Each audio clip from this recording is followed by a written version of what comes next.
And Joep, welcome, man. I got your cards, actually, brother. I got your cards. Okay. Guys, can you hear me? Can you hear me, or is it too? Okay. Thank you all very much for coming down to ViennaGeddon. We are 39 players today, so give yourself a round of applause. Hey, 39!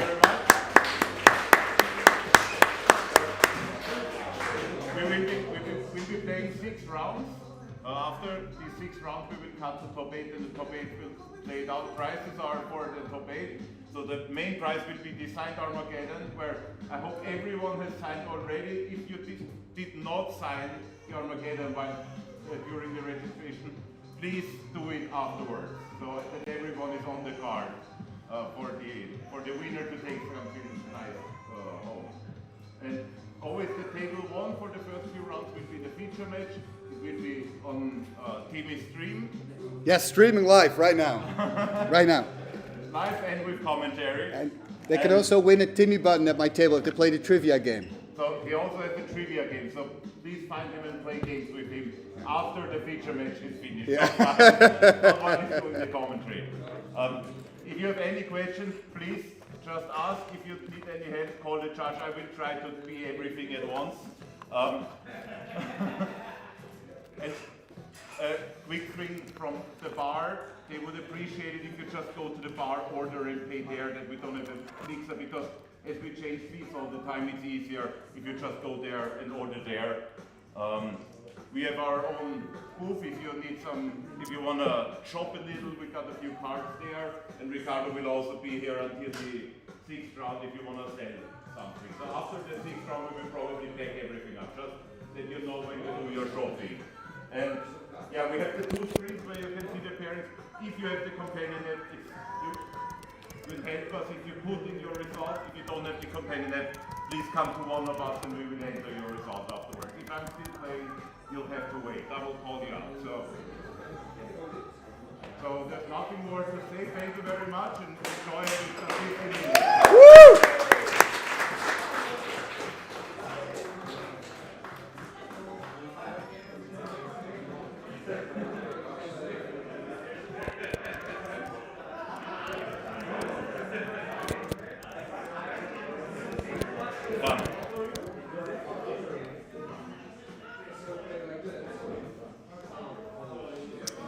Okay, here we go. So I have no idea, know nothing about the decks, nothing about the players, so we're just gonna see. I'm sitting at a nice window, as you can see. Like, I've got some nice glare coming in. It's a beautiful day here in Vienna. And let's have a look there. So Lucas, I believe, is on the left. And there we see the hand of Thomas. Ooh, this looks like some serious stuff going on. I see some power, I see some good cards. There we go, a Mishra's Factory hitting the board into Ivory Tower. Okay, you know, that means at least 1 life for Thomas next turn. I always feel like Ivory Tower in my opener when I'm on the play, you know, not ideal. Ooh, look at this. I don't know, it looks like an altered card. It's 1 to cast. Ooh, he's going to crack the Lotus. Oh, wow, that is bad news. Is that a Mind Twist, I believe? Mind Twist for 6. That is brutal. He's going to take the whole hand. God. You owe him a beer. Wow, that is brutal. Can you imagine starting a tournament like that? I would go to the bar. So I guess that card was a Mana Vault, right? Since it remains tapped, so he's going to take some damage. I mean, the thing is, if you're Thomas, I'm just trying to think of the silver lining on the cloud, is you're behind now so much that everything is a bonus here. This game is really about getting to know the deck of your opponent, trying to already think about your sideboarding plan. That's really what I would be focused on. And, you know, if you can win it, maybe you draw into a draw 7 or something, you know, and you can make it work. That's good. And I think if you're Lucas, you've switched the names on the screen. Oh, okay. Thomas is the other guy. Oh, really? Okay, thanks.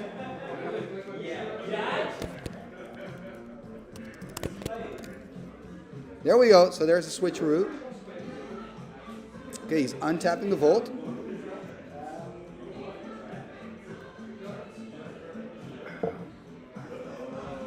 There's an island. I believe. Yeah, he's got one card in hand. There's the attack for 2. And so we saw that Hercules recall earlier. That's quite a nice deck, right? Use your recall to get back the Volt. Can also use it for the Never Knows disc. So I wonder if they're in this deck as well. And look at that, actually. When I'm looking at the hand, I kind of have an idea what his strategy is, right, with the recall, because he's playing. Okay, going to go for Brain Geyser here. That's brutal. Like, you mind twist your opponent, then you're going to Brain Geyser. Like, you have so much card advantage. Crazy. Although what I wanted to say is I think Hercules Recall is really nice in combination with the cards there in hand of Thomas. Oh, wow. Look at this library of Alexandria. This is just, I mean, Thomas is drawing all the high hitters, the heavy hitters. Okay, at least this is an answer. Strip mining here at the Loa. That's good. Attacking for 2. Thomas dropping it to 14.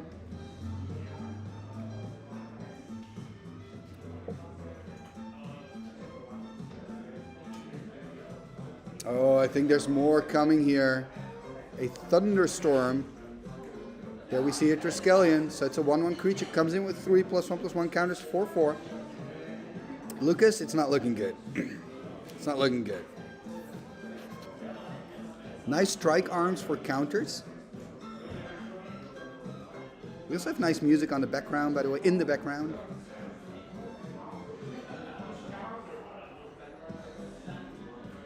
I mean, what can you do if you're Lucas here? I mean, all you can hope for is that balance or something. Try to get a balance.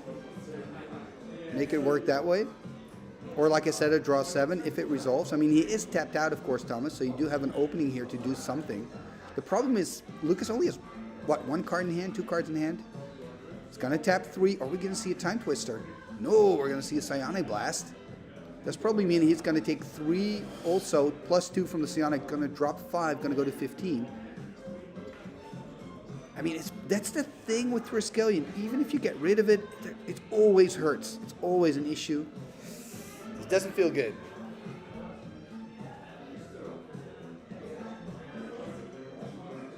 And actually, Thomas also on 10, it seems, which is quite low. Yeah, there we go. Tetravis hitting the board. So 4/4 flyer again with those counters. So these cards work really well with Hercules Recall. I think it's really cool to see this deck. Hasn't really been able to do that trick, but I love it when you play Mana Volts and all those creatures and then Hercules Recall and back to your hand. You can also do this in combination with Never Knows Disc, of course. There's a lot of cool stuff you can actually do with Hercules Recall. So it's really nice to see this first game, such an original deck here on the channel. So Lucas taking his turn. So I kind of apparently have swapped the names before, which is typical. I always do that.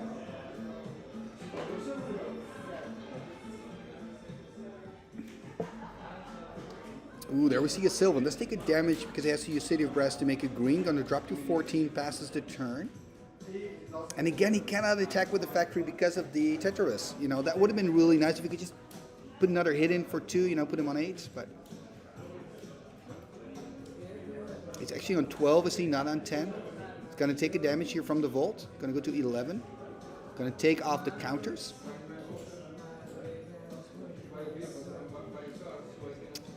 So those are arms, I guess, or the Tetravites. Oh, yeah, this is proper.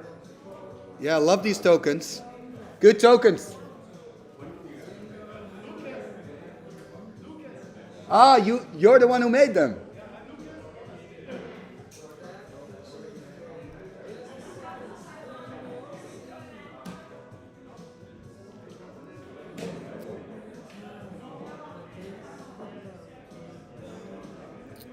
There's the attack for 1. You know, the others, of course, still have Summoning Sickness, so you cannot attack with those. That's a bit of a downside of it, I guess.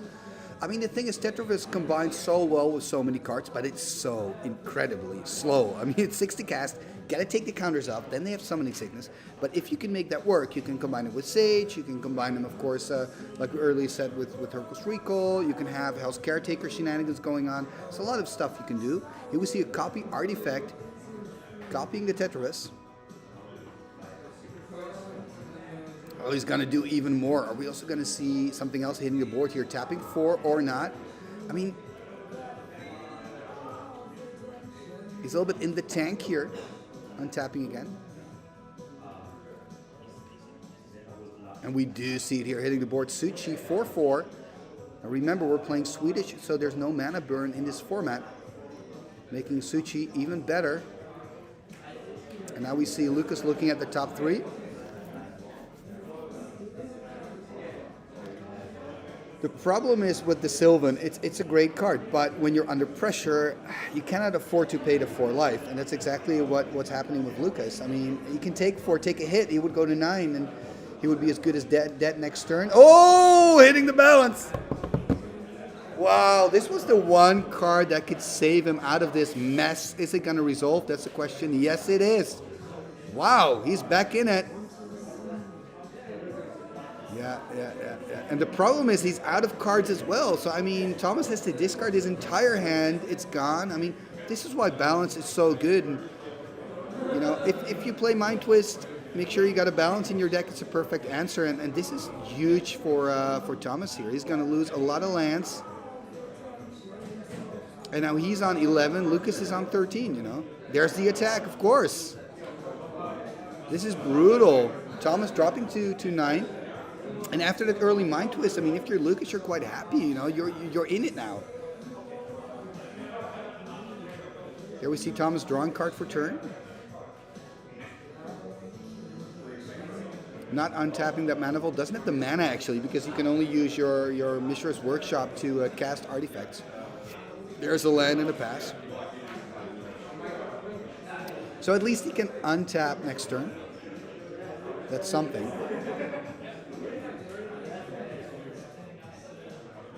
You can see here Lucas going through the library. Is that indicating that he's got something to kind of get things back from the yard? Perhaps a regrowth? I mean, this game all of a sudden became interesting. You know, this balance really shook things up. Both players are top decking, and it's now everybody's game. Lucas still having the factory, you know. It's actually Lucas. It's looking really good for Lucas. He's got Sylvan. He's got factory. He's got card selection. I mean, he's got the tower. Maybe if he draws into a draw 7, who knows? So there's an Argovian Pixies hitting the board 2-1 Antiquities. Look at that, Thomas still taking damage, dropping to 7, just finding another land. Oh. Is Lucas going to take this? That would be quite exciting. So 3 in hand. There's the attack for 2. Dropping to 5.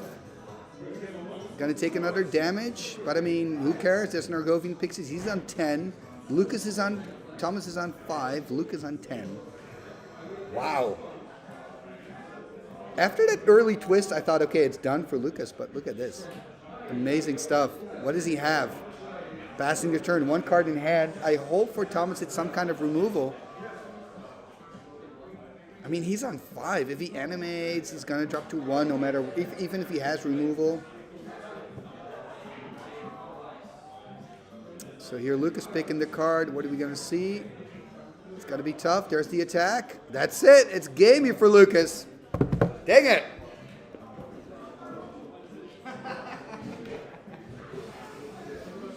I didn't expect that to happen.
Okay, I just had a little chat with the players just to ask, like, how much can you hear from me commentating, just to make sure I don't give away anything. So the good news is they can't hear a lot. So yeah, Lucas winning that one. Balance was basically his only out, so that was kind of insane. Let's see who's joining me today here on the stream. So we've got 40 people in here. That's nice. Welcome everybody. Yeah, that balance was overkill, but I think there was nothing Thomas could do because he had no counter magic. So if you've got counter magic, you can keep counter spell up, or I guess you could pretend to keep counter magic up. But my point is, if he would have kept creatures in hand, for example, it would have made no sense because Lucas was empty. That balance was his last card in hand. So it was a mind twist. It was a Wrath of God. It was crazy. But hey, that's balance. That's why balance is so good. I'm actually pretty bad at playing balance. I usually play balance too early in the game. I need to keep it longer. So yeah, both players are going to sideboard. I have no idea here about the decks. Maybe.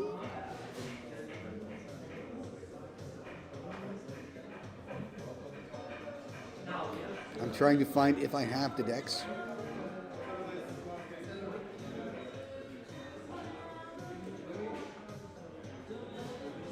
I don't see them, but it's okay. So I guess, Thomas, we've seen, he's got Hercules Recall, he's doing shenanigans with that. And Lucas had that Ivory Tower, so I guess he's wants to net life with that. I do like the combination Ivory Tower Sylvan, because with Sylvan, of course, you pay 4 to draw an extra card, then with the Tower, you gain life, so that's great. Maybe while we're waiting, I can ask you guys a trivia question. So again, a shout out to the Venetia Lions. Okay, which is the only expansion storyline that did not take place in Dominaria? Yeah, I don't think you can see that properly, but... So which is the only expansion storyline that did not take place in Dominaria? Let me know. Let me type it in here for you guys as well.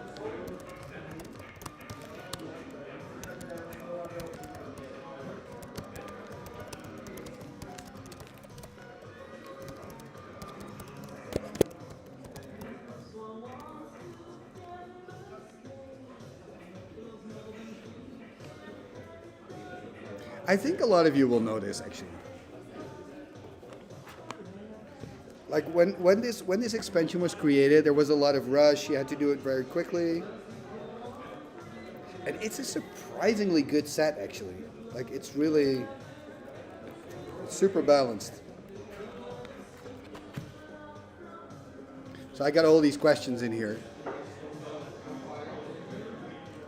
Arabian Nights, exactly. That's the right answer. Yes.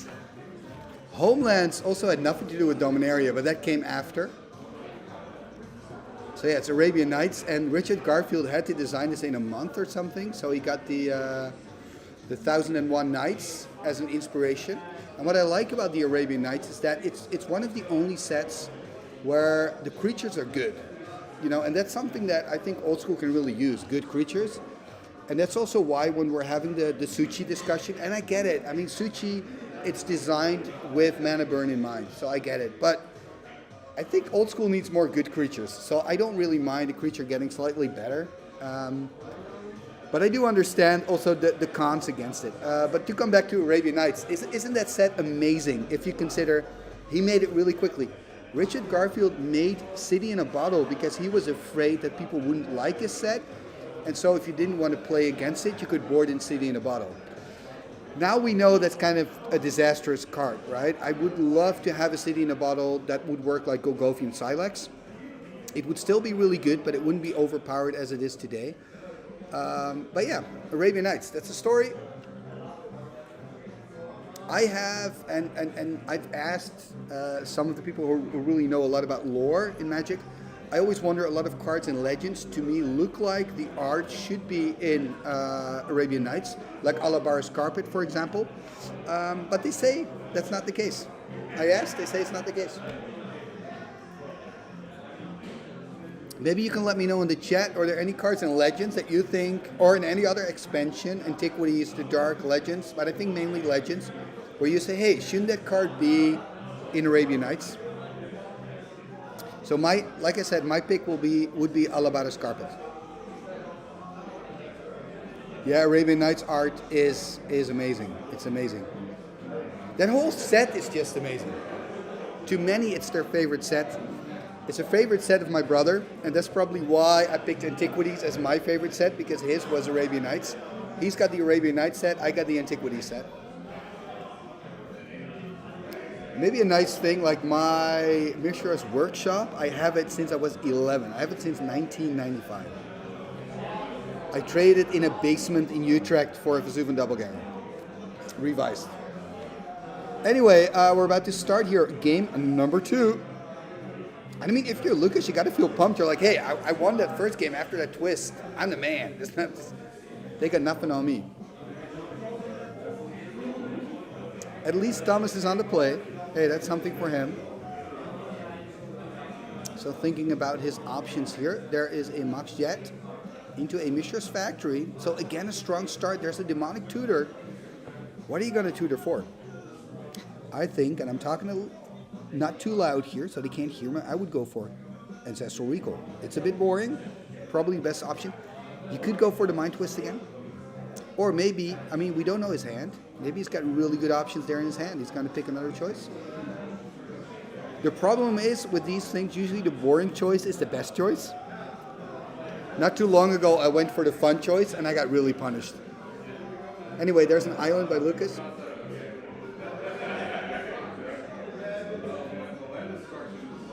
There's another Mox Sapphire Volcanic Island.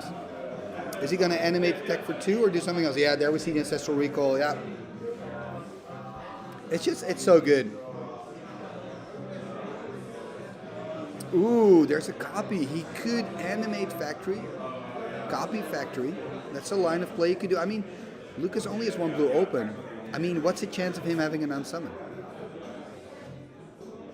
I would consider, I mean, cannot really see the rest of the hand, but I would consider going for that.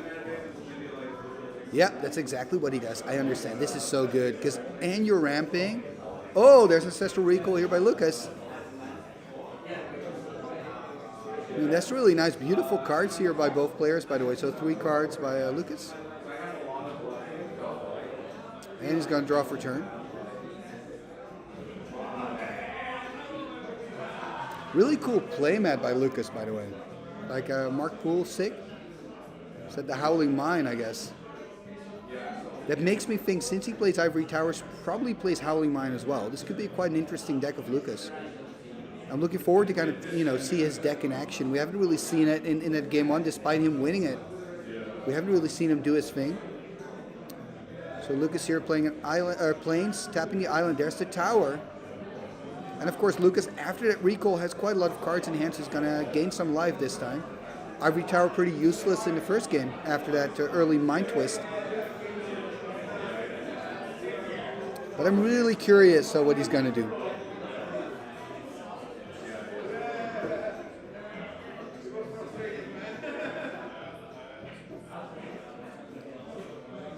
Just checking if my laptop is not getting too warm. It's still okay.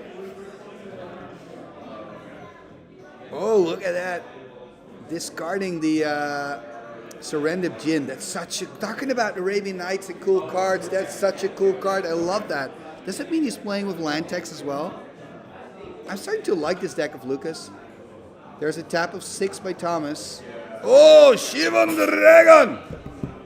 Yeah, we got business. Oh man, this Shivan is going to wreck the place. Unless, of course, Lucas has Swords to Plowshares. Which is super good card. Also, very boring card, but super good. Again, a balance would be useful as well. I mean, wow. I mean, he needs a Swords. Is he gonna tap for Swords? There's a Swamp. How many colors is this guy playing? I thought it was blue, white, green. Going with Lantex, Sylvan, stuff like that, and with the Ivory Tower. Now we see black in there, and also a basic black. So he could play Terror here. Who knows? Paralyze, not going to do much. You could play Paralyze. What are we going to see? Lucas needs a solution. Gonna tap 3 here, so it's not gonna be a swords. Okay, there's a surrender but free. Okay, at least it's gonna, you can choose to block with it, soak up the damage. I like that dice on the deck because it reminds you of the triggers. I think that's good. I keep forgetting triggers if I don't do that myself. So yeah, well, let's see what Thomas is gonna do. I would first just attack here, right? Okay, there we see a Mishra's Factory. He's gonna animate. Now he can pump the factory to a 4/4. I mean, this is bad for Lucas. He's tapped out. He's in a bad spot. I mean, I would consider just putting my Efreet in front of the bus. Then again, you do have the tower, so you are gaining some life.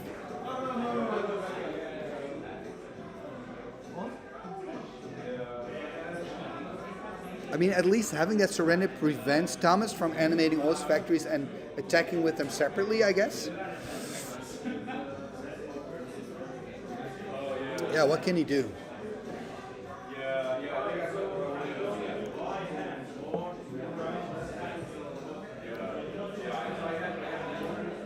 I love it, man. Shivan, this is old school, right? Shivan Dragon coming in. I love this stuff. He's gonna pump it for 6, so I guess he's not gonna block. Look at that. He's gonna take 8. So dropping to 15 was on 23, and we're gonna see something else. He's gonna tap 4, I believe. Ooh, he's thinking about it. It's always the question, do you want to overcommit? Maybe let me know in the comments how you feel about that. He's flicking, he's thinking about it. Changing his mind though. Looks like he's not going to do it. And then, you know, the thing is that you decide not to do it. And again, I couldn't really see the other cards in hand, but that also means that you kind of missed 2 points of damage here, right? Because you could have pumped your factory then as well. We see Lucas here going up to 16, still has that tower, of course, does take a damage from the Efreet, but at least nets 1+ life. And I think if you're Lucas, you're looking for that swords. You want to get rid of the Shivan. That's your first point of business. I mean, he only has 3 lands. I mean, Thomas has really been ramping up, right? With both the Mox and the copy artifact on the factory himself. Okay, there we see a Mishra's Factory on the side of Lucas, so that makes combat a little bit more interesting. Could go for double block scenarios next turn. Or is he going to tap out to do something? Looks like the latter. Ooh, he's going to tap 2 here. This is interesting. Or, oh, there's a disenchant. What I find interesting here, and again, I don't know his hand, but that he's choosing to also use his factory in this exchange. You could consider keeping the factory open for a potential double block with the surrender, trying to take on one of the factories. Ooh, there's an attack with 3. Look at this, he's being aggressive. Okay. Is he going to play Time Walk here? Okay, I've said nothing. Again, I'm trying to make conclusions without knowing the cards in hand. This Time Walk explains the decisions that he's made. He's going to take a damage here, not gaining life from the tower. 4 in hand, I believe. Going to draw for turn. Going to go up to 5. Round number 1 here. Lucas, 1 game ahead on Thomas.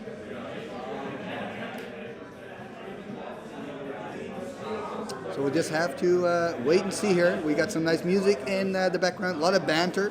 I hope you can hear me clearly. Maybe you can't, but I hope you can. Look at my beer. I need to get another beer. Just a pass here by Lucas. Ooh. He's missing a land drop. This is not great. I mean, the Time Walk was good, but now he misses the momentum, passes the turn to Thomas. If you're Thomas, you're like, okay, I'm fine. I just took 3. He wasted his Time Walk. You know, I can start doing stuff again. The question here is Thomas also going to attack with the factory, accepting the fact that Lucas could double block here, making a trade? Yeah, I think it's good, because then you take out the Efreet, right? So for Lucas, this is an important step. Does he have any instant shenanigans? Let's wait and see. I mean, that disenchant was kind of interesting, right? On the Sapphire. Oh, there's another disenchant. That explains it. Really nice altered one. Going to take care here of the factory. So that explains an earlier disenchant. But now he is going to take damage from the dragon, I guess. Because you have to understand, if he jumps with the surrender, it means that next turn, Thomas can start attacking with the factories as well. Now he's going to tap for, is it a jam day tome, I believe? Hard to see, we got a little bit of glare going on. It's the story of my life, glare. Wherever I go, wherever in the world I am, I'm hunted by the glare machine. We're here at the Long Hole Bar, by the way. That's really nice here. Really nice people. So 3 cards in hand for Thomas. Not quite sure how many cards Lucas has. I don't think he took any life. He's on 8 at the moment. Again, it's looking good for Thomas, but remember game 1, it was also looking good for Thomas, and Lucas took that one. So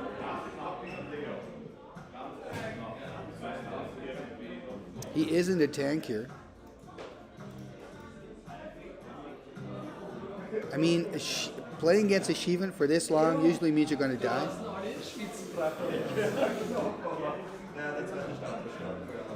Tapping a white here. Okay, there's the Swords to Plowshares that Lucas had been waiting for.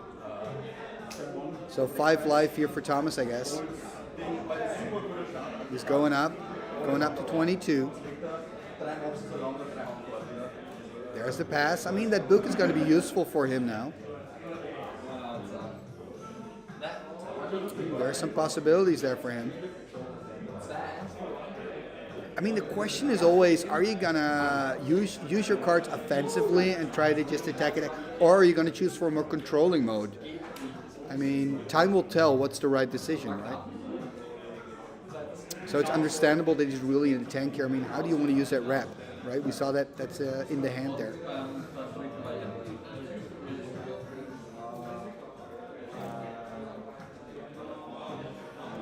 I mean, he's still in a very good position. Yes, he lost to Shivan, but I mean, he's got 2 factories. He's got Jam de Tome. He's got some good cards in hand. There's the attack here. Okay, going for it. So are we going to see another disenchant here in response? Oh, of course, he's got his own factory. He could animate to potentially trade.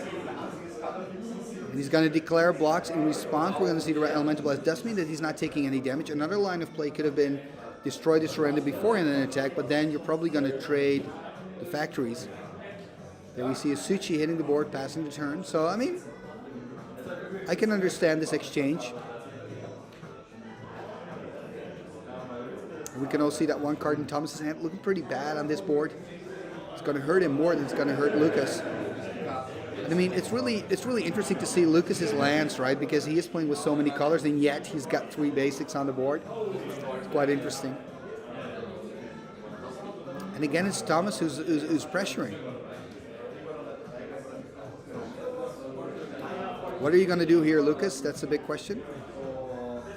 4 lands and an ivory tower. 6 life. Pretty low. 21 for Thomas. But he is 1 game up, so it looks like we are going to go to game number 3. But hey, we never know. It's not over until the fat lady sings, and she's not singing yet.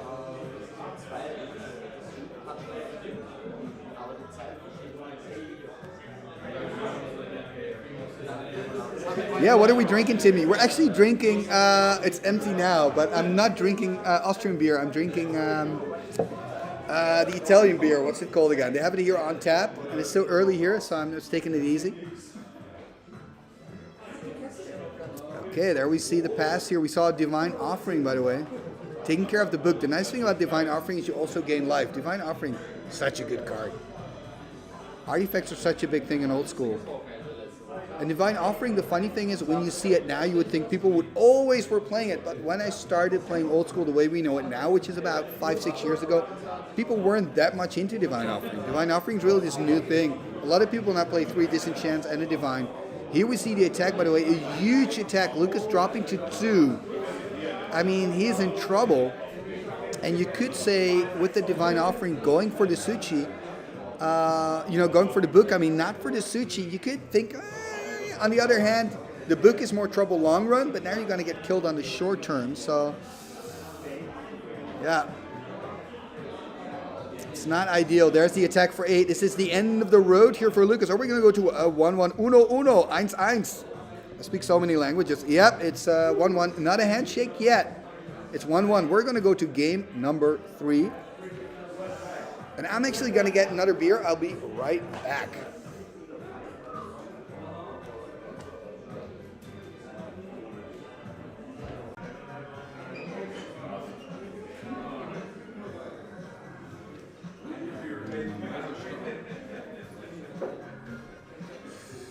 So we're trying to get the thing rolling again.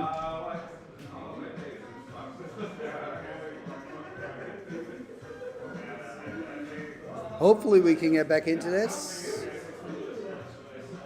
Okay, we're back. Wow, okay.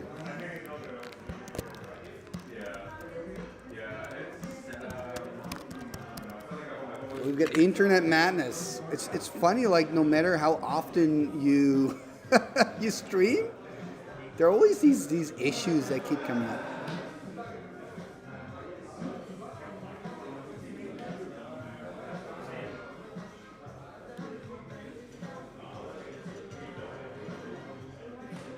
To be honest, the quality of the camera seems a bit off as well.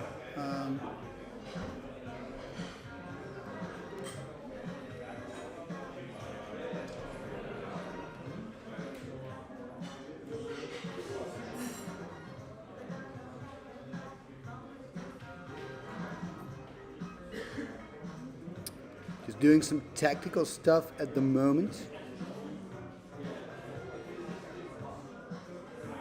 Anyway, we're back at least. We've got visuals. That's what it's all about. So again, what was the first trading card game early invented by Richard Garfield? Let me know.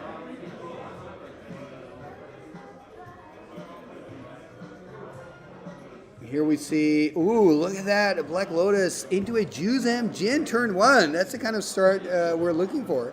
There's a Paralyze. What an answer. God. Oh. Sure, man, paralyze it. Whatever. There's a Lotus of himself. Is he now going to cast Save Not Expector? That will be fun. Wow, I do love this play by Rolf. I mean, he's going for it, you know. He's like, whatever. He's playing out a Mishra's Factory. He's going to attack for 2 here. Passing the turn. I mean, hopefully he can untap it later. Cracking the Lotus. Oh, what's he gonna do? A Juzam Gin of his own? That'll be funny. Oh, okay. There's the modest Suchi. The modest Suchi. But look at that. Luca's missing a land drop, so he's in trouble here. Rolf taking a damage from his own Juzam, dropping to 18. But I mean, if Rolf can kind of stabilize here, it's not looking too bad for him.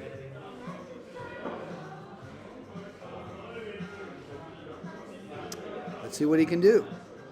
There's a pass, though. Ay. There's a Mox. There's another pass. Another damage here for Rolf.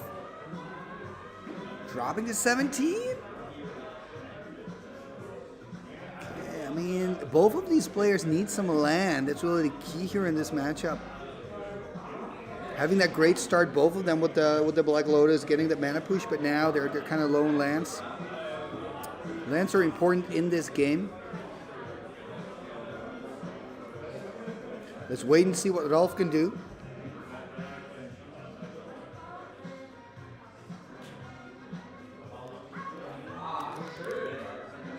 So he's going to ask.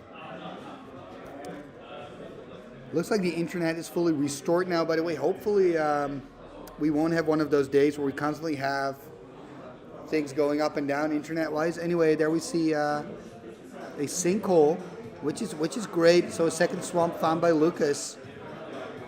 There's a Badlands. I mean, if you're Rolf, this is not ideal, passing the turn. If you're Lucas, you could consider starting to attack here. Another sinkhole. These sinkholes are winning the game here for Lucas. I would personally consider attacking here with the Suchi. Oh, that's a maze on board. I didn't see that. That's a maze of if, of course, by Rolf. That explains his decision not to attack. This is bad for Rolf. I mean, he's dying to his own Juzam. I mean, ooh, what is this? Hard to see with the glare. Is that a Juzam here on the side of Lucas? We're going to find out. Sooner or later. Oh, look at that hand. Oh, so painful for Rolf. I met Rolf 2 weeks ago in Italy. We're both playing Magic at the Prosecco Cup. Had great fun. Yeah, it is a Juzam. There's the attack. Going to send back the Juz. I'm going to take 4, drop to 10. I mean, those Sinkles are killing him. Oh, there's a Juggernaut. Wow, this is an aggressive deck. I mean, it's a 4 casting cost deck, Lucas. Did you just put everything in your deck that's costing 4? Think about it. You can play Suchi, Juggernaut, Juzam. Got 12 4-powered creatures. I mean, 4 casting costs, 4 CMC. Oh, this is bad for Rolf. This is bad. Rolf, you know, if you don't draw the lands and you get the sinkholes, there's nothing you can do. There's the sinkhole. That's it. Picking it up. Round number 2. Lucas winning a game, a number 1 here. And nothing. There was really nothing at all if you could have done. This happens. This happens. Let me try to improve the quality a little bit of the camera here.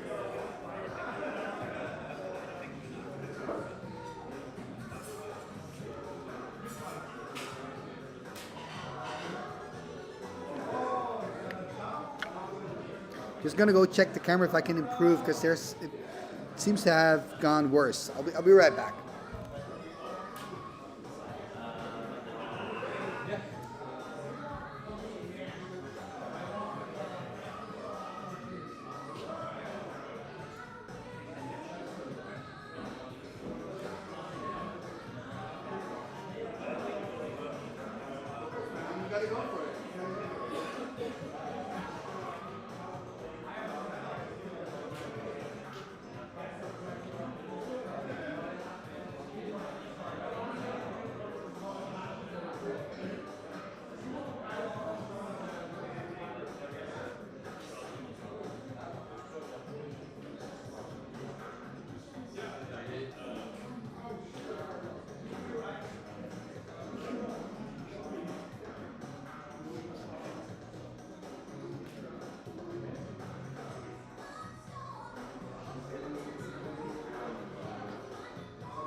Hey, we're back. Okay, so I fixed the light setting.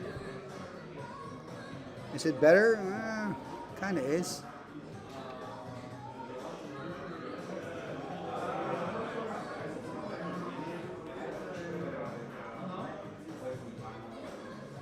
The thing is with this technology, you never stop tweaking.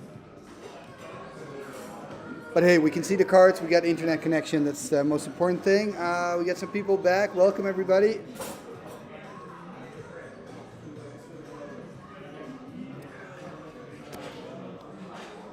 So we're at round number 2.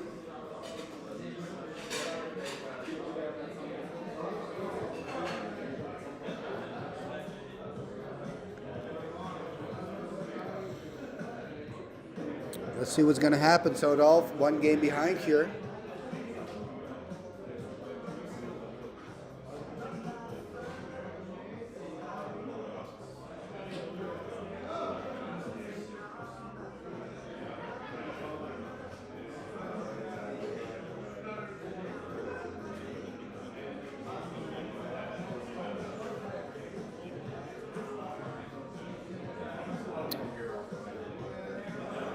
Okay, I think this is key here. What I found.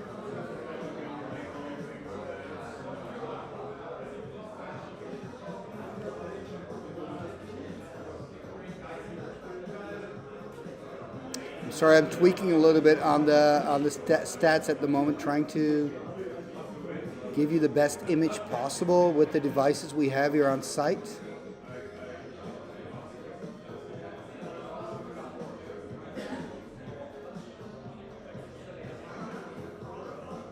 But it's reasonable. Here we see the hands of both players.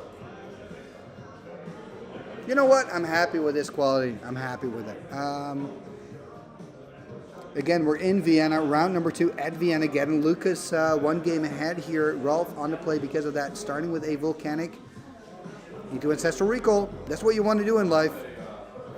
It just feels so good. Maybe secretly it feels better to do secretly, but it feels better to do Swamp Black Lotus, Juzam Jin, but this is better.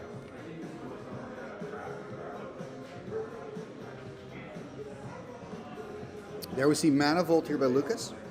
Oh, Lucas has got a super aggressive deck. That is my conclusion.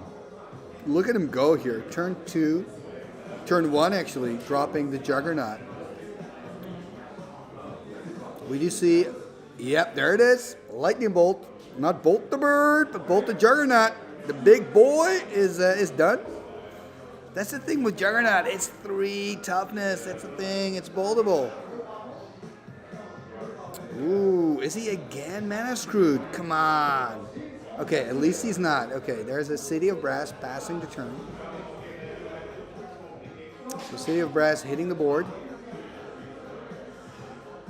There's Mishra's Factory. He's going to tap 3. He's got to take a damage from the Volt. I believe he did, right, because he's on 19. There's an Hypnotic Spectre. Passing the turn. There we see a Mox Jet.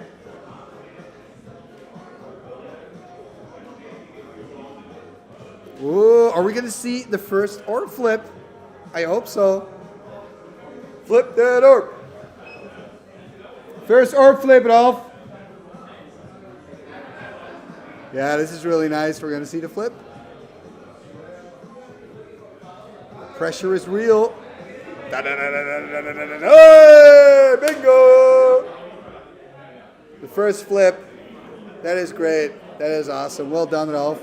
I mean, the thing is with these things, there is pressure on it, and I've missed. The problem is, we've all missed flips. If you never miss, there's no pressure.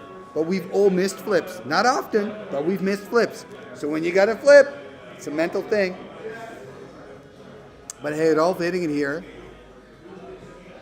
And I think we see the Juzam now getting back by Lucas, by the way. While I was still celebrating the flip, there's a new problem on the board. I mean, this is really tough for Rolf. I mean, the problems keep adding up. Okay, there's a Sedge Troll. This Sedge Troll is quite good.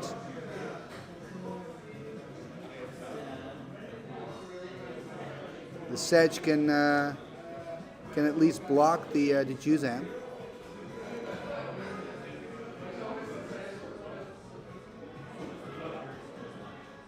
So that's something. I mean, Lucas taking a damage from and the Volt and the Juzam Gen, I believe.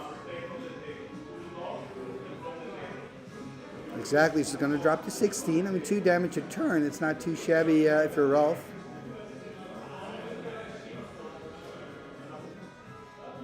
There we see a Swamp hitting the board.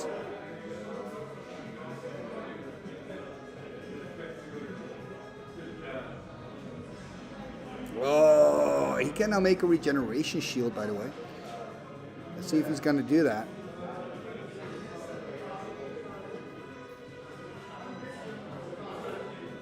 The question is, do you know this? Because it's quite a modern rule. Do it, Rolf. No, make a regeneration shield. I so want to go in there and tell him about the regeneration shield. There's the attack, going to animate the factory as well. Oh, and it's a 2/2 to Sedge because there's actually no Swamp in play. So it looks like he's going to take 7. He'll drop to 12, or he could trade. I would definitely I would definitely just take the damage. You don't want to trade here.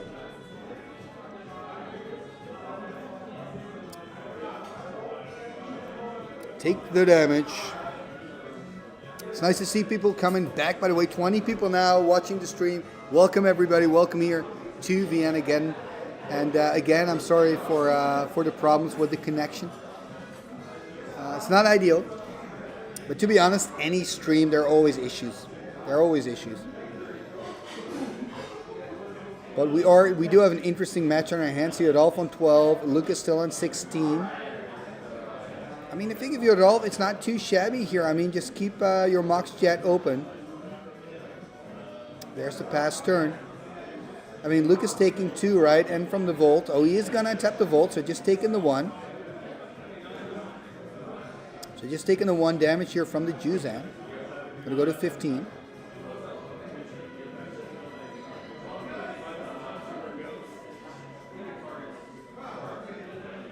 And we see a factory hitting the board, so... I mean, interesting, but not a huge problem if you're Rolf. Now remember, Rolf has that enemy dead in hand. Could consider getting back the hippie to start attacking the hand of Lucas here. I mean, it doesn't mean you have to tap your blacks to take damage. It's probably better not to. I mean, he's on 12. Passing the turn back to Lucas, so... And Lucas passing back as well.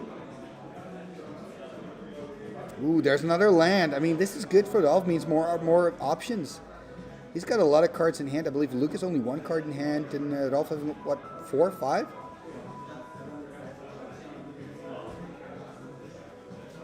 What can he do?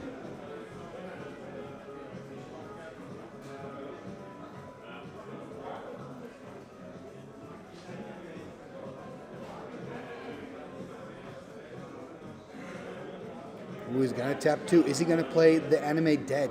Is he going to Animate Dead the Hypnotic Spectre? That's the question. I think he is. He's going to resolve. What options do we have here? We've got Juggernaut, which is not a good option, or the Hypnotic. You got to go for the Hypnotic. So it's a 1-2 now, but of course it can start, taking away the cards in the hand of Lucas, kind of forcing him to play out those cards. There's another damage for Lucas going to 13. Oh, passing the turn. I'm surprised here. I wonder what those 2 cards are. I guess he's got no right target for those, or it's like an instant, and he's going to cast them now on in response to the attack of Rolf. But I mean, Rolf can swing in here with the 1-2 hippie. There he goes into the red zone. Lucas is going to lose a card here, losing the Mox Pearl. And of course, taking damage, going to go to 12. I think already for Rolf, I mean, this hippie play had its value, man. It's already good. I like it. I wonder what that other card is in Lucas's hand, because you may think, why not just play out the Pearl? But maybe you want to protect the other card in hand. There's a Sinkhole. Sinkhole here on the Mishra's Factory. What I like is that Rolf is kind of keeping his strip mine. He's not using it straight away. What I see a lot of players do, sometimes including myself, oh, I got strip mine, I got to use it straight away. No, take it easy. You can use it as a fast effect. Take it easy, I like this strategy of Rolf, keeping it on board. And, I mean, is he thinking about doing something on end step? There's the pass turn. Lucas untapping here, drawing for Rolf untapping here, drawing for turn. He can swing in again with the hippie, deal another point of damage, take care of the last card in hand. Rolf at the moment on 12, Lucas on 11. There's a Mox Sapphire hitting the board.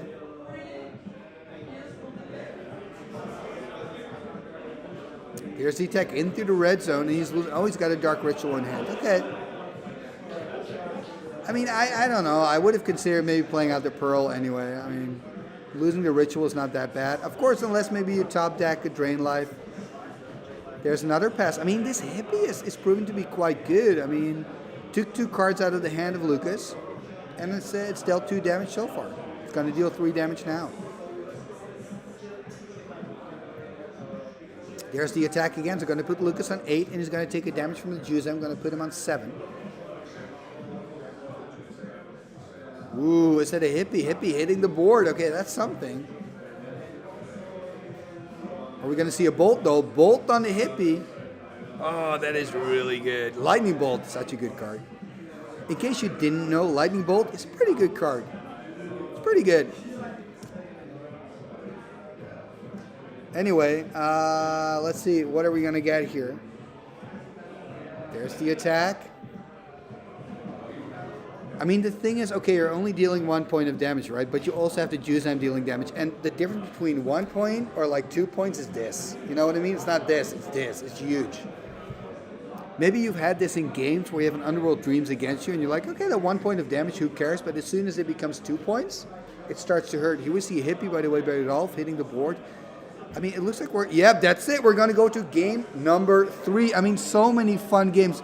Match 1, we had 3 games. Round 2, again, 3 games. So Rolf, you're winning this match. Uno, 1-1. I'm liking it. Again, I'm just going to share my question because I think it didn't get through because of the internet problems. So my question here is, what was the first trading card game early invented by Richard Garfield? Because we are also playing our trivia game here. So let me know in the comments below.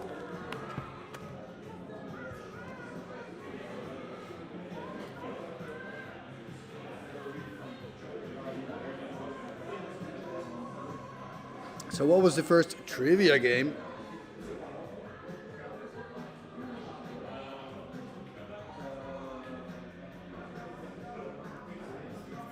We're here at the Long Hole Pub in Vienna.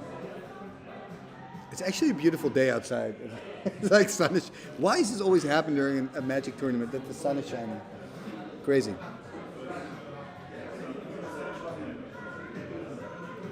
So both players kind of in the tank here, thinking about maybe potential sideboard differences. We see especially Lucas struggling here. Rolf, of course, on the draw. And I mean, Lucas's deck is so aggressive. I think that on the play, it is much better than on the draw, and this could be an issue for Rolf. I mean, Rolf has more answers. I think those bolts in Rolf's deck are really, really good. There's a Spirit Link. Maybe a question about it. Let me see if I can help them. Or not. I'm not gonna. The thing is, I got to jump over some cables. It's a difficult setup. I can tell you that.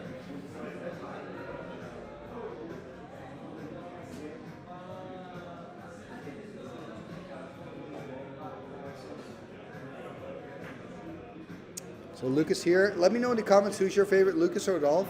Because Lucas is on the play and he's playing so aggressively. I mean, 4 Juggernaut, 4 Suchis, 4 Juzem. I haven't seen the list, but I think Lucas is a slight favorite because he's on the play. I mean, Rolf is once the game goes into longer mode. I mean, Rolf has maybe the better cards, but we'll see.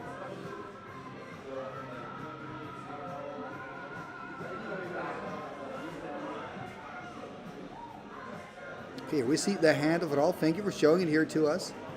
City in a Bottle. That's interesting because he also plays his own Juzem still, I believe.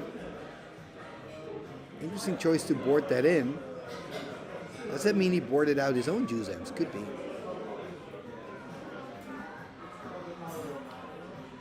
There we see a Swamp here passing the turn. There's a Mox Jet and a Mox Pearl, Mox Sapphire, of course, and a Batland. So pretty explosive start here by Rolf.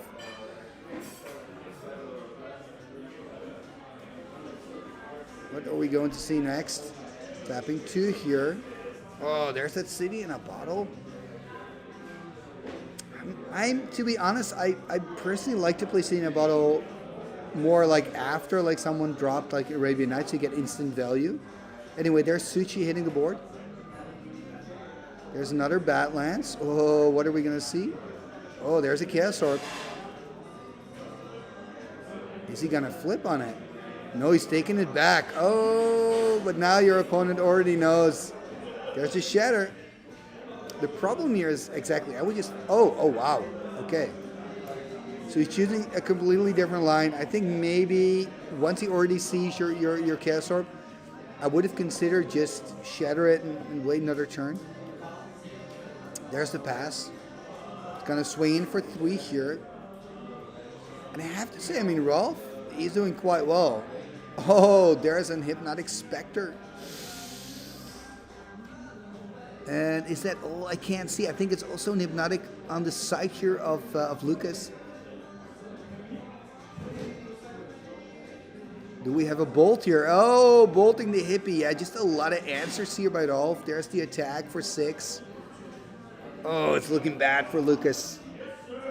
Lucas needs a little miracle.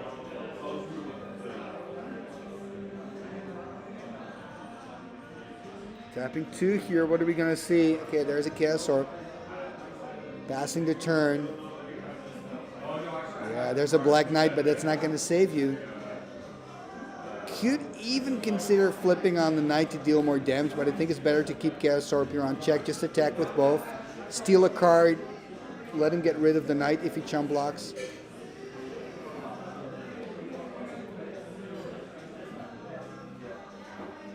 What are we going to see here? There's the attack for 2. Another card gone. Ay, ay, ay, ay, ay. That's a nice one, actually, in this deck. There we see an IC Manipulator, and he didn't attack with a Suchi. That kind of surprises me. I would be, because you're the aggressor now, I would have just attacked and say, you know what, if you don't block and attack me back with a Knight, fine. I don't mind. But those are just my 2 cents. Wow, look at his hand. There's nothing he can do because of that City in a Bottle. It's so good in his 3rd game. It's looking so good for Rolf here. It looks like he's going to tap it down. Attack for 6. Yeah, he's showing that the other card I have in my hand is a Juzam. Passing the turn. Last chance. That's it. Game here for Rolf. And that City in a Bottle was just... It was just too good.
Well done, man.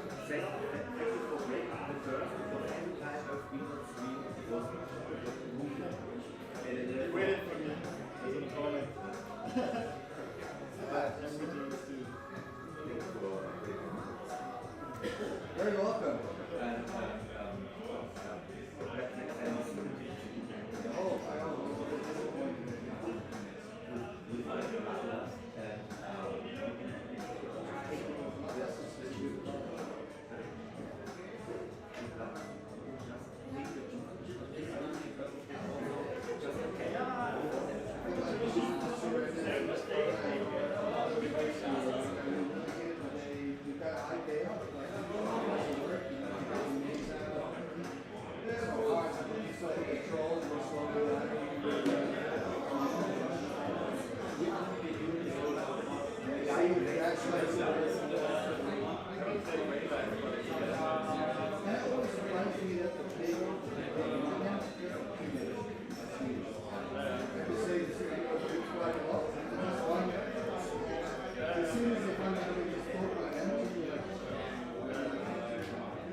It could be one of those.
Good, man.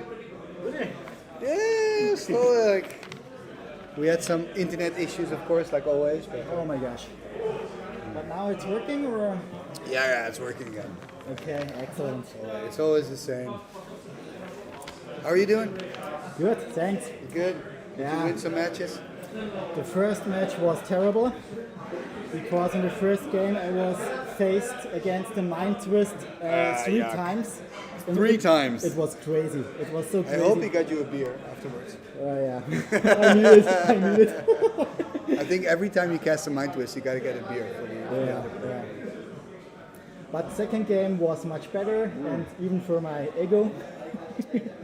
So now I'm fine. What are you playing? Robots. Sorry? Robots. Oh, robots. Yeah.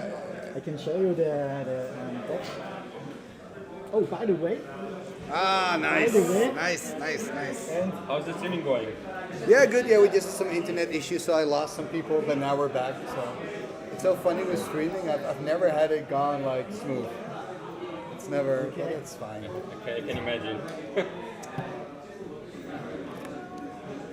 We're all having fun, so that's the most important thing. And Exactly. it's all working. But I have to say that both of the matches I got on the stream were super interesting. All went to top 3, like third game. Yeah. Very close games.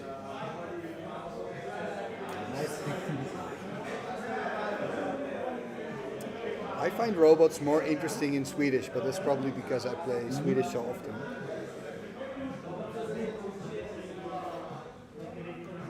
Yeah, Sage is good, eh? yeah, absolutely, I love it.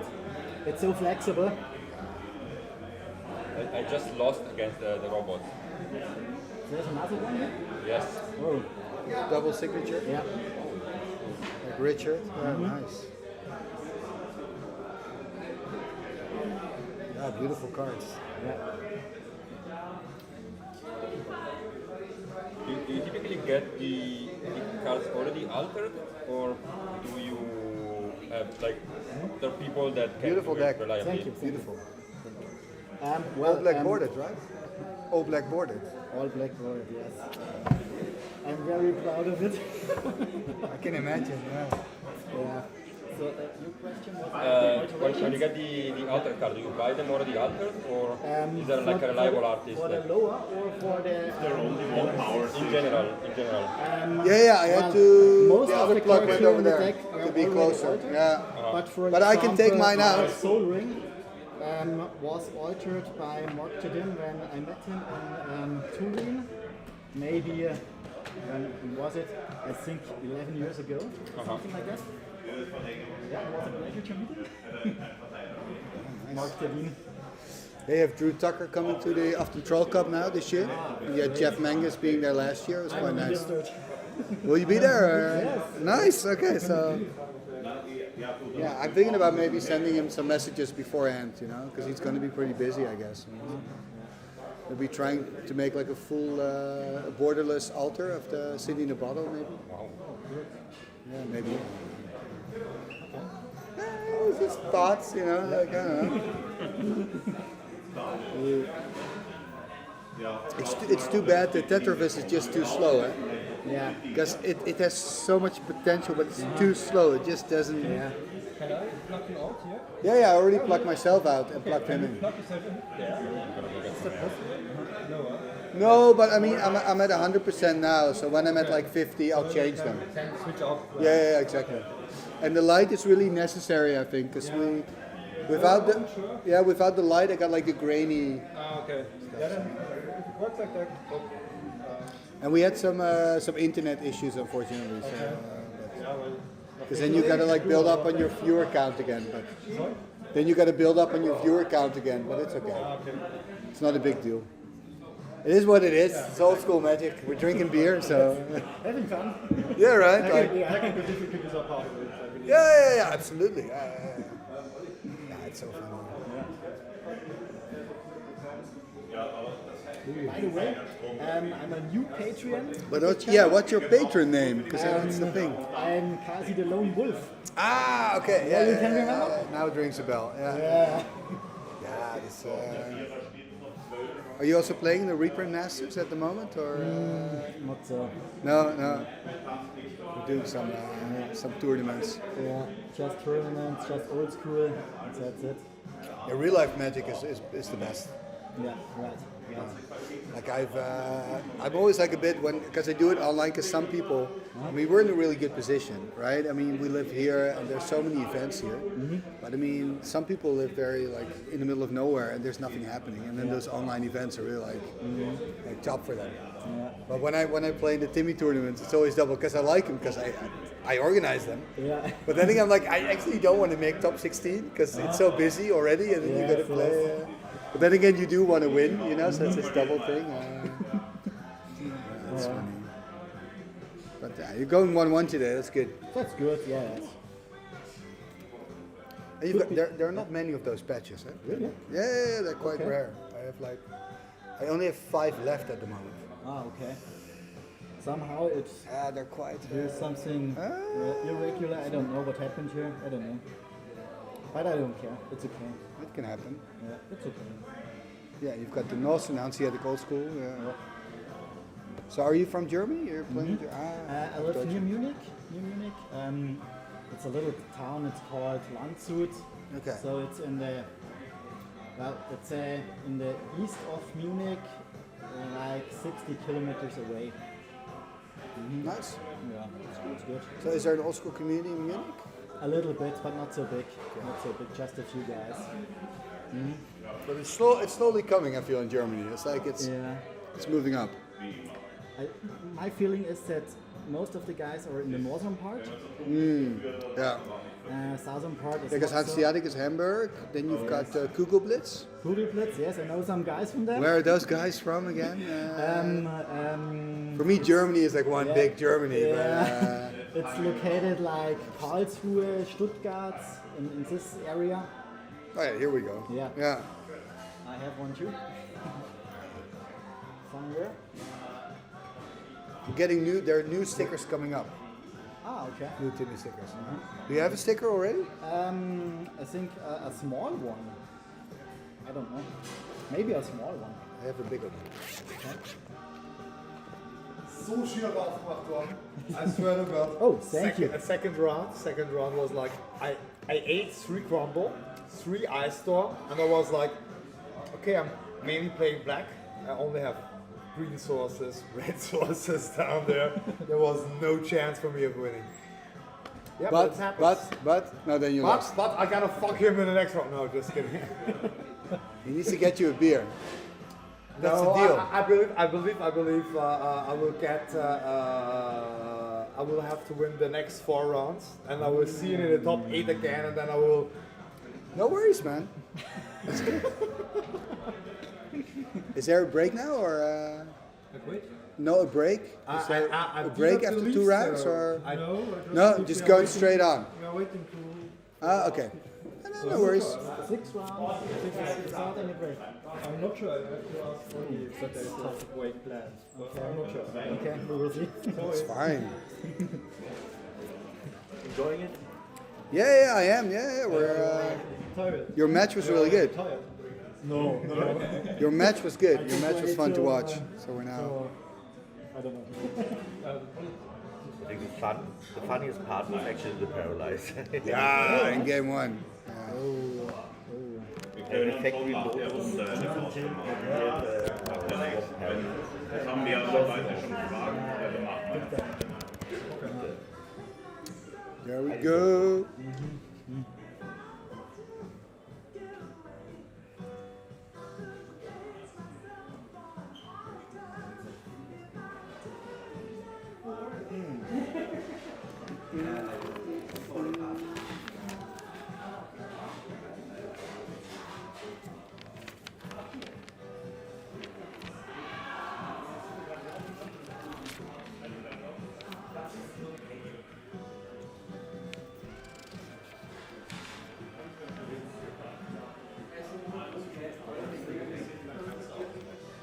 Habe ich noch nicht gefragt.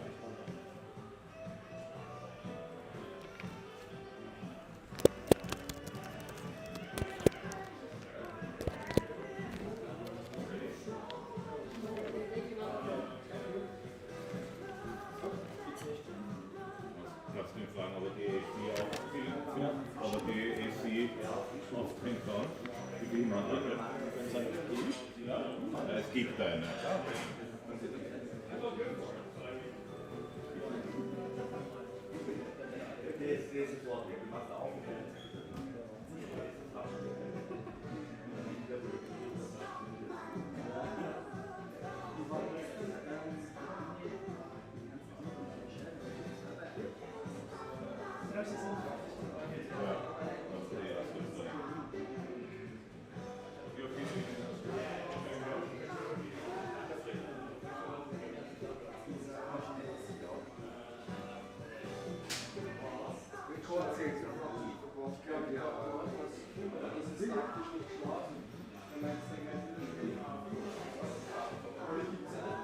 Wir machen nach der nächsten Runde das heißt,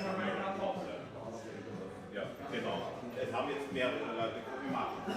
Ja, aber es ist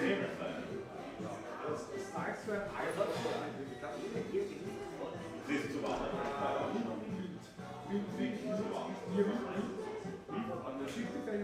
Ja, man kann eine kriegen. Oh, vorne Ex-Plus.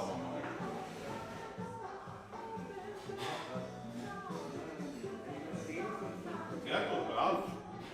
Ich habe mich selbst gewundert. Das stimmt.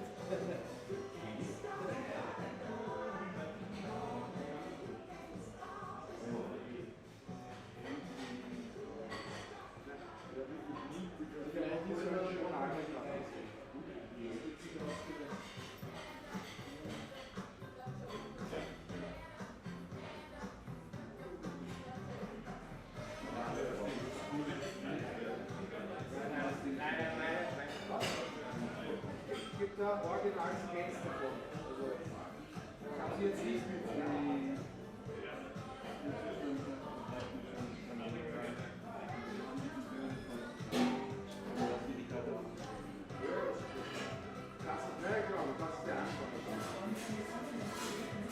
Ja, das muss man auf das Bild in den nächsten Jahren. That's my estimation.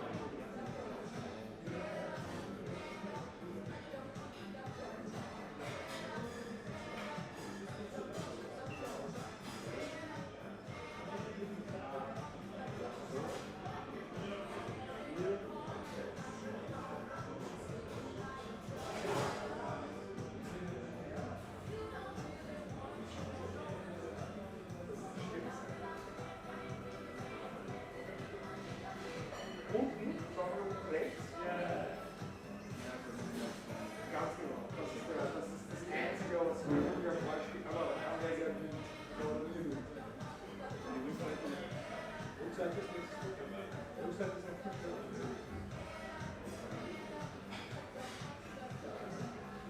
Rückseite ist nicht gut. Ich habe keine einzige gesehen, ich habe mit der Rücklage schon.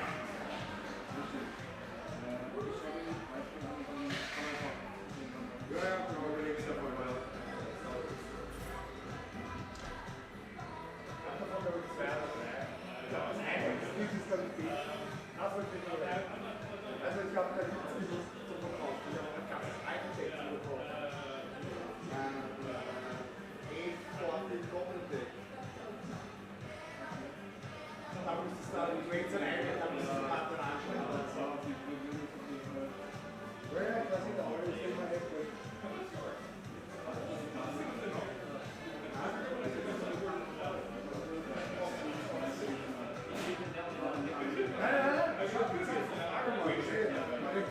So nice, einfach nicht mit 1 sagen.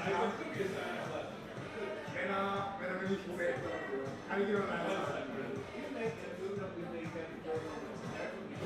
We already are. Boah, It's more than that.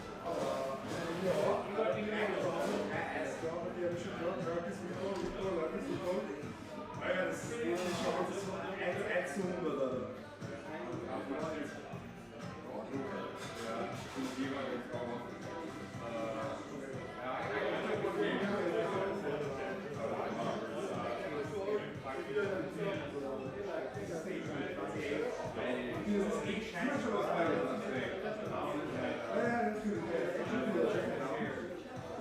Essen bestellen auch mal was.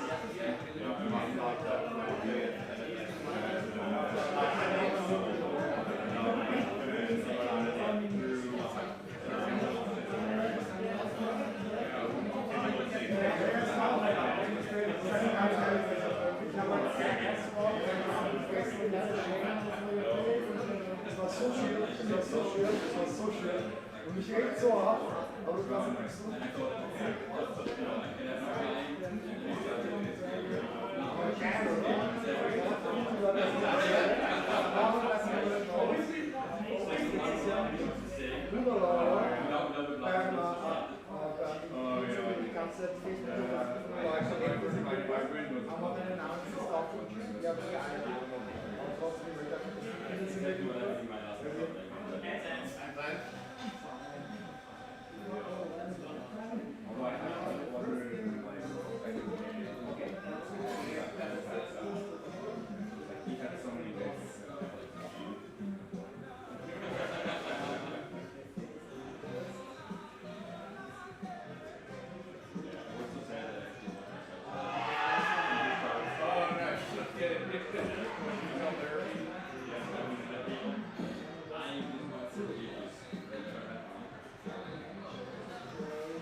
Wir spielen auf 10, also brauchen wir wohl noch ein bisschen. Ja, genau.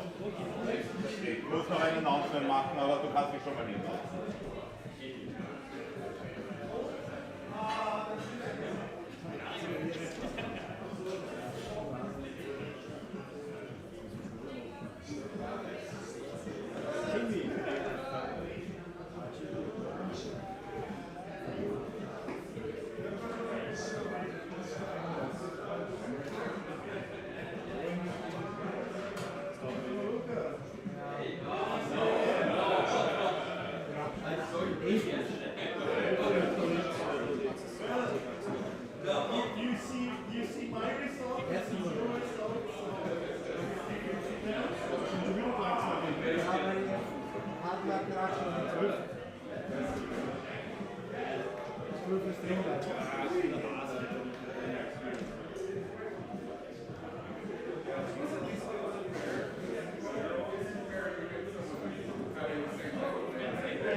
It's Martin against Oliver. Martin is this guy, and the one across him is Oliver. Martin Oliver.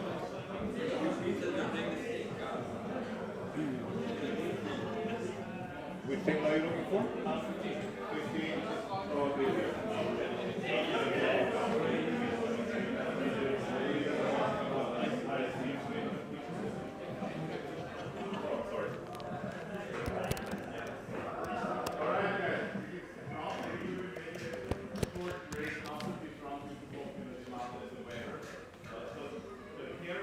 We're back! Oh, we've got Martin versus Oliver. Oh man, this is really a fun pub. They've got like 2 football matches going on. It's crazy. I tried to order something to eat, but it's going to take a while, but it doesn't matter. Okay, Martin versus Oliver. I'm getting a little sugar input here. It's good, smart. Okay.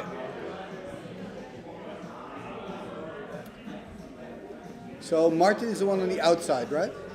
Yeah. Yeah, perfect. Okay, so I got the names good. Yeah.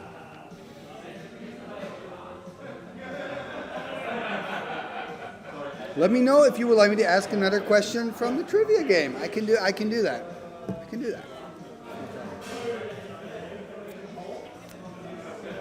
Chameleon. So they're rolling to see who gets to start first.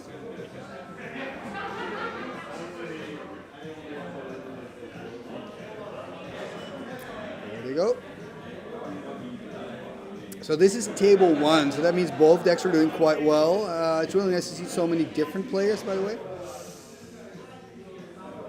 So Martin versus Oliver. What are we going to see here? Look at that. Oliver taking a mulligan. It's going to go down to 6. What you got to do, baby? I will be streaming again, by the way, the Raging Bull series, which is the 1st of June. It's the biggest event. Well, not the biggest, but it's one of the biggest old school events in the Netherlands. It's completely Swedish. It's really cool. So we see Oliver shuffling up. And if you want to support the show, by the way, you can become a patron. Check out patreon.com/TimmyTalks. You know what? Let me put the link in there. And I believe you can also give me like something like a super chat or something. I don't know how that works, but you can also support this stream. So if you like what you see, please consider supporting the show. If you become a patron, by the way, I can send you one of these really cool buttons of the channel.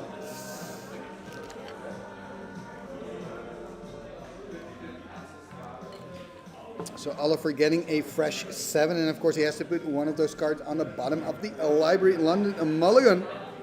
That's what we do, baby.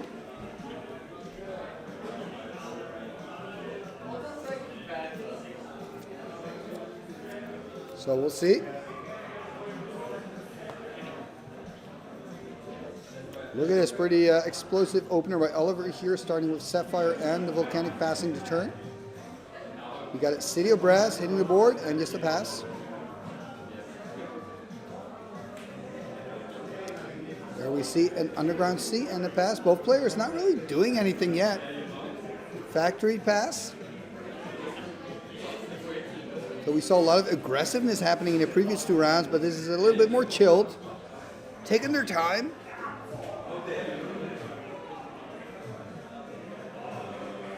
There we go, another land hitting the board.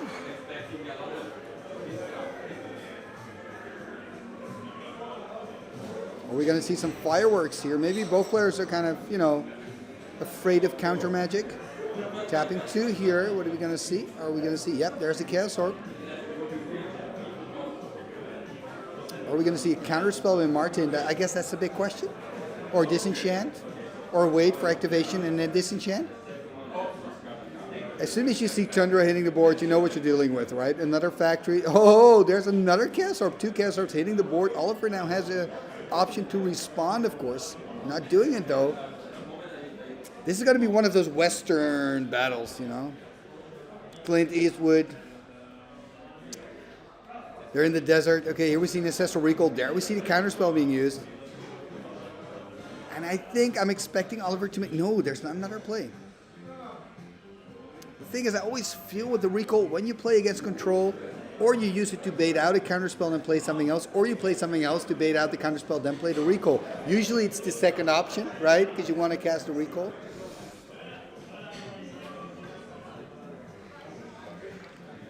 So both players playing a mega control, just passing the turn over and over.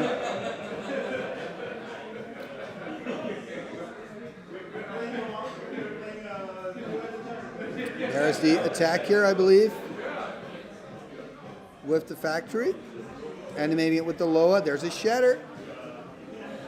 Yeah, this is going to be one of those controlling games. I think I'd start ordering beer again. I'm just going to finish the Coke, and then, yeah.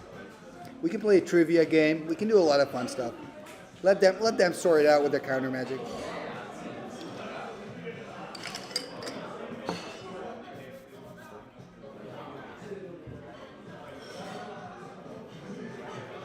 Yeah, you can see them think here. One sec.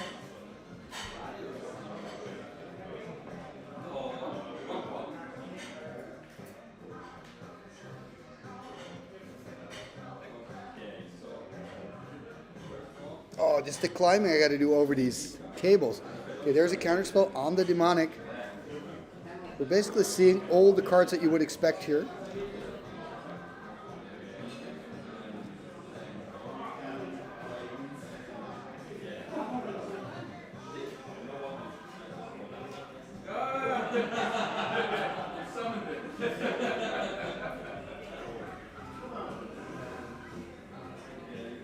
So really a standstill here. Both players having those Chaos Orbs. Both players having a lot of cards in hand.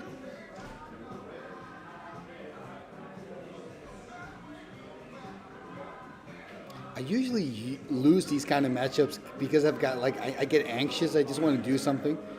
The first person to do something is usually the person that loses. Here we see a set stroll hitting the board, talking about do something. I do believe Martin has a Swords to Plowshares in hand.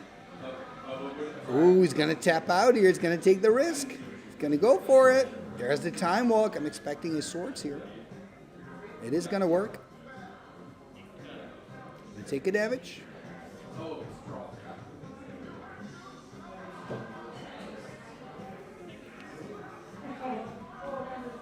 There's the attack.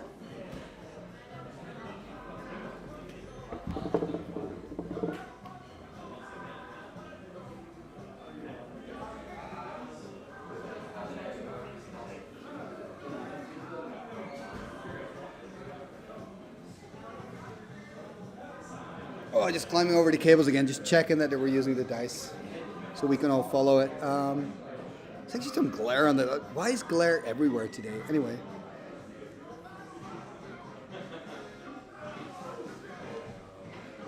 Ooh.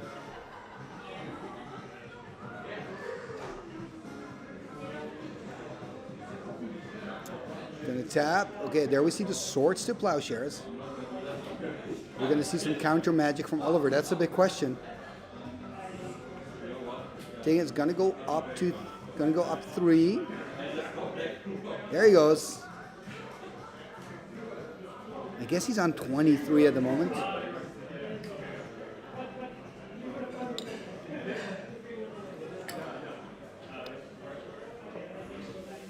There's the pass.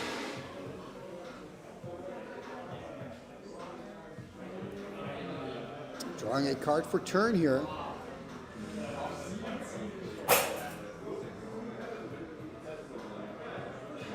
What's he gonna do? Tapping 2. What are we gonna see? There's a demonic.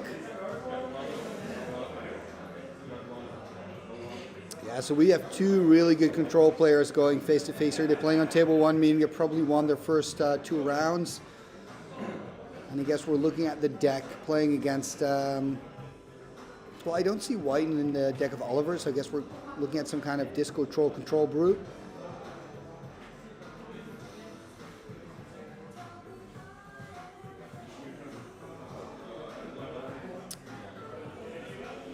Yeah, so the demonic resolves. Ooh, we see a Nevinyrral's Disc in hand. But I mean, you don't want to play that out now. It's going to tap 5, some more pressure on the board. Okay, there's a recall. This is interesting. Of course, he's got the Time Walk and the Ancestral Recall in the graveyard, so could get both of those cards back, but there we see a counterspell here by Martin. Yeah, again, I think if you're playing against such a control player, you really have to think, okay, I'm going to play this card to bait out a counterspell and then do something else. Or else you're just not going to get anything resolved. It is tough, though. There we see a scrub land, I believe, hitting the board. I mean, white-blue gives you so many answers. It's such a great color combination to solve problems. And as we know, in old school, solving a problem is easier than creating a problem. Talking about creating a problem, here we see a beautiful Sarah Angel hitting the board, 4/4 flyer. So yeah, kind of keeping mana open here, and to counter and to disenchant if Oliver is going to use the Chaos Orb. He is not, though. Could have considered using it on end step, kind of forcing Martin's hand if you've got the disenchant, show me, but then you cannot counter anything next turn. These are all options. You were at the sunny side again? No.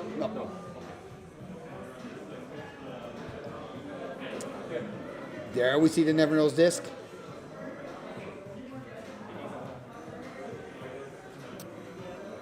Is the disc gonna stick? It's gonna tap one. Oh, he's gonna go Ancestral Recall. And that's gonna happen. That's gonna resolve. So he can first take 3. If he can then find a counterspell, can still counter it. Nope. Okay, so this is interesting, right? The Ancestral Recall resolved and the Nevinyrral's Disc resolved. So next turn he can untap, potentially use the disc, but then also blow up his own Chaos Orb.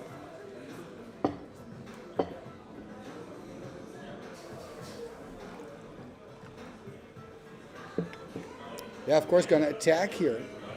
I would maybe It's going to go to 19. He's pretty high up on life.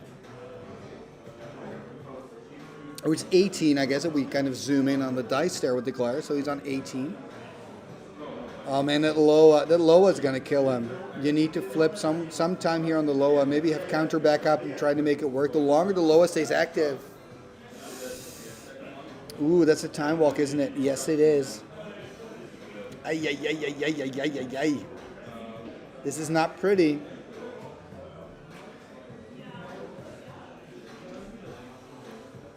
This is not pretty. Gonna tap 2 more. It's looking really good for Martin here. There's a disenchant on the disc probably. Yeah. Could you flip in response? Maybe see if he's got a second disc. Not going to.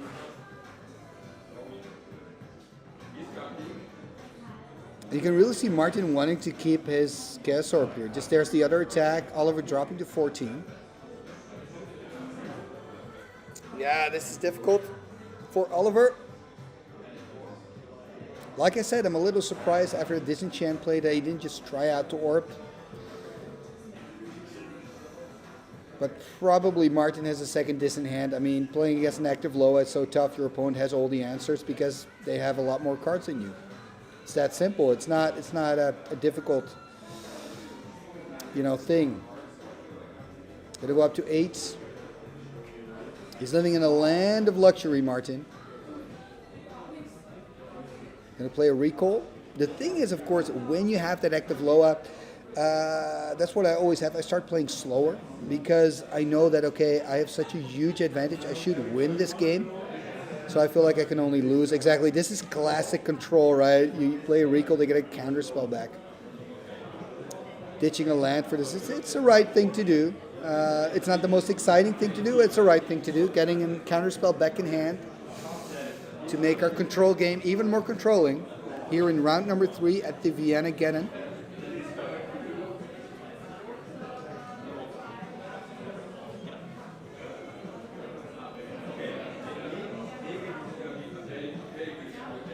There we see a Psionic Blast being fired off here.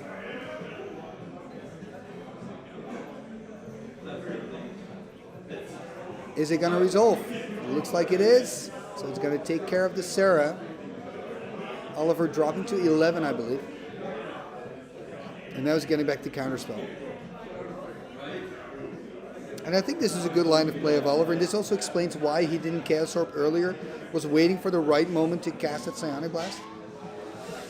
The problem here, of course, is cards. I mean, Magic card advantage, as we know now, is such a big deal in the game. And Library of Alexandria gives you so much card advantage. He needs to find a strip mine here, preferably, to first get rid of the Loa. Looks like he's going to do something else, though. Tapping 4. We're going to see another disc hitting the board. There's another disc, kind of inviting Martin here to or use his Chaos Orb or counter this away, or, of course, disenchant if he has it. We're about to find out here. We do see the counterspell. I mean, I think if you're Oliver, this is not that bad of an exchange. You want the counterspell gone anyway. And yes, you're investing 4. He's investing 2, but still, counterspell's gone. But now, of course, he's going to untap, upkeep, draw, go back up to 7, can draw number 8. Yeah, the life you lead when playing against an active Loa.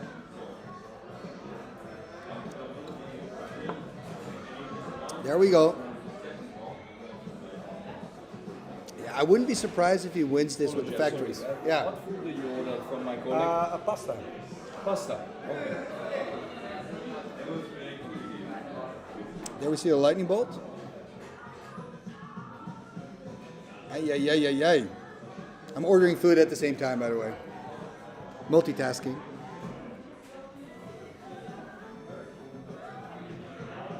Drawing a card for turn.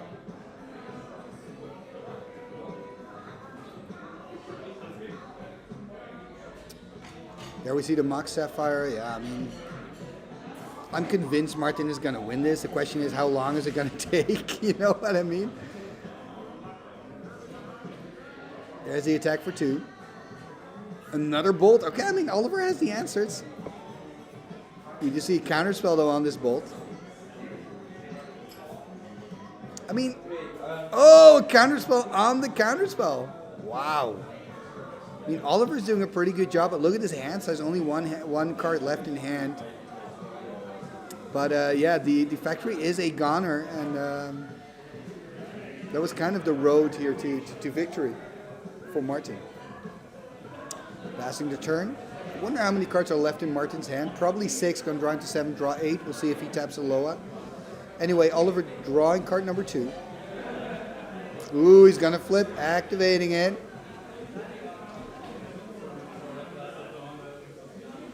What are we going to see? In response, he's going to use his. There's his Shatter. Oh, Shatter works. Oh, he's going to get rid of the Loa here. Who would have thought? It's a hit. It's a really nice moment in the game, by the way, where, you know, you would think, okay, Martin's first going to activate the Chaos Orb to see if Oliver has, in this case, a Shatter, and then Martin will play Disenchant, but he didn't. And now the Loa's gone. I mean, he still has more cards in hand. He still has an advantage. The thing is, his deck is full of answers. Does he have any threats? Wow, wow, wow. So there we see a Lotus. Ooh, you see the Brain Geyser there. He could go for a huge Brain Geyser. There's a little risk you're taking because Oliver still has one card in hand, but if the card isn't the counterspell, you're good to go. What is he going to do here? That's a big question. I mean, if you wait turn longer, he's going to draw another card. I think he's going to go for a huge Brain Geyser here.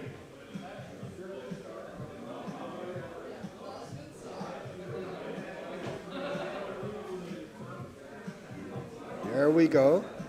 Oh, he's going to go for a huge Fireball. Yeah, that works. Oh, but there's a counterspell in hand there. It was a counterspell by Oliver. Wow, wow, wow, wow. So he's surviving one more turn, passing the turn back here. Oh, man, I really thought that the Fireball would seal the deal. And here we have the option for that other card I just talked about. I mean, what's the chance of running into another counterspell? He would have top decked that counterspell. Those chances are quite slim. Gonna play it here for 4, it seems. Or for 5. There we see a Brain Geyser for 4. He's gonna draw 4 cards. I believe there's a Sarah in there, if I'm not mistaken. There's another City of Brass.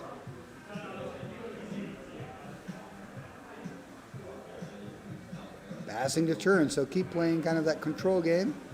Wants to keep his options open, although I would be tempted here, if I would have a Sarah in hand, to just play it out, smack it on the board. I mean, Oliver's top decking. He's on 11. Oh, discarding the moat, passing the turn.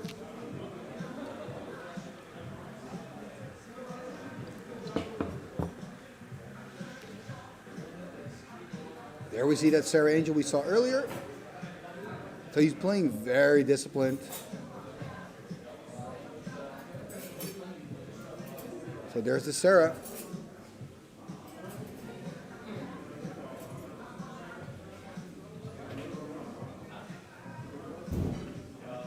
Two cards in hand for Oliver now after the draw. Finding a Sedge. It's not the best, it's not the worst. But it's not going to help him against the Sarah. I can see 4 damage coming in the future. There's the attack. So I believe he's going to drop to 7, if I'm not mistaken.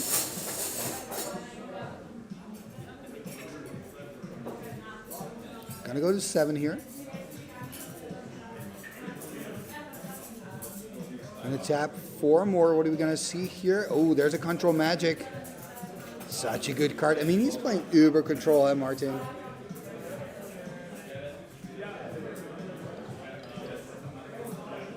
I mean, he is playing with some Saras to finish the game, I guess.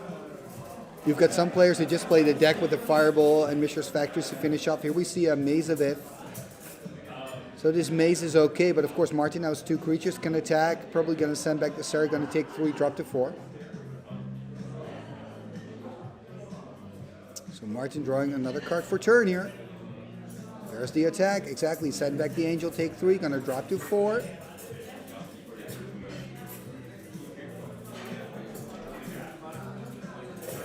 There's another Sarah Angel.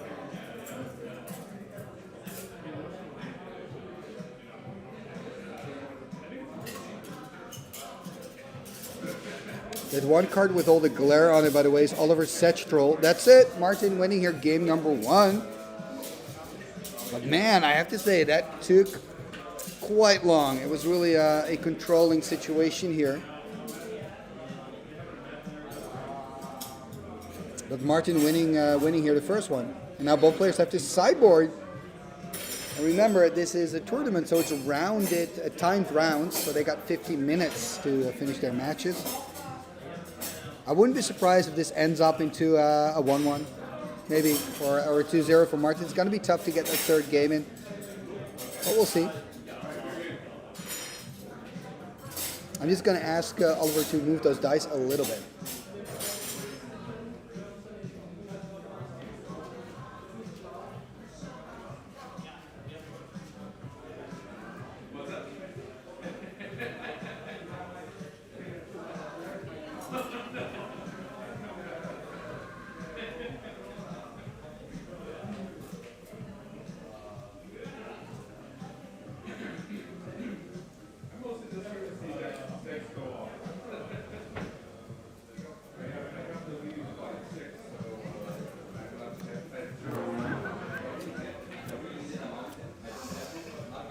Okay.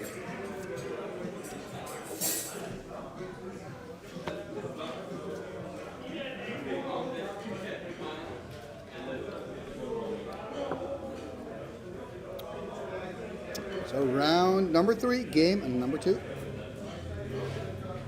You know what? I think, chat, I think it's time for another trivia question by the Venetia Lions. Let's do it. Okay. How many employees worked for WotC when the game was released in 1993? This is a multiple choice question. Let me type it in for you. How many employees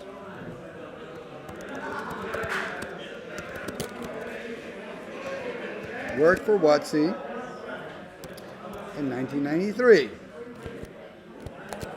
Is it A, 8, B, 19, or C, 27? So A, B, or C, let me know in the comments.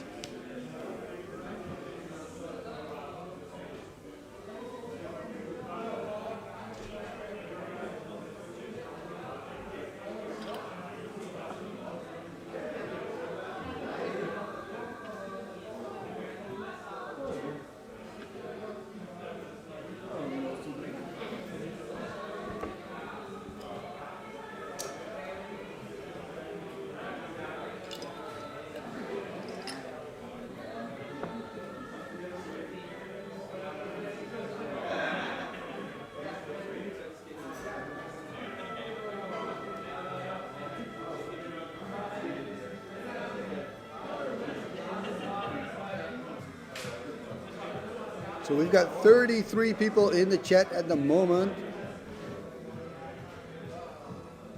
So if you're here, let me know. Does this sound good? Yeah, thank you. Everything good. Yeah, eat it here or rather not? Go for it, man. Yeah, thank you. No worries.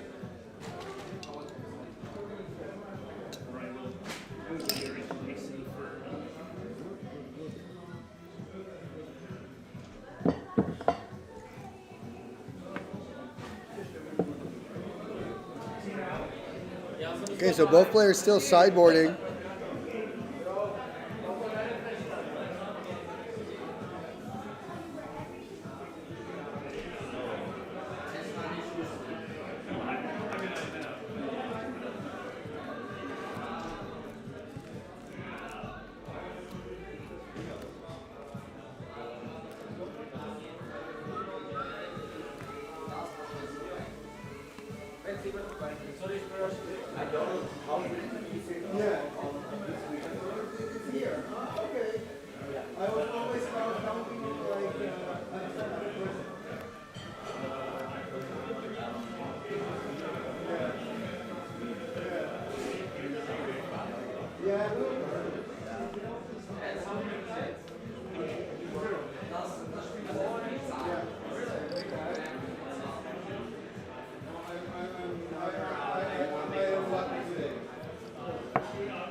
So Oliver having some doubts here, it seems, taking on another card.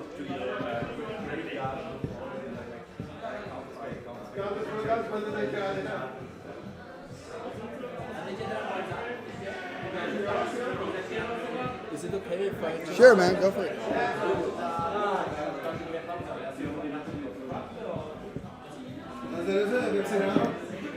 You know how much time is left? No, I don't know. No.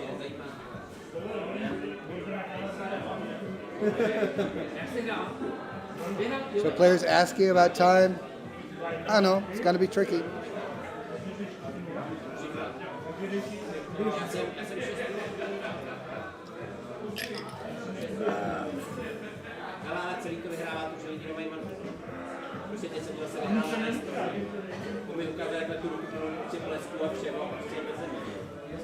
Myslím, že možná bychom neměli kecat o extreamu, nebo...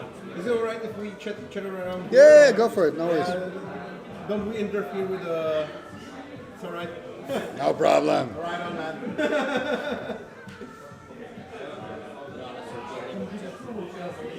So the third game. Thank you, Dango. Enjoy your meal, man. Thank you, man. So we got Martin playing the Thunder. I guess it's Oliver's turn here. He goes City Brass. There he plays pass. There's a maze. Maze of F.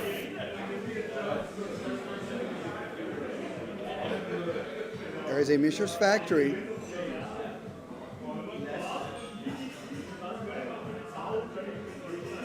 Another pass here.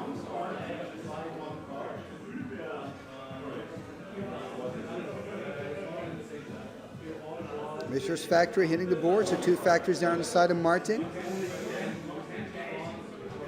I mean, the good news for Oliver is that they're, oh, look at that discarding, not finding lands. That's tough. I want to say the good news is Martin cannot counter, doesn't have double blue, but Oliver forced to discard. This is really bad. Yeah, now you can go into the red zone, I guess, taking the risk that maybe you're going to lose your factory, though. So probably if you're control, you don't want to do that, but...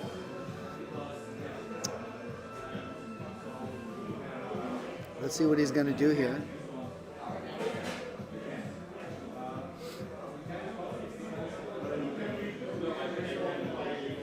Going to tap 4. What are we going to see for 4? Untapping again. Nope. Tapping that one. Jam de Tome. Yeah, I mean, that's the poster boy of control, right? Here we see Counterspell, though, being played out by Oliver. Realizing the threat, you have to take care of that Jam de Tome. If you play against a deck and they have active Jam de Tomes on the board, it's one leg into the coffin, if you know what I mean. And ooh, there's that Sapphire, meaning it's like a counter magic up now. It's going to be really tough for Oliver. I kind of felt like before he had that second blue, there was this moment for him to do something. Going to tap 4 again, and tapping the Sapphire to do so. Interesting. Oh, look at that. Wow, that's so cool. The 3/3 flyer Phantom Monster. I really didn't expect to find a Phantom Monster in this deck. Martin, I was like, oh, you're playing a little bit boring deck, but now Phantom Monster. I love it, man. I've got respect for this. Very, very cool. There we see a red Elemental Blast, though, taking care of it. The Phantom is just not meant to be. It's not meant to be. You know what I'm hoping for now? A second Phantom Monster. It's going to tap a white for Soul Ring. Okay, what are we going to see next? Could animate, double animate attack here. If he sends it back and use it to pump the other, still deal 3. Into the red zone, sending one back, using it to pump the other, dealing 3 still. That's the thing, Maze against factories is not really that great. I mean, you do take 1 damage less, so it's worth it, but it doesn't feel good, you know what I mean? Martin, you're going second. Dara's going to go for Time Walk. Oliver now on 16. There's an Underground Sea. Is he going to animate again? Yeah, let's do the same thing twice. Going to take 4 now. Maze is tapped. Drop to 12. I mean, the only problem, if there's a problem for Martin, is the amount of cards in hand. Passing turn, there we see a bad land. So Oliver finally finding land, but isn't it too late already?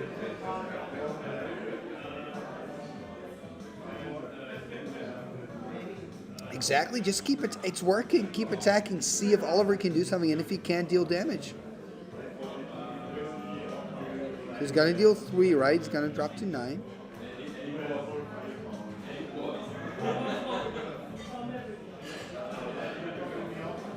There's a shatter. And I like this, to do this on end step, you know, because then you untap again, you've got counter magic back up. I mean, some people say, why do you take the damage if you had to shatter? But then if you play the shatter, your counter magic is gone. You allow your opponent to play something out second main. I like this much better at the end step. So players here know what they're doing. It's Martin's turn again. It's still looking quite good for him. The thing now is that 1 maze, so he needs to put another threat on the board if he wants to hurt Oliver. Oliver on 9 already. He's pretty low.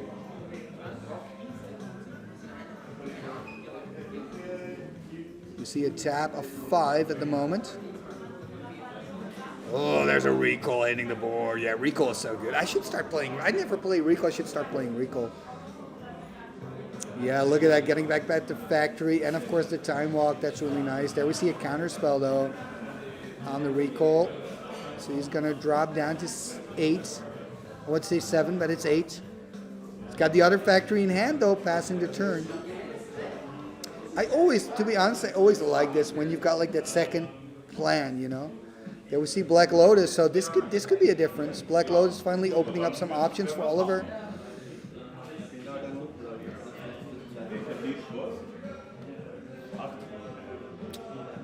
It's gonna be tough though.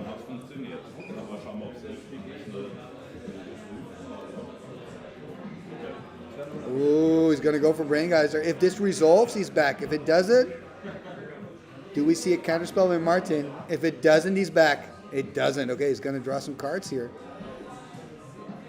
Martin drawing 4, I believe, from this Brain Geyser. And the fact that it resolves is so important for Oliver here. If he had a counterspell, it would have been almost end game. Going to see that land drop here. Ooh, it's a Loa. Does he have 7 in hand? I'm not quite sure. We're going to see. I guess if you're Martin, you can still attack for 3 here. Put Oliver on 4. If you can find then a Psionic Blast or a Fireball, it could be game. Does he have a red mana, though, for a Fireball? I don't think so. He also still has... Ooh, there is... That's a Divine Offering, if I'm not mistaken. Or is it balance? It's a balance! Wow, that is really good. That balance is quite good because it's going to deactivate the Loa. Of course, he is going to use the Loa in response to at least get a card from it, do some more card selection. But, yeah, this is really tough. We do see Martin here is going to lose a land. Could have that mana floating, of course, and use it after it resolves.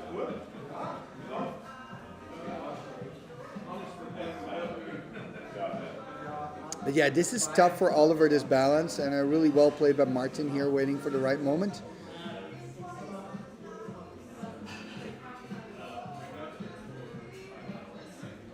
I mean, we've seen Balance doing great things today, and it's a reason that the card's restricted. So only 3 cards in hand for Martin. So look at that. Time Walk gone. Chaos Orb gone. Recall gone. Right? I mean, Recall, if you don't have that many cards in hand, isn't that great anymore. There's the attack for 3, I guess. Who's going to drop to 4. There's Ancestral Recall. Yeah, you can join. You need a beer? Yeah, I could use a beer. Yeah, why not? Yeah. Left it. Yeah, thanks.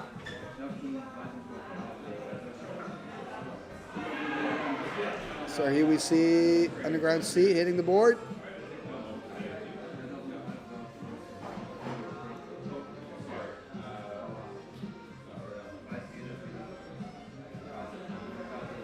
I mean, this is going to be interesting, right? Of course, Martin again animating. Why not? Just keep doing what you're doing because you're winning it. Going to go up. Are we going to see a lightning bolt here? There's the bolt. So he's on 4. The thing, though, is Oliver needs to win this. Remember, he's 1 game behind. We're on tournament. We got 50 minutes, right? These are all things you have to consider.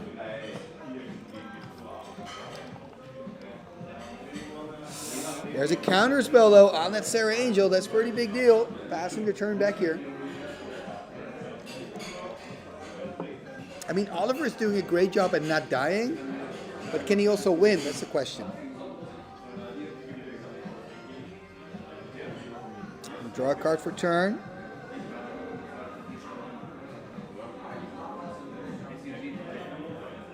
What are we going to see here? Tapping 5. Okay, another Sarah hitting the board. Are we going to see another counterspell? No, just one card in hand, by the way, for Oliver here. He's on 4. That means next turn he could... Ooh, but there's a lot of blockers there. So there's not really a good attack here for Martin. If you're Martin, you need to take care of that maze. Get rid of the maze, win the game. Can you do that, though?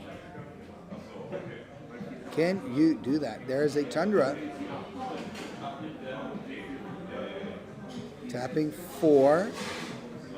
Tapping 5. Another one. Ooh, there's an air elemental. Wow. So many creatures. I kind of feel that those creatures came in after the first game. There's another maze, though. Yeah, both players kind of laughing at this. Right? It's this endless standstill. Another maze hitting the board here. Ah, this is tough for Martin.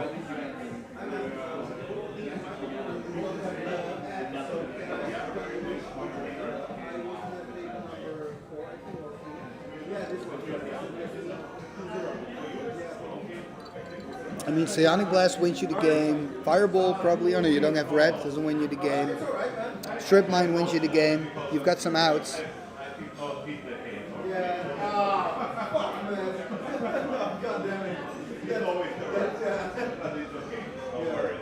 Looks like he's going to do something here. Tapping 4. Yeah, there's the moat. I mean, the moat offers you some protection, but... I mean, it means he cannot attack with the factories, but who cares? Ah, thank you. Danke. You're welcome. It's huge. Look at this. What is this? Is this normal size? This is a small one. It's as big as my head.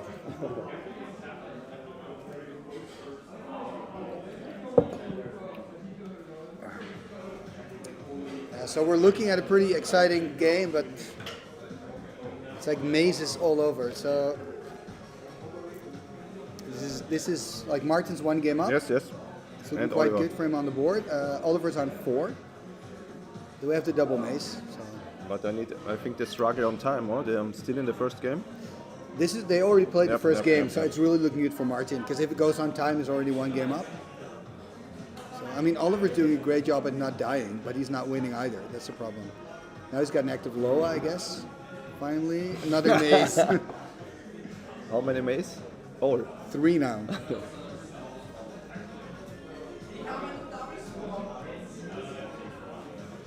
The music's good. Never going to give you up. Like, he's not going to give this up. But I mean, if he has a Fireball now, I mean, Fireball's Psionic Blast, right? That's closest. Passing the turn though. But then again, Oliver probably has some counter magic with so many cards in hand. Oh, he's got Psionic Blast himself.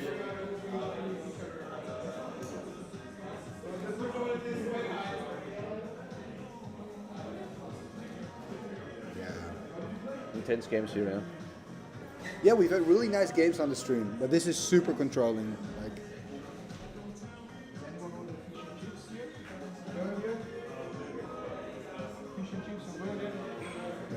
tap 4, okay. 6, Mamoti Jin, Papa Moti. 7, so something else, I guess. Maybe a Brain Geyser or a Recall. Brain Geyser, I think. Yeah, there it is. Brain Geyser. Are we going to see a counter spell? Red Elemental Blast. That's the thing. If you play against an active Loa, you know your opponent's going to have the answers. Yeah, but you have to. The other option is doing nothing and lose, right? So you have to do something. At least you bait out a red blast. Yeah. I mean, I guess a perfect scenario is if you have a follow-up play as well, because then you can. I love to do that with Ancestral because it's only 1 blue, so you can kind of play something bigger, get the counter out, then go Ancestral. I think after sideboard, I think Martin boarded in a lot of creatures because I saw Phantom Monster. Yep. Now I see Air Elemental, Air Elemental as well. and Serangel. Yeah. And he's playing with mode.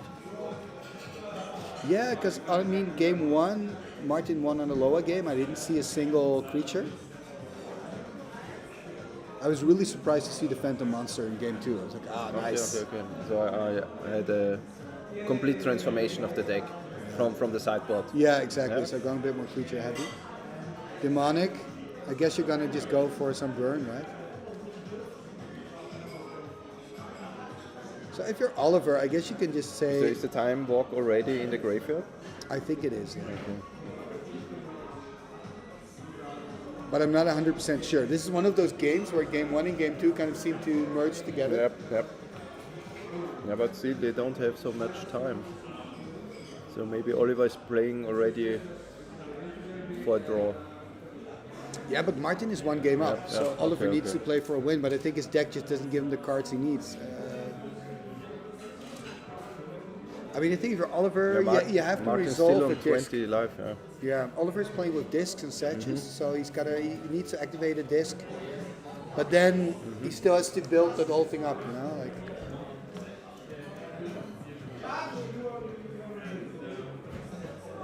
it's not looking that good for Oliver because he has to win. That's the problem.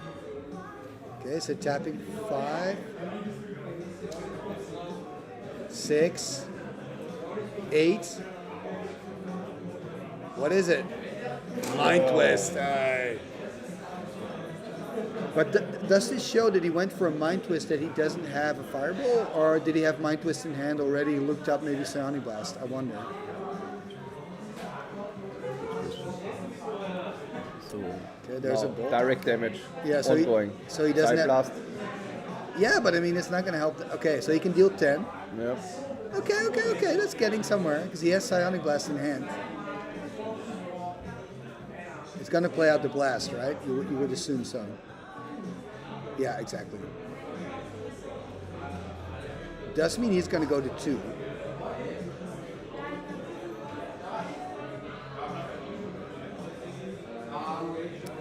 And one more shatter. Oh. I wonder if maybe the Mind Twist is a distraction, that he's now going to play the burn. I don't know. So he's one more shatter in hand he's going to play, you think? And maybe on the Lotus? Yeah, exactly. Is he going to sack in response? That's, I wonder. Oh, he's got another shatter. It's funny. Yeah, like, why he's not? all- Why not? Yeah, it makes sense.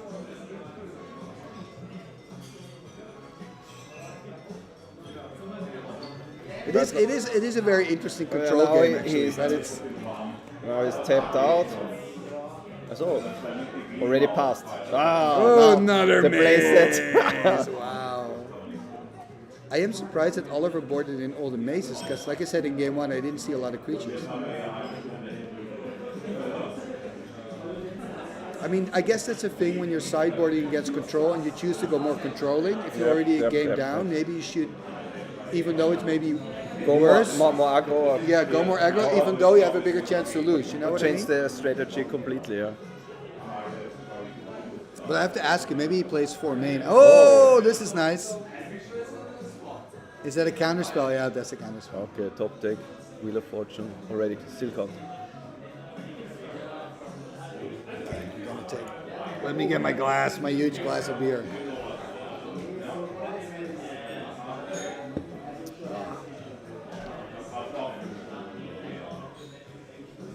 Another Sarah, wow. But he's got 4 mazes. It's not gonna. It's not gonna work.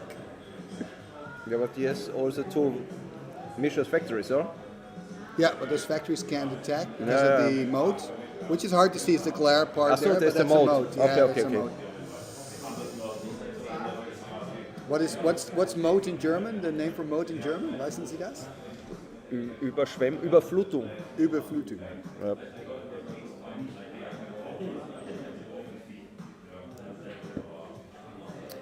It hasn't been printed, of course, in German. No. Because you have Italian legends, not German legends. Yeah. Correct.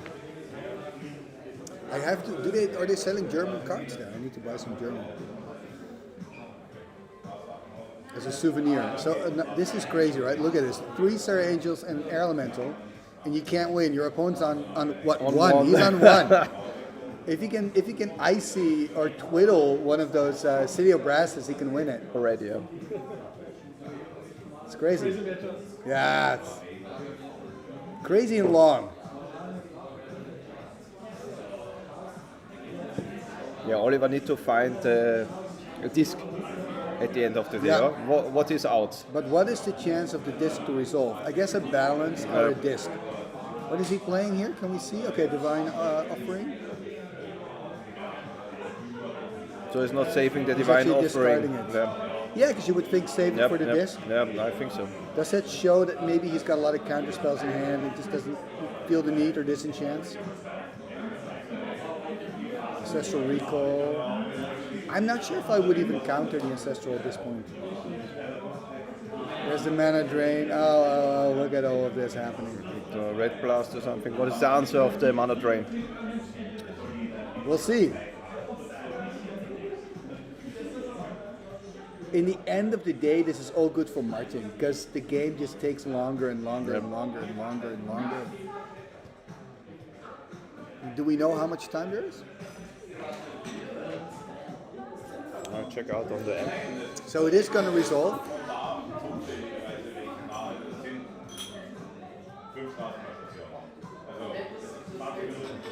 Two minutes. 2 minutes, then they go to final 5 rounds. Yeah. Okay then.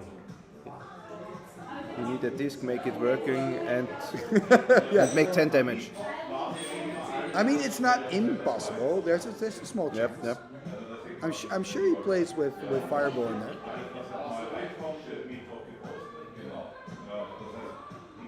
But that's why I'm thinking for Martin, if you're this far into the rabbit hole, then maybe not counter the recall, because you only want to counter the few outs that he has. Then again, at the end of the day, your counterspell got Oliver's mana drain out, which is also fine. Exactly. Right? So, Yep. All right.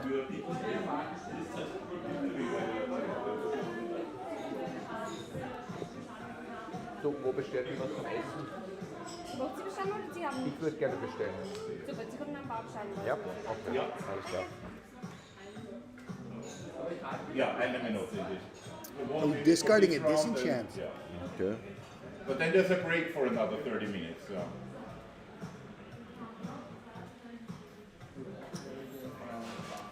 Oh. I mean, this is really a control game, right? You're discarding your Swords to Plowshares and your disenchants because you want to keep your counter spells in hand.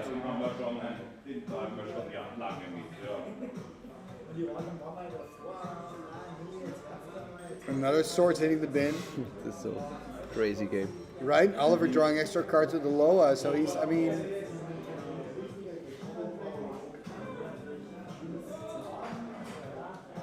What is he going to do for 2? Demonic Tutor? I would just let it resolve. Okay? I mean, the thing is, he's going to look something up that he's going to play out anyway. Yeah, and then counter it afterwards. Yeah.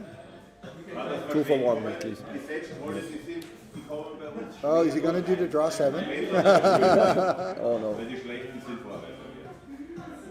Oh, another counter spell. This is crazy, right? More counter magic. God.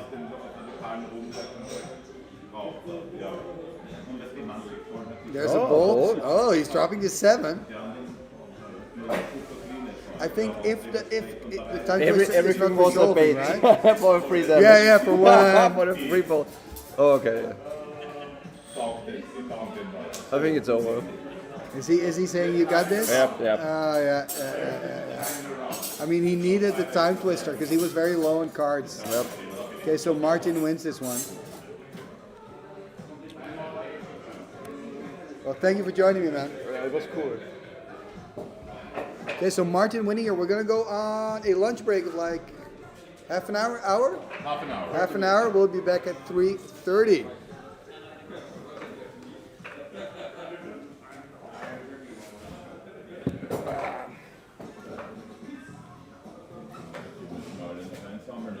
Too much drinking and then like a counter war. That's the worst. This is always a good sign, right? When you've got half a Coke and a beer and a full dinner. Are you enjoying yourself? Yeah. They're actually good games. I mean, it's always a little bit random who's playing in front of the camera and what's to be shown. Happy with is that we're having different plays every time for one, because what you sometimes see is one deck dominating, then again it's the same, and you're going to see them people play anyway. Yeah. That's always a thing. Well, here it seems quite diverse. Yeah. No, this was an interesting game. It was blue-white against Georgies. Yeah, the deck against Short Disco, but both players going for a lot of counter magic. And I felt that I got to ask, I felt that after sideboarding, the Pro Disco player boarded in more ways, and the deck player boarded in more creatures. Because all Sunday saw Phantom Monster. You don't see that often in Ireland, so I'm liking that. I think 2-0, because he boarded himself on the outside. Martin, genau, ja. Ja, den habe ich vorher auf meiner Chaoswand verschmissen. Also der ging nicht, der ist mir wirklich, der ist beim Hängen geblieben an der Hütte. So schwitzige Finger anscheinend. Vorher den einfach wirklich so zack und... Aber das ist was es ist, das gehört dazu.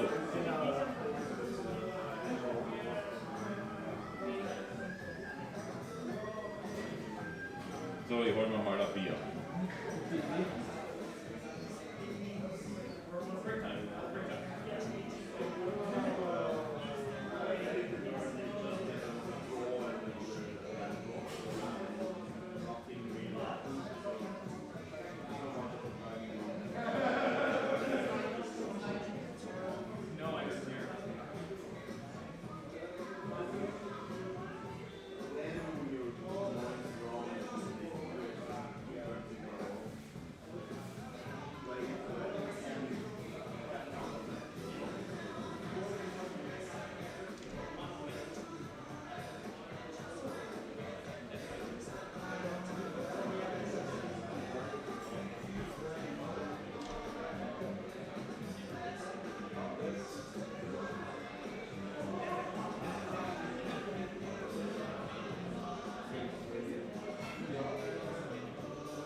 Okay, so we're back, I believe. Oh man, so many issues. Sorry for all the problems, but we are back.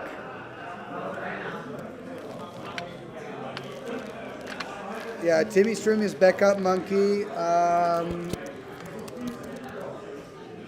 mean, we're streaming here with free Wi-Fi from a pub, which is quite challenging at the times. Let's take a look at the match, though, shall we? We've got Pavel on some green thing here, starting with Lana Elves. Philip have played 2 duels so far.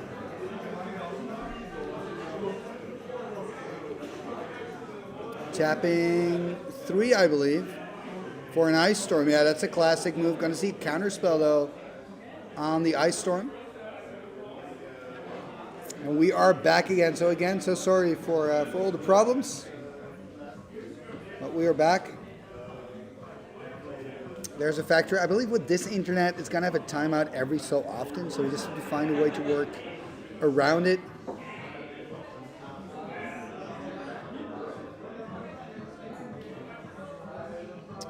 There we see tap for a green for another lawn, or we're tapping another one. So there's just a lot of like green aggro stuff happening here.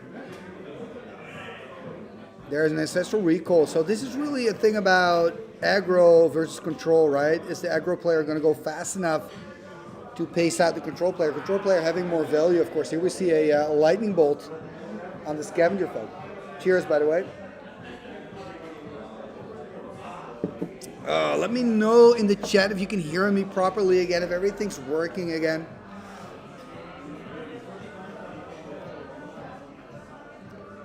I am kind of noticing that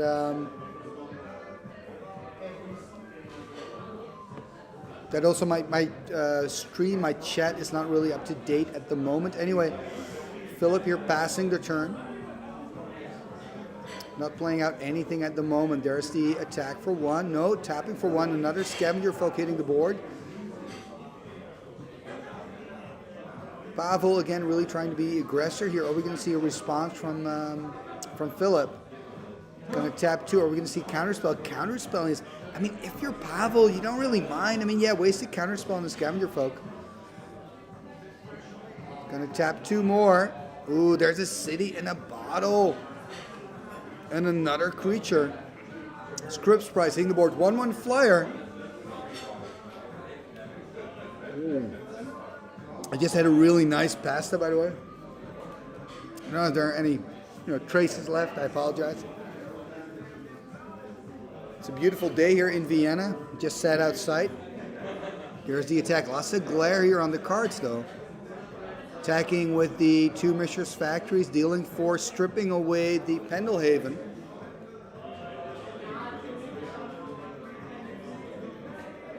Yeah, this is going to be difficult for Pavel, I guess. Drop to 16, 20 life still for Philip. I guess he can swing in for 3, put him on 17. There's a strip mine, so he could strip one of the factories. Could wait with that, of course, as well. I mean, you could also take out the double blue option, but I think it's not really what you want to go for. 3 cards in hand for Philip. Going to go into the red zone here, attacking for 3. Go get him. Going to put him on 17.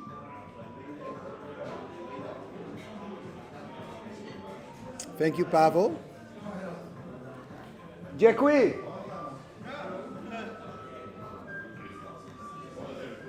I speak a little bit of Czech.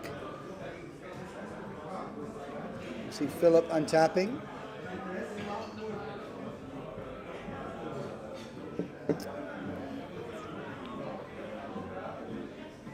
Hey boss, welcome. Good to hear it's all fine again. Thank you. There's the attack for 4. There's a crumble. There's a mana drain though. And then, wow, look at this. Using the strip, taking care of business, but Pavel's still taking 2. He's on 14. There's a Swords to Plowshares there on the Llanowar Elves. So he's up to 15. 1 card in hand for Pavel. I mean, he can attack for 2, right? That's what you want to do. Why not? You don't really have any other options. And hopefully that 1 card in hand's a crumble. You can try to crumble the factory. So Philip dropping to 15. Both players on 15 at the moment.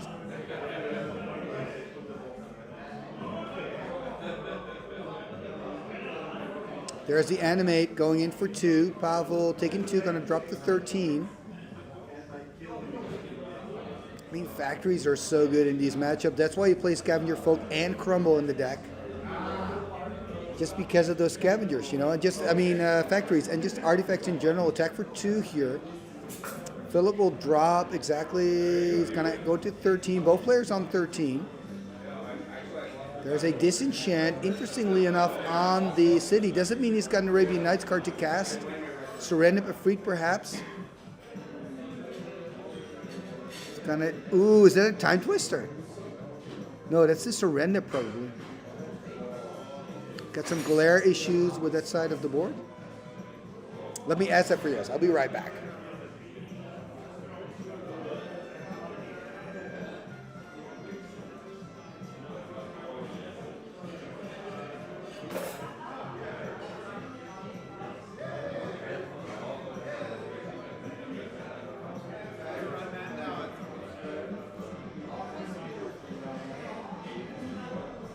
So just trying to get the glare situation under control. This is what I do. Trying to make sure the internet works, and if we don't have a lot of glare, that's basically, and drinking beer. That's what I do. And believe it or not, it's a full-time job. Well, it's not actually, but it's a full-time job. Anyway, so random hitting the board, so that makes sense. The disenchant earlier, we see, I guess, Pavel cast the script sprites. There's the attack. So Pavel dropping to 8.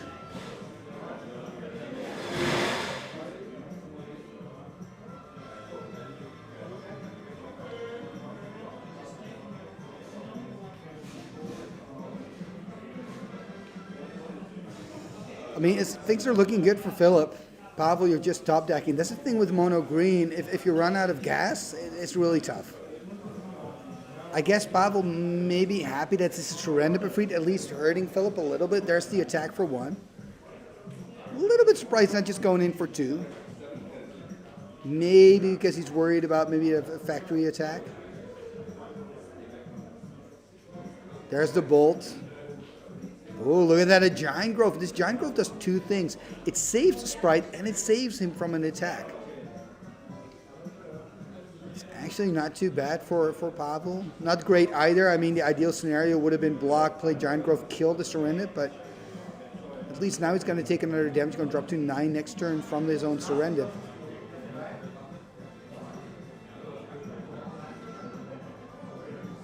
Ooh, look at that, turning it sideways. Doesn't mean he's got another Giant Growth. There's the block by Philip, though, calling the bluff. And I guess it was a right decision here to make. Now he's going to tap 4. What are we going to see? There's a Hurricane. Oh, wow, this Hurricane really hits home. Are we going to see a counterspell by Philip? If not, it's a really great play. No counterspell. Both players kind of writing down their life totals. So look at that. Wow, and I'm liking this play by Pavel. He's on 5, Philip on 6. And he's still in a bad position, but I feel like he got the most out of that. There's the attack. Could pump it here, deal 3 instead of 2. Going to just go for 2. Passing the turn. Interesting choice. Wonder what he's got on hand that he needs that extra mana for. We're going to find out soon enough, I guess. There's his Scavenger Folk. Now remember, he's on 3. Animating both here, going into the red zone. Remember, Scavenger Folk still having summoning sickness. Has to jump here. Going to drop to 1. It's looking very bad for Pavel. Passing the turn. Pavel needs a green miracle here. Tapping 2 green. Well, this is, what's it called again? The fly, it's a 1/1. You can give it first strike. I like the card. I love the art of the card. Dragonfly, that's it. But there's the attack and has to chump now. Of course, he can use Scavenger Folk, take out one of them, chump with the other.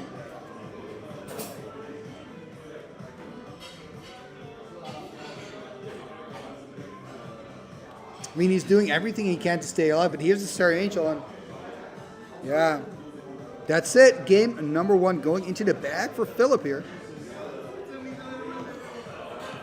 I mean, playing mono green, it's all about being explosive. If you win it early. If you don't win it early, probably going to lose. Exactly, mono green is difficult. And we're back. We got 28 viewers again. Welcome back, everybody.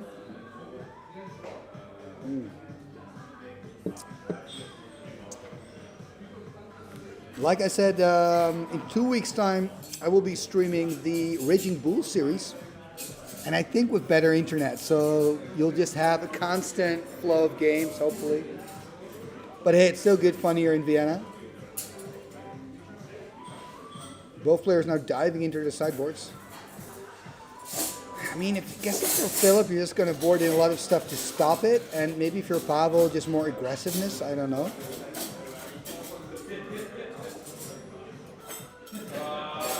I mean, you're already playing Crumble. You're already playing Scavenger Folk. So we'll see.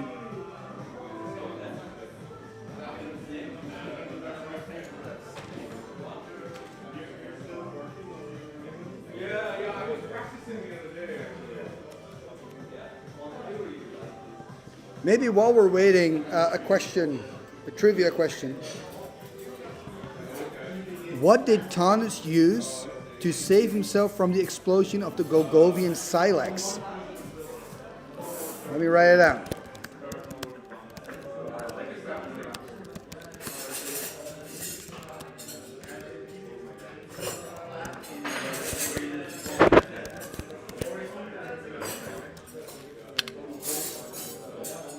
This is a magic card, by the way. It's a very cool magic card. I play it myself in a few decks. And remember, Thomas was the right-hand man of Urza.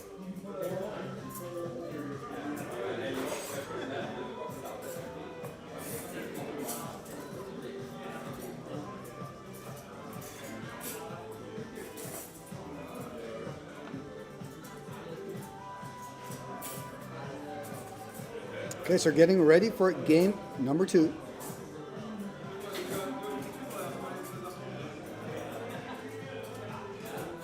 So both players from Czech here playing against each other, traveling all this way to play against each other. It happens.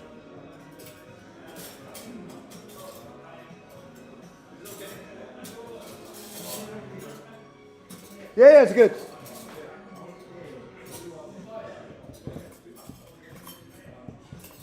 I mean, Pavel on the play is a different story, you know. That's where he wants to be with this mono green. What I like about these mono green decks is you know what you got. You know what you got. I mean, if you're half dying in turn 2, you know you're probably going to lose. If not, you know you're probably going to win.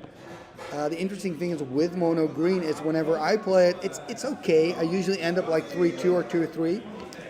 It's a really nice budget deck to build as well with because it's mono green. It works better if you splash a little bit of black, but not always. But my point is here, some people are just really good at piloting these type of decks, and they are the players that get really good results. Like, of course, Dave Bard, who's kind of, you know, the grandfather of these mono green decks. But yeah, I've seen a lot of good players like Jorgo from Belgium, who's just amazing when he's playing mono green. And you got a few other players. We recently had at the UTC, we had a mono green reaching the finals. That was quite exceptional as well to see. And also, I think in Sweden we had mono green one year hitting the finals with a war mammoth in the deck. So that was quite spectacular as well. So mono green, don't underestimate it. And we're going to see if Pavel can at least make it a 1-1 here. Looks like both players are going to keep their first 7, starting with a forest here. Into a Script Sprites, the little 1-1 flyer from Alpha. There we see a Mox Sapphire and a City of Brass. Tapping the Sapphire, taking a damage. Early bolt. Bolt the Pixies. Oh no, oh no. It's the end of the line here for the Pixies. And I mean, Lightning Bolt, absolutely a really good card against these mono green decks. We see a lot of more 1-drops in hand here for Pavel. Going to start with Lana Elves. Also playing a Mishra's Factory, which is quite good, so next turn could potentially attack for 3. Philip here having the Volcanic Island as well, passing the turn.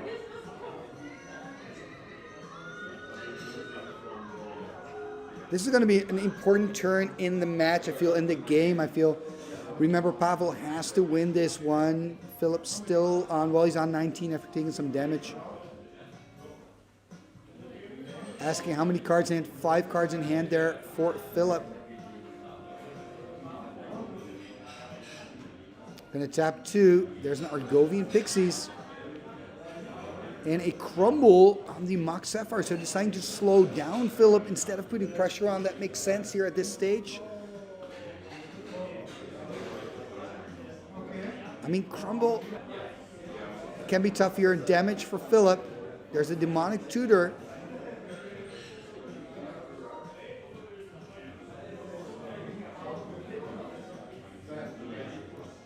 Wonder what he's going to tutor for. Could even be a Black Lotus to play it like something big, like a Serendipity. Could also be a more traditional choice, like of course the Ancestral. But then again, I mean, you're under pressure, although you've got a pretty high life total still. Could also be a land. I mean, he's missed his land drop, it seems, and also the Sapphire got taken away by the crumble. Look at that, passing the turn. So no Lotus and no land. We know that. And this means a free attack here for 5, actually, for Pavel, if he's not playing anything out. I mean, if he's got a Berserk, you know, he could even deal 10 damage with the Wondergroven Pixies. It's all possible when you're playing mono green. Tapping 3 here. There's an Ice Storm, taking care of another land. I'm liking this. Really keeping Philip low on mana resources, making it so hard for him to climb out of this ditch that he got himself into. I really wonder what card he looked up. There's another Volcanic, so 2 lands for him. I mean, Earthquake for 1 would be quite good here, killing both creatures on board. Wonder if that's in the sideboard and if he boarded in the first place. We'll have to wait and see.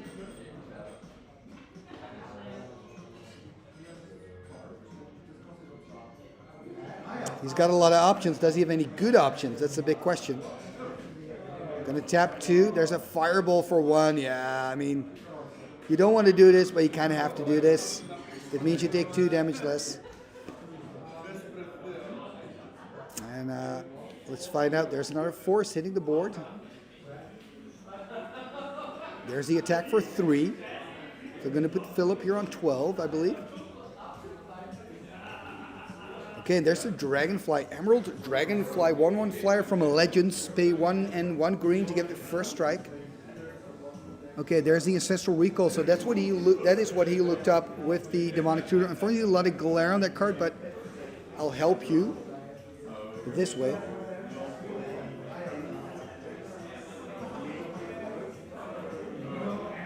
And after this game, I'll talk to the players to tell them not to put the cards there, but of course they can't see that. Okay, here's a Spirit Link, maybe a card from the sideboard. So Spirit Link on that Emerald Dragonfly. It's cute, but it's not really going to save you. But hey, it's at least you take 1 damage less. There's the attack for 3.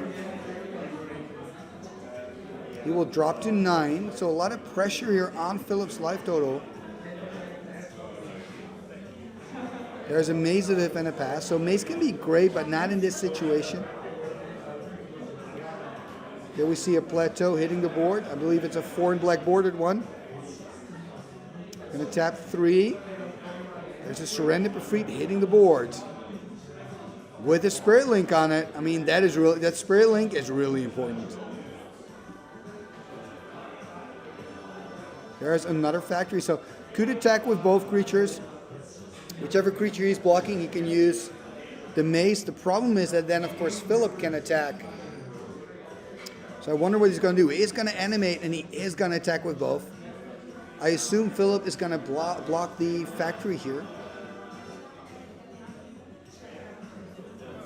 Look at that. He's taking the damage. Probably worried about a Giant Growth. So he is taking the damage. He's going to take 4 here. That means he drops to 5, I believe. There's the Giant Growth. Going to drop to 2. Wow, so close to the brink of losing here game number 2. Remember, he is 1 game up, though, so he's going to take a damage, then gain a life, so he's still on 2. Draw a card for turn.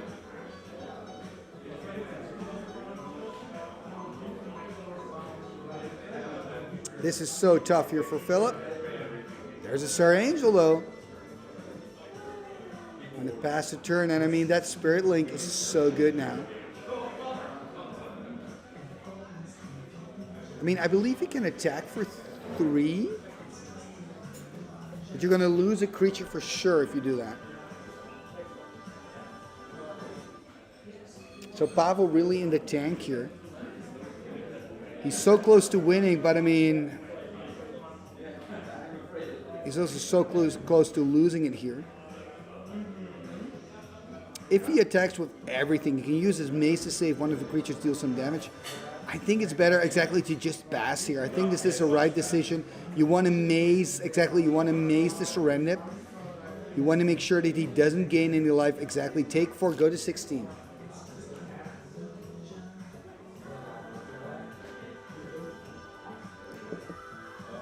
He's going to draw a card for turn. 1 card in hand. 4 cards in hand for Philip.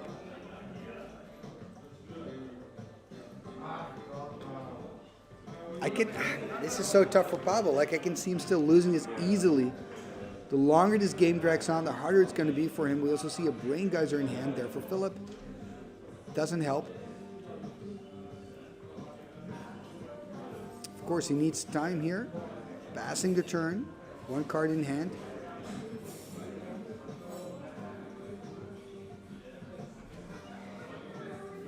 There's the attack. Using the mace here. Taking 4, dropping to 12.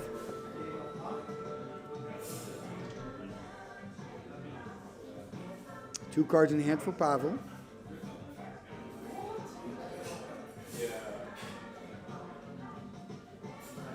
Hurricane would be great here. Hurricane would really help. Yeah, that's about to be great. Looks like he's going to do something or tapping 3. Are we going to see an Ice Storm? Okay, a Serendip, a Freak hitting the board. Passing the turn. There's a Swords to Plowshares though.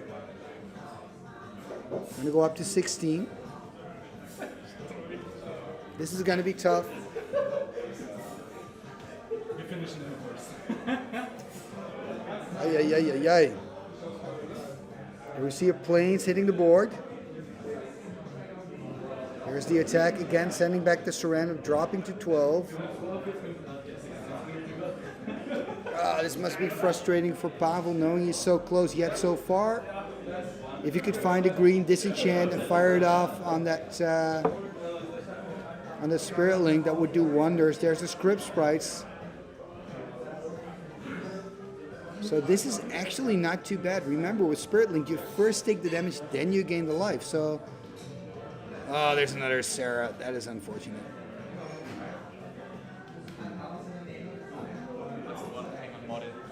If he attacks with everything, can he actually win it here? Take more damage from the Angel, because we've got 3 blockers on the side of Philip. And we've got 5 attackers on the side of Pavel. Oh, but of course we also have that Mistress Factory on the side of Philip. Yeah, that's the problem. Well, one of the many problems. And again, he's got 6 attackers. I think he can win it. Remember, you take the damage first. Okay, here's the Strip Mine. I think he can win it here. If he strips the factory and attacks with everything, and whatever he blocks on the Serendip, take it out of combat, I think he can then win. If, of course, Philip has nothing in hand that could be useful. Remember, Philip is only on 2. I'm just going to say it again. You first take the damage, then you gain the life. So, I forgot. I mean, what's that creature that has the Spirit Link on? Is that an Argovian Pixies, or is that something else? If it's a 1/1, okay, he's going to pass a turn. I think, let me know in the comments, but I think he can actually win this one.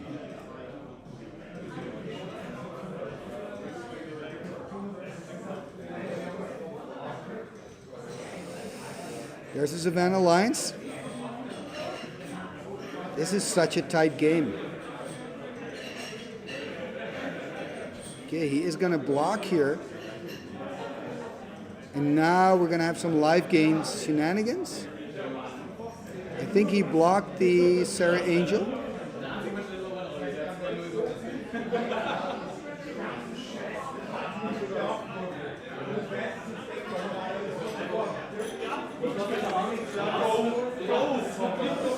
Man, this is getting complicated. I kind of feel that somewhere Pavel could have taken the game. I mean, he can strip the factory.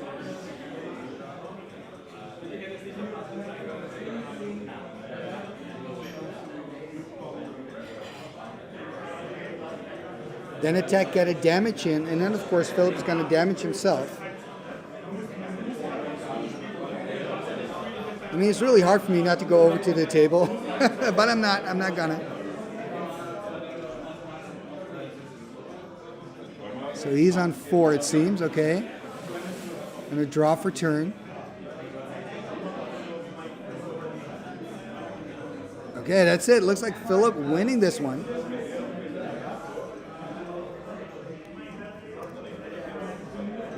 Let me talk to the players.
So yeah, I came to talk a little bit to the players about that, but I'm not sure. I think there was an opening there, but again, it's really easy from my position.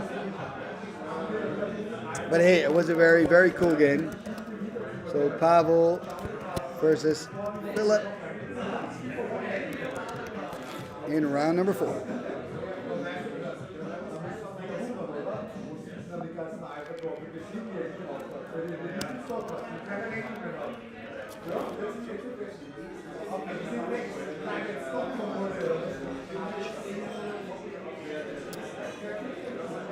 Oh man, I'm multitasking here.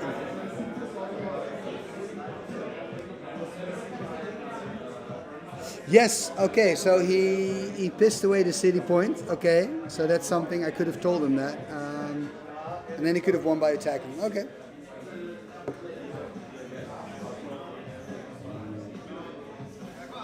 Well, it's all part of the game.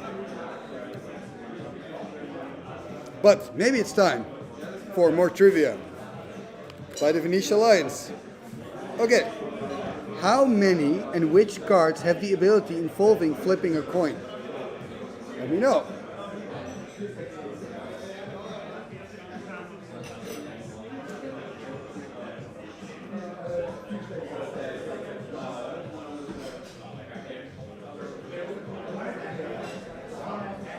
Oh yeah, so yes, Joep, it's exactly the coffin.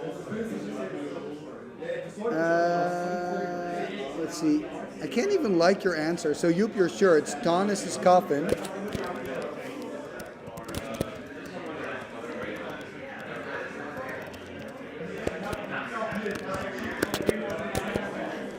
And the cool thing is that he actually made one for Ashnot as well. So he saved Ashnot. Ashnot and Thomas kind of had this love thing going on. Also, if you read the book The Brothers War, it's all in there. It's all in there. But my new question is, how many and which cards have the ability to flip a coin?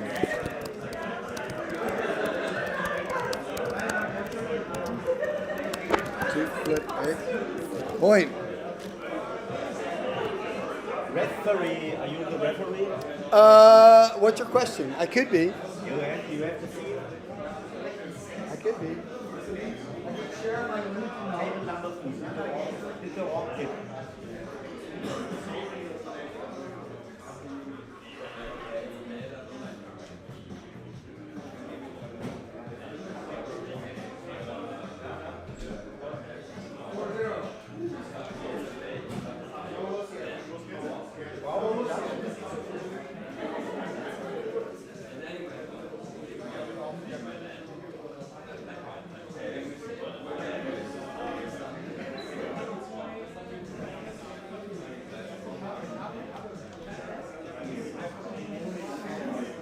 Okay, I'm back.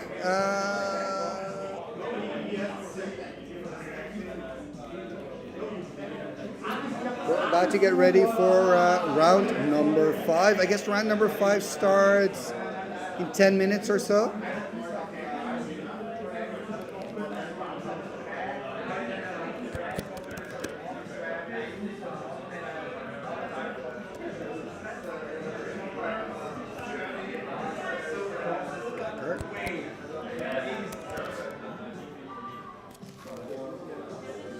So I'm going out for a sec, but I'll be right back for round number 5. And yes, let me know, Monkey Rookie, how many cards involve flipping a coin, right? And then the second question is, what cards are they?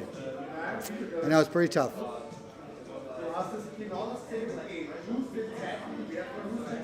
Yeah, Mana Crypt is not in the old school pool though.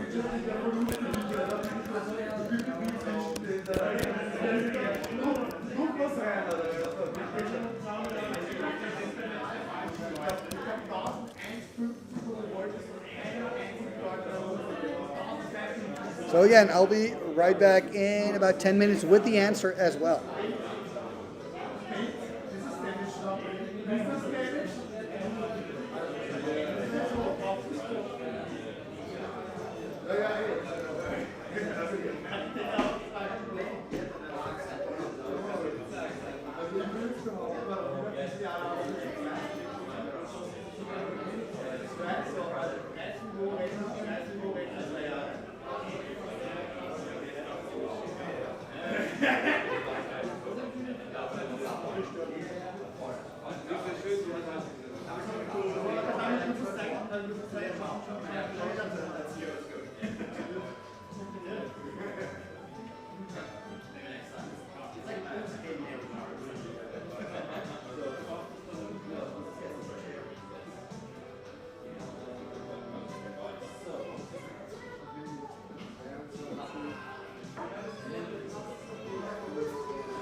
Ready?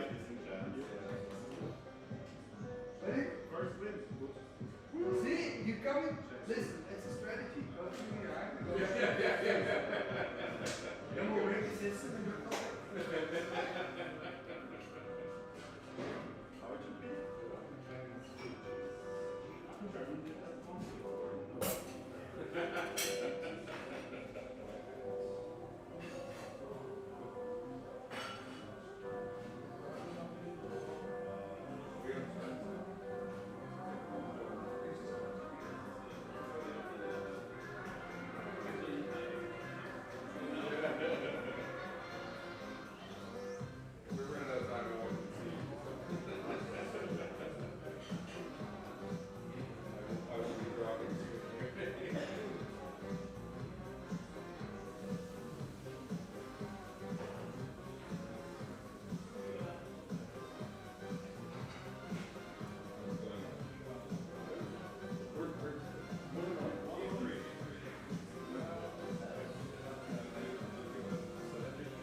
Also Ring Robbers.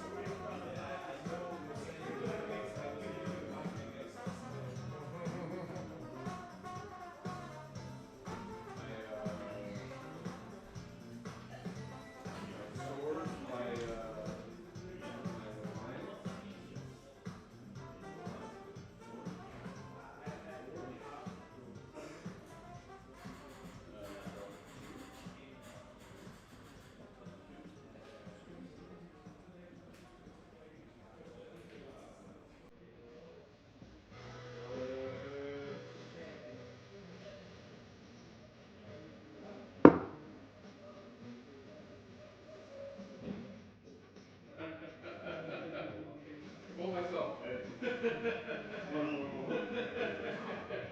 would prefer to play next or play ICE. You're still at it, right? Or are you finished? Yeah, we're still at it. 2-1. 2-1 for me. Yes. That's one of the chance.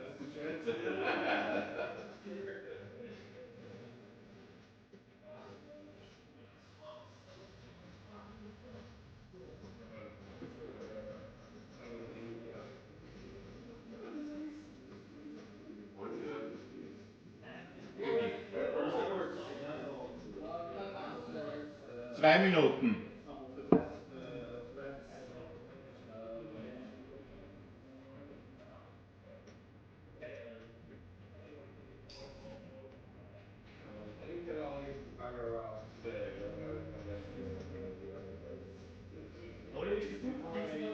Nein. Ja, hab ja einfach einen scheiß Haus aufgekriegt. Sonst wäre ich ja noch gelogen. Ja. Ich beschwitze jetzt, ich kann den Haus auch nicht drücken. Das bleibt mir nicht gekriegt, aber ich kann ja nicht so viel spielen vom Street. Ja. Ja, ich kann auch nicht wechseln auf meine Hände. Ja, ich habe einen. Nach einer Minute.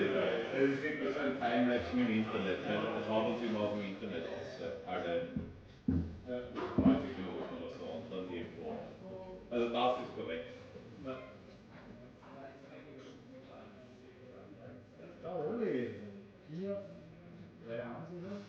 Für wen hat den Eingang? Wobei jetzt auch, ja.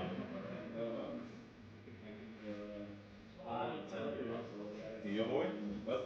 Was sind wir dann? Du hast 2-0 verloren. Oh, ja, ja.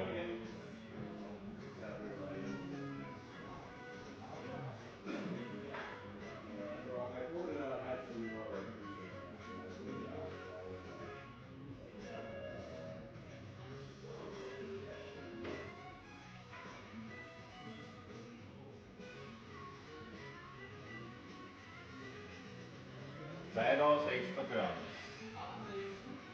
Der jetzt dann entsprechend so da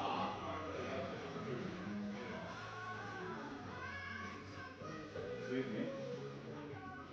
Would you turn on the lights, please? Thank you. No rush.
An die Turnierorganisation muss kurz gesagt.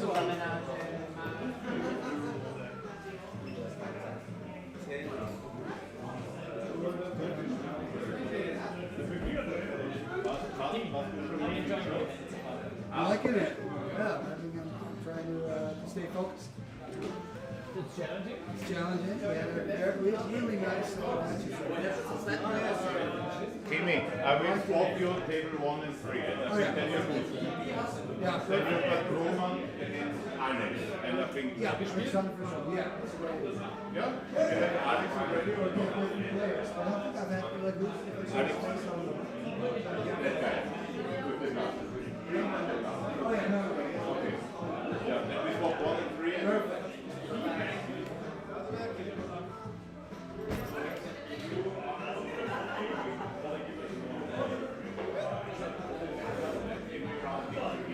We're back, getting ready. Round number 5. Yeah, so it's including Fallen Empires, this question. So Goblin Kites is in there. Let's have a look. So Idwin Fried, absolutely. Bottle of Suleiman, Mijay Jin, Idwin Fried, Orc General, Mana Clash,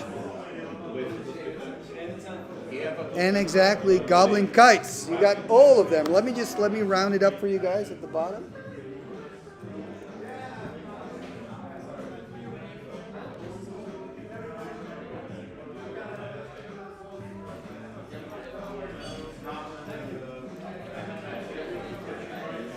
La la la.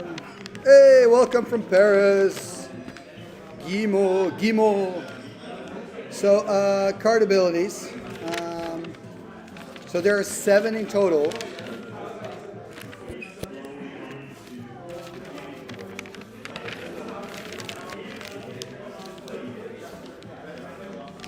So let me write down the answers for you guys. So we've got Bottle of Suleiman, which is, I've already heard that one. Oh, you're missing one still. Goblin Kites. Mana Clash. Yeah, of course the Jins.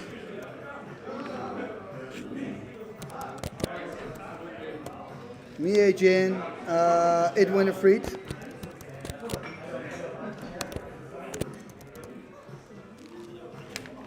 Someone said Orcish Captain, right? Yeah.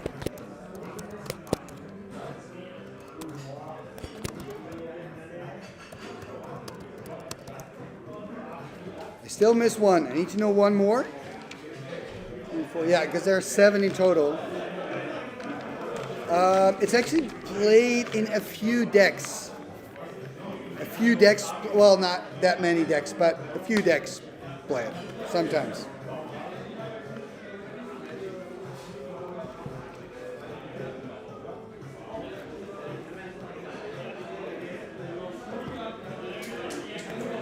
Yes, Goblin Artisans. Did somebody already say that? Because that's the last one.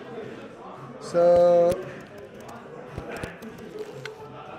Goblin Artisans. Yes, that's the last one. And you've got 7. So I guess someone already mentioned that. That's a card from Antiquities, of course. And let me find out where the players are because we're about to start. I'm just going to check the names here.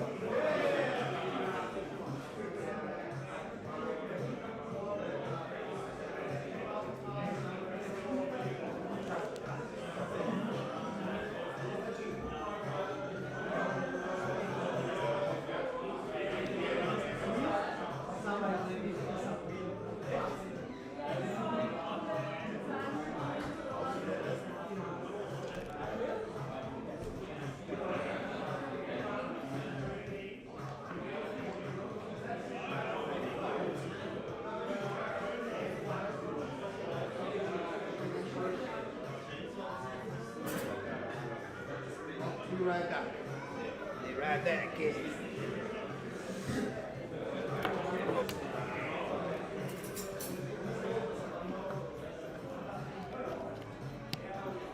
More technical issues, because yeah, why not? Let's have a look.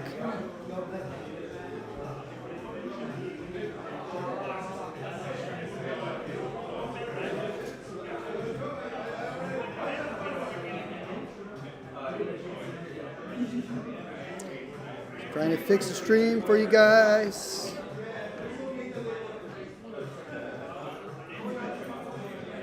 Wow. No, sorry, I gotta check.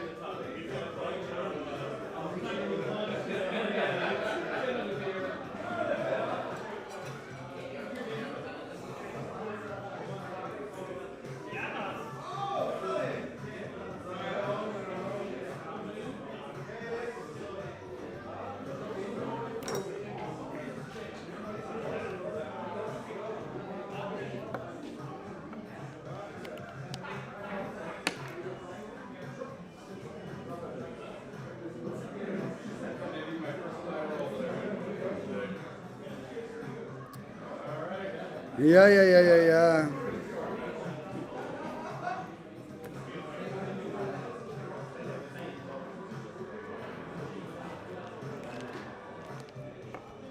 So what do you like?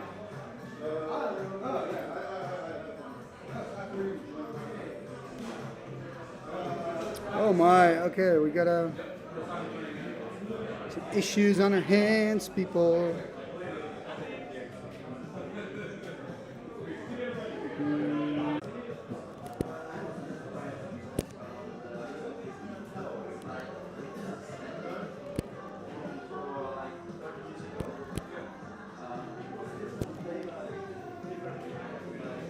Yep, it's all working. Thank you guys. Thank you for waiting. Okay, we're back. Oh man, stressful stuff.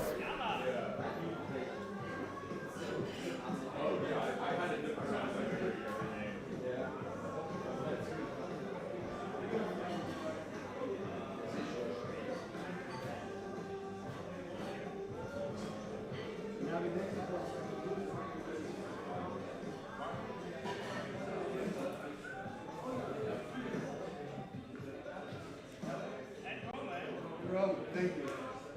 Alex and Roman.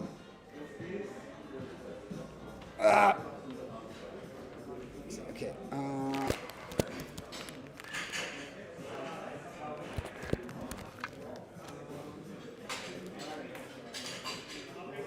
Okay, so I think I got everything working. Alex and Roman.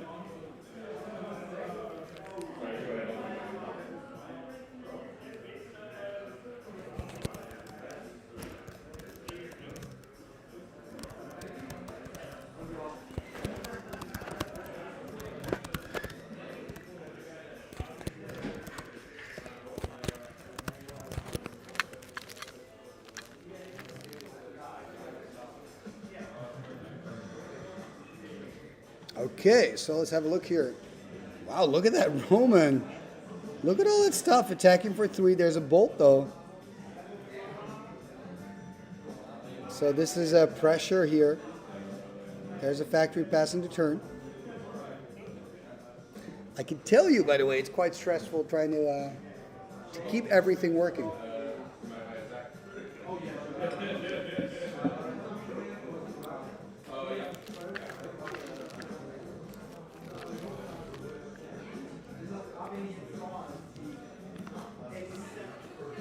There we see a Black Lotus. Ooh, cracking the Lotus into a sedge. Keeping regeneration mana open here with the Badlands passing the turn. There's a Lotus. Look at all those Lotuses. Lotus on Lotus on Lotus on Lotus. Cracking the Lotus as well. Are we going to see, for example, a Sarah here? Is he going to tap out, though? He's got 3 floating.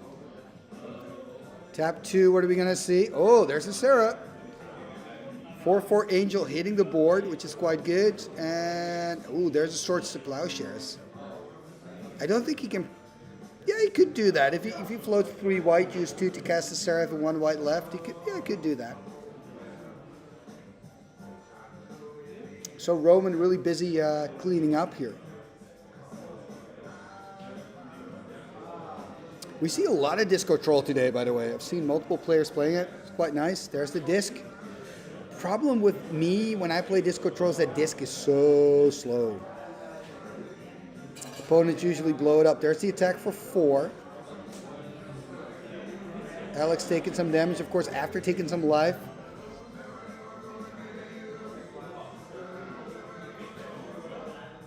There it is. I'm just checking like the wiring, if it's all still good. There he goes, blowing the disc. It's quite good. It takes the Sarah and 2 Moxen, so it's a 3-for-1. And now he can, of course, animate also the factory if he wants to, but Roman, of course, has that factory still, playing out the second factory into Suchi. It's quite a good turn for Alex here. I mean, if the disc can stick, you can get a lot of value. Absolutely. I've seen some people play it together with Twiddle or Turkos Recall. There's the pass here. So we kind of have, on the Alex side, we have a mix of Disco Troll with robots, right? Look at that, going into the red zone, attacking here. Just with the factory, not with the Suchi. There's the activation, so I'm expecting maybe a shatter here. So 2-2 here, it can pump itself into a 3-3, make it a 3-3, make it a 4-4, so he's going to make just a clean trade. And this is not too bad if you're Alex, because next turn you can start attacking with the Suchi as well. Oh, there's another factory though. And our Argovian Pixies, those Pixies are quite good taking care of the 4-4 Suchi.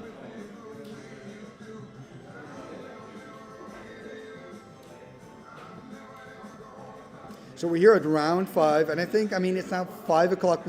I came here at 10:30 in the morning. It's crazy how quick these days go. We have 6 rounds in total before we enter the top 8.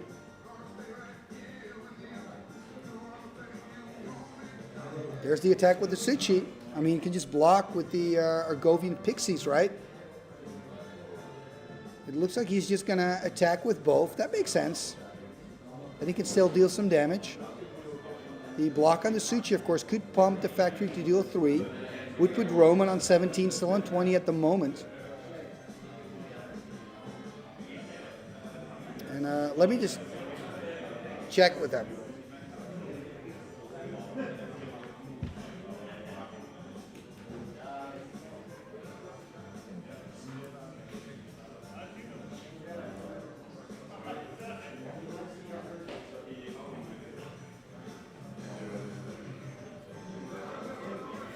Okay, so again, I'm not a judge, but every now and then, if I see a big mistake, I'll try to intervene.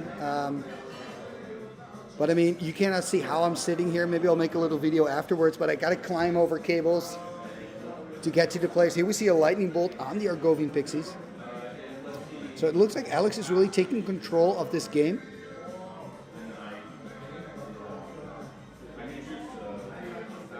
Tapping the city, taking a damage from it, attacking him for 6 into the red zone. Could deal 7 in total if he wants to. Keeping it to 6 though, and a Roman dropping to 11.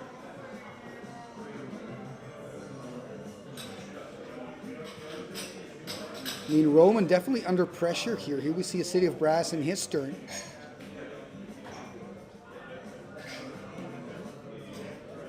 Is he just going to pass? That's a big question.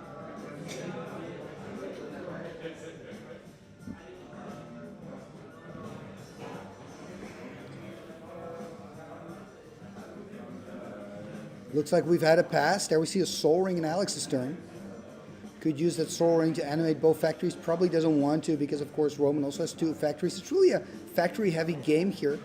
I mean, he could attack with a Suchi, basically offering a trade for a Suchi for a factory. Going to animate one of the factories' attack here.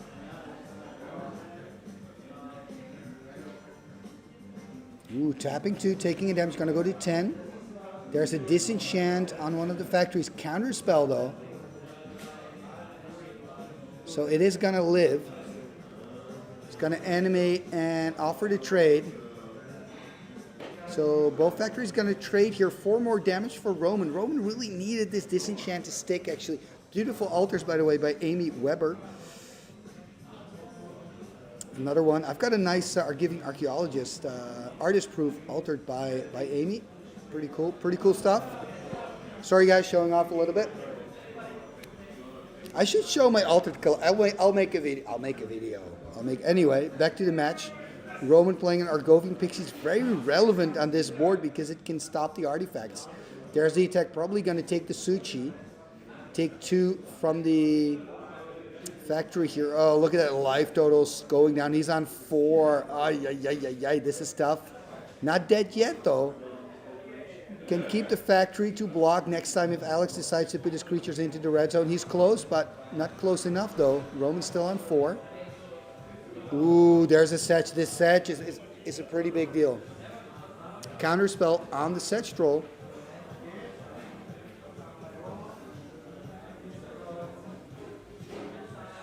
Look at that, into the red zone. There's the block. Gonna go to 3. There's a shatter though before blocks probably, so he's gonna go to 1. Ooh. Yeah, the moment he activated that factory, you kind of know, okay, he's got something with it. And that's it. Roman say, okay, you got this one. So game number 1 for Alex.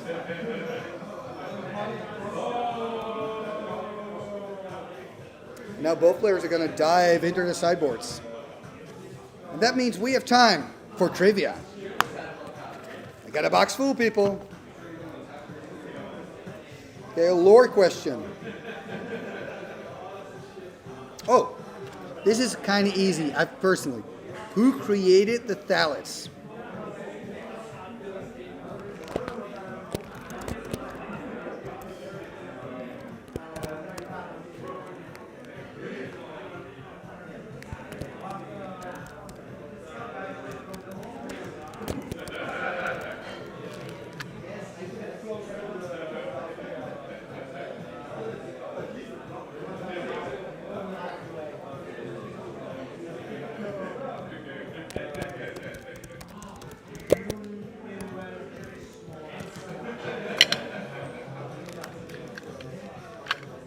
No, it's not Urza. Nope. So the thing in Fallen Empire is that... no, I didn't say Chalice. Thallets. That sounds a bit like Chalice. The elves, yes. The thing is in Fallen Empire is it's very flavorful. You had the Order of the Ebon Hand, who created the Thralls. You've had the elves who created the Thallets. The Merfolk, who got attacked by the Homerids, right? So every tribe has their counterpart, basically. Nope, not Baron Sengir.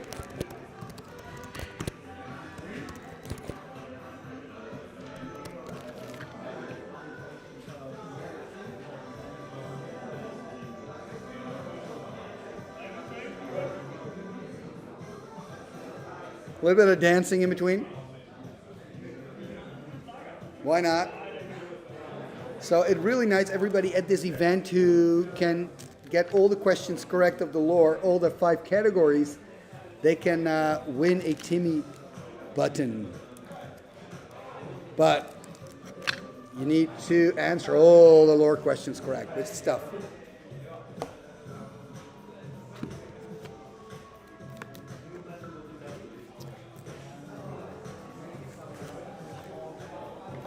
So round number 5, after this, only one more round before we go into the top 8.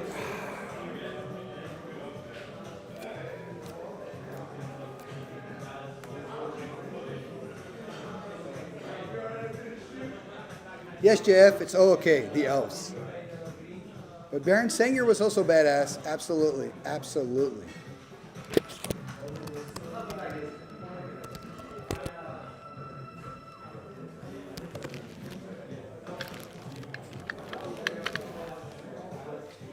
So I kind of found out that at this fine establishment, the long hole where we're currently in, that I think the internet just goes out every, 2 hours or so, and I got to refresh. So let's hope it's not going to happen this stream.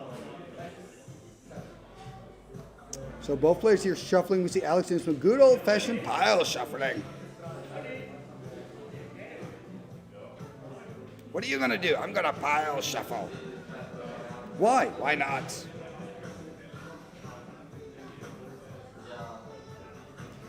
So I talked to the organizers of this year's ViennaGeddon, and guess what? Next year, it's going to be another ViennaGeddon, so keep an eye on the calendar. I believe they're still spaced enough for more players. We're on almost 40 players today, which is quite nice.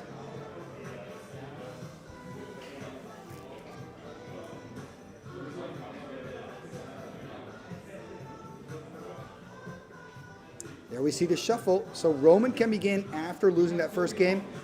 Full pressure on El Roman.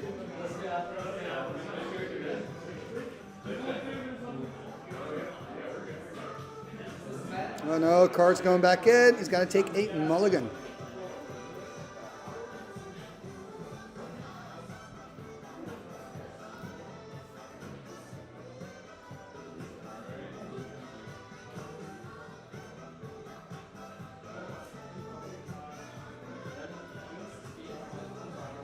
I have to say both playmats are pretty cool.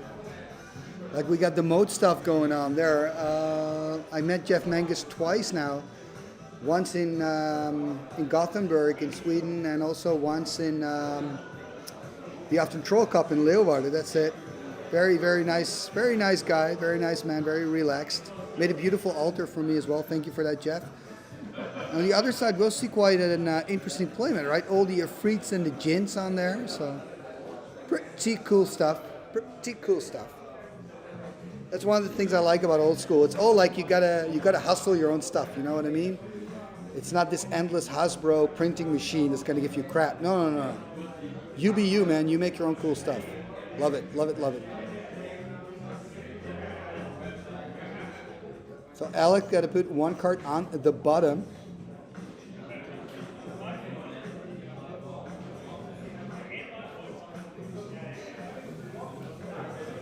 Ooh, bottoming 2 actually. I missed that double mulligan here. That's heavy.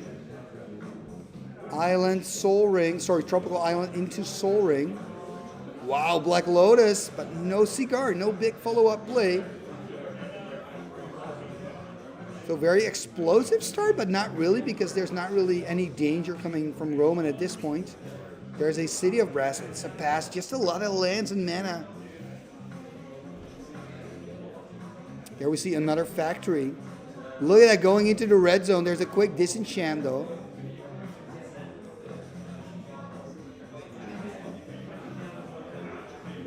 I'm a little bit surprised by this attack by Alex, the aggressiveness. I would be tempted like to just kind of keep your factory.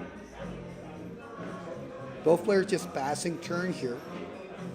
I mean, Roman having tons of mana sources but no threats. Oh, look at that Blood Moon. Oh, there's a counterspell. This counterspell was very well needed by Roman. Without a counterspell, it was almost game over.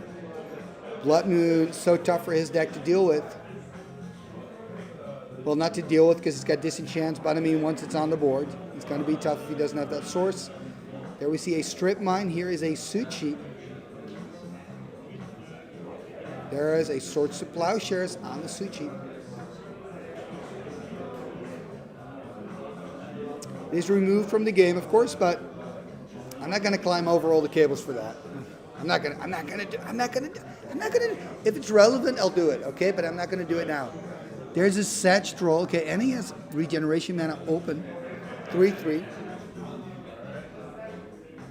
What a weird game for Roman, right? He had this very explosive start with Soul Ring, Black Lotus, but really doesn't have any payoffs. There's another Satch attacking Roman here. Roman on 15.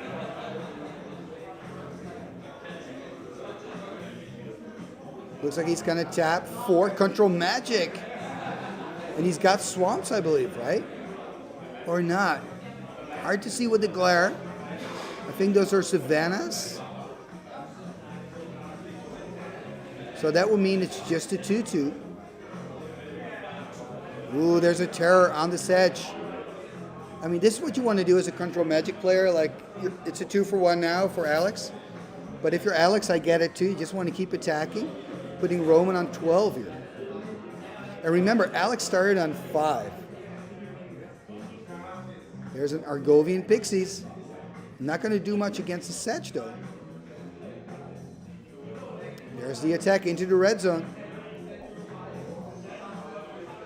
Roman dropping and dropping and dropping. He's on 9. Is the Roman train going to stop? Here's the attack for 2. Needs a blocker for the Sedge. You can do it, Roman. There's another Mishra's factory. Animating. Going in here.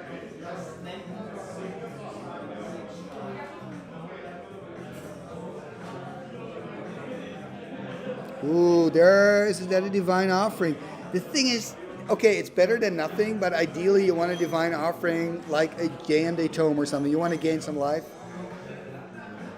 I mean, Roman on 6 at the moment is looking very dire for him. There's the attack for 2. I think I wouldn't even attack. You need a blocker.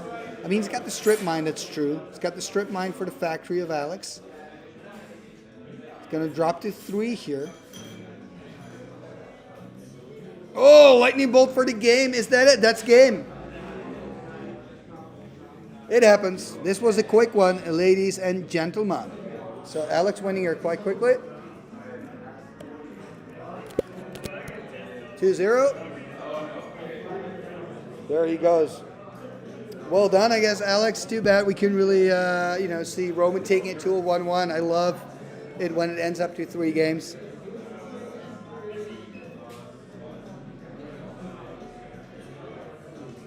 So yeah, that's it.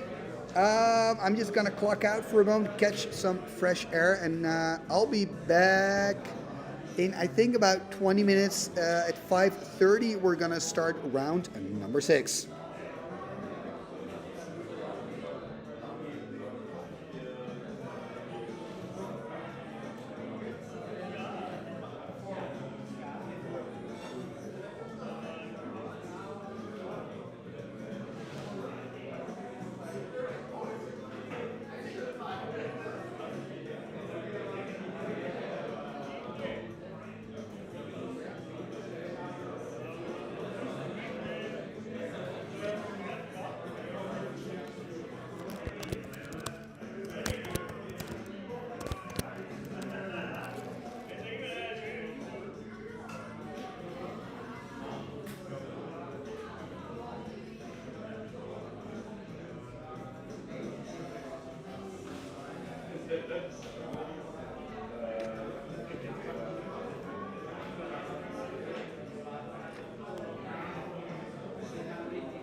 The camera didn't make any problems anymore. No. Just gonna. I mean, the good thing is we've got all the matches on there, so that's important. So maybe we can see if we, for the top 8, we change it a bit, so it's more practical for you. I'm not sure. Oh, you mean where I'm sitting? I don't know, or where they are sitting. Maybe change it up. I don't think they hear me that much. Maybe if it got a bit darker here, maybe you can Oh yeah. switch them back to the window. I'm not sure.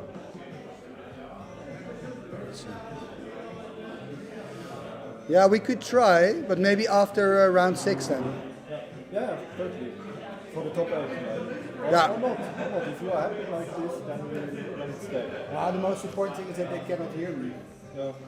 And sometimes in top 8 it gets really quiet. Yeah. Right? And then they can start to hear me. So then this would be better to go through. Well, we'll see. Go first to round 6. And then in the middle, where top 8, number 8 is, in the middle. And then we use the chord. Then you are a bit further away. We have to do the same thing. How do you have to do it?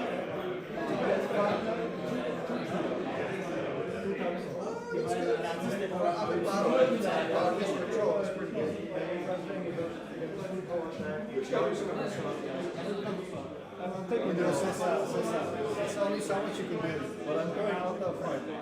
Yeah, also if you're having fun games, it's also fun. Sometimes you get blown out of the water because of power that you know that. Yes. No, okay. But I'm really surprised that I won 2 times. Are you also playing up controls or not? No art controls, only touch screens. No, because of the pestilence. Oh yeah, but pestilence. Playing Eye of God. Yeah. So much door. Yeah, exactly. Because it got so much toughness.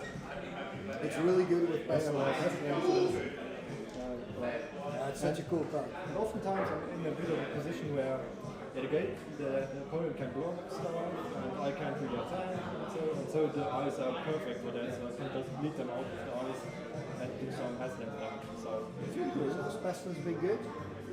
Has pestilence been good? It does sometimes do its job, but it's near to my heart, so it's always good. Secure card. And most of it is 3 eyes. Oh, that's That's a sideboard. yes, exactly. I'm switching around the way. Oh, you're playing wall as well. Yeah, exactly. The three of just to feed pestilence and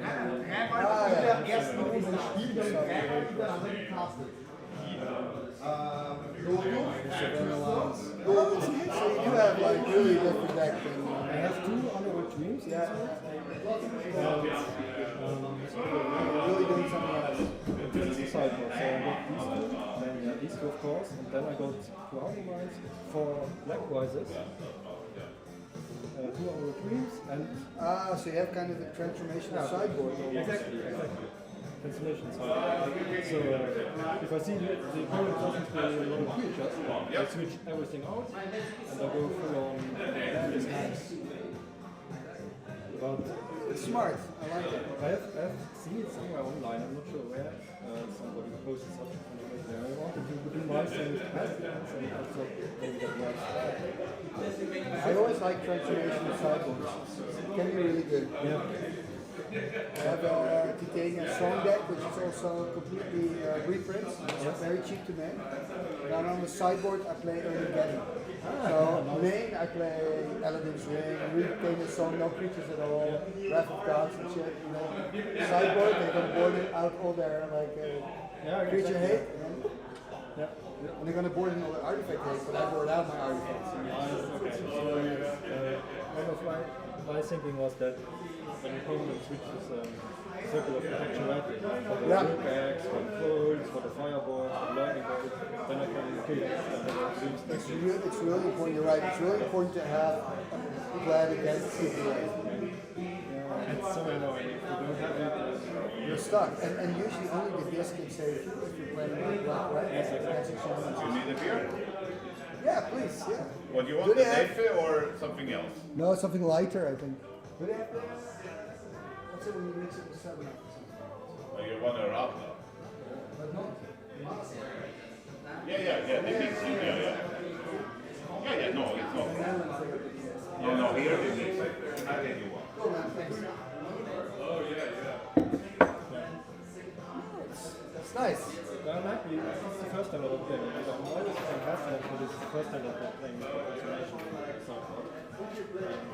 So I've got a bit of learning. It's cool.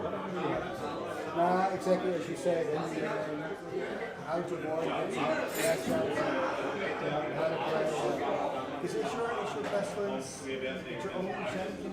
Oh no, you've got only one team. And then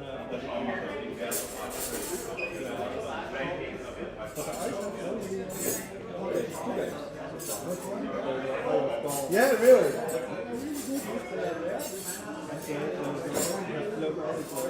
Or maneuver on the satchel road, then in from the ice.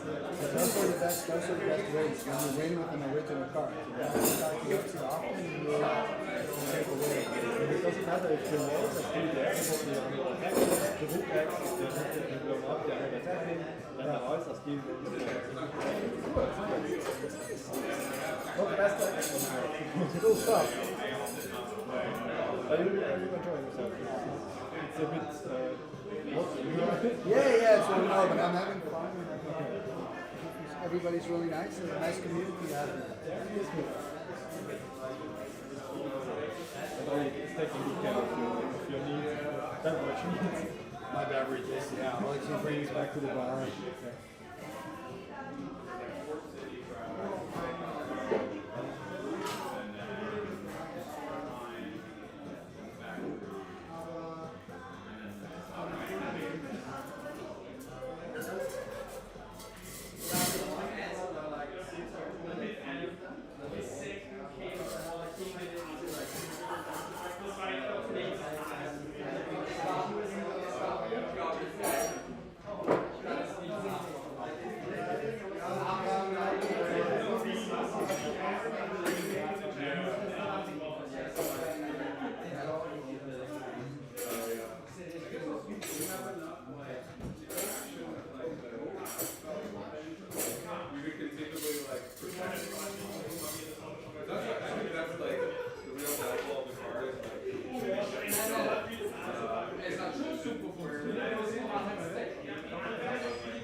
Und der macht gar nichts. Ja, und also 53 gespielt. 7 Karten auf der Hand. Plus Wiedertäuschen. Also richtig alles von der Hand gespielt. Dann war das so. Which ones are... Yes, I always put the last name. Yeah.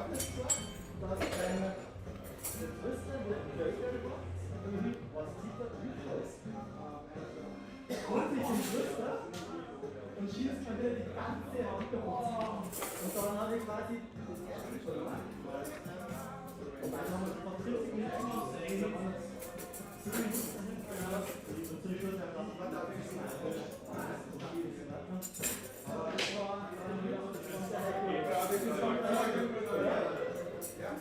thank you very much. Yeah, you're welcome. And maybe tomato. Deeper and deeper.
Yeah, you can start.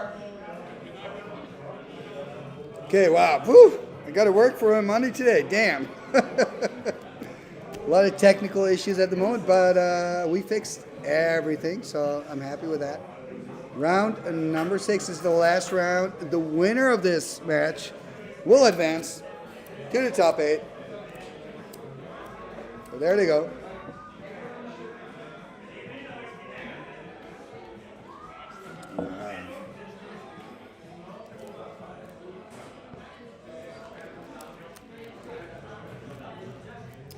A 1 for the money.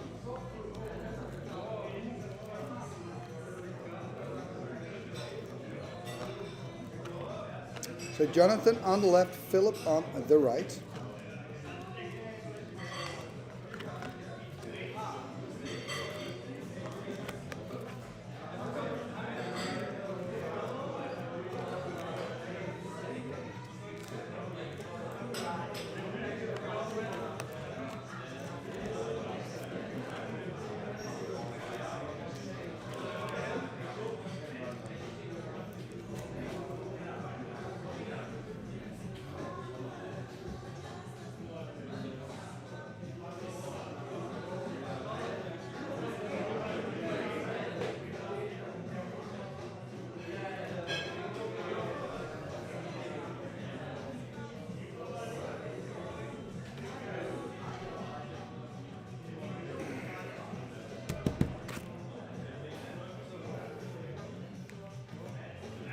So Philip starting Savannah Lions, passing turn, Jonathan going in here. Valstone. Get the Valstone. I'm drinking a Radler, by the way. It's good, you got some sugar in. Mishra's Factory, passing turn after the attack.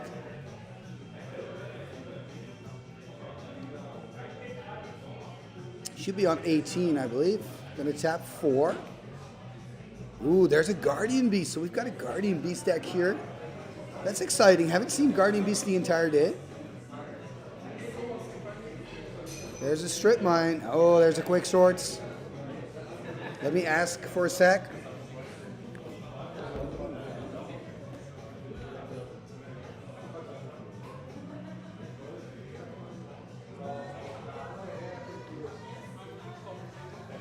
No worries.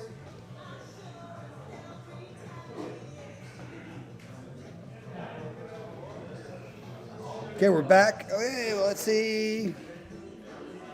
Yeah, so Quick Sorts on the Guardian Beast. Jonathan on 16. Philip on 20.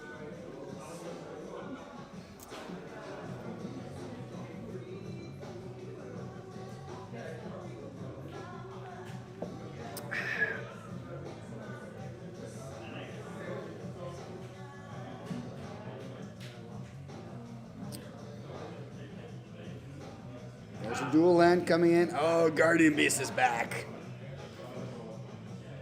I mean, you know, if your opponent's playing with this creature, he's got plans with this creature. The most scary thing, of course, that can happen is that he finds a Chaos Orb and he starts flipping endlessly, destroying your entire board. Tapping 6, you're second the Lotus. Wow, huge Brain Geyser. Good timing by Philip because Jonathan was tapped out. So he's going to find, what, 4 cards, right? Another Lion. The problem, of course, is that Guardian Beast. What I like about Guardian Beast is, and it's really, really good when you look at its ability, but it's also a 2/4 for 4. You know, that's not too shabby. Again, you know, I feel in Arabian Nights, the creatures really had the right power level, and I wish they would have continued that power level in the sets to follow up. Just one man's opinion, though. Anyway, Jonathan here passing the turn back to Philip. So Philip on 20, Jonathan 16. I think if you're Philip, you just want to get another Swords, get rid of the Guardian Beast, start attacking, and although then of course you got to take care of the Factory as well.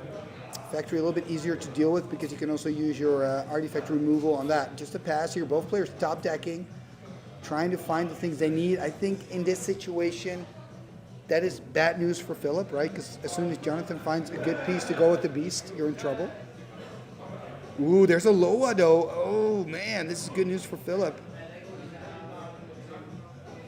Tapping the strip mine for a soul ring passing your turn. I mean, that Loa is a problem for Jonathan. The longer the Loa stays, the bigger the chances that he's going to win. Ooh, there's a Ravenna Rules disc. And this disc works quite nicely with the Guardian Beast. Beast does need to come into play tapped exactly. When you destroy the disc actually comes back into play tapped because of your Guardian Beast, but it does kill the Guardian Beast. So we've got a little Beast disco going on here today. I wonder if you're Philip, if you've got a disenchant.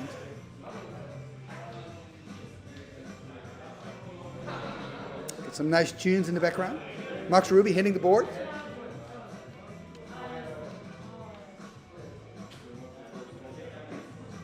Look at this, just attacking, probably because of the disc.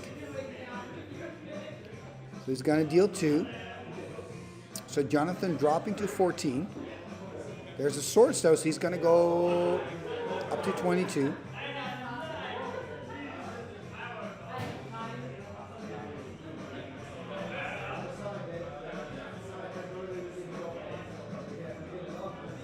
Yeah, and of course taking care of that creature that was attacking him, so not taking that damage, you're staying on 16.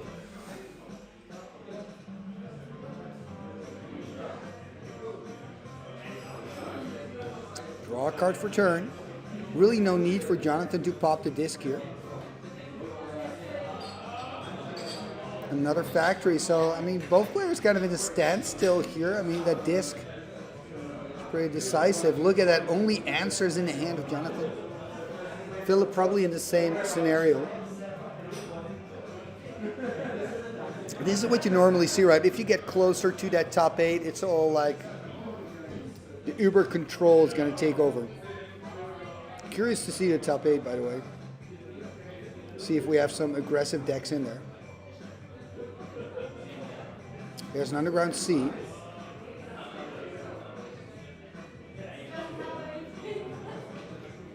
Ooh, that's a Time Walk, I believe. Gonna take an extra turn. I mean, it's not too concerning, right? If you're Jonathan.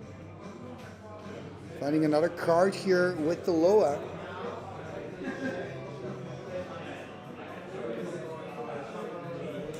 I mean, if you could just find, like, for example, a Sarah, that would be really good news for him. He could start swinging in at least. There's another lion, though. So many lions. Those lions are going to do nothing against the Guardian Beast. Guardian Beast too strong. Oh, my. Okay, there's another factory.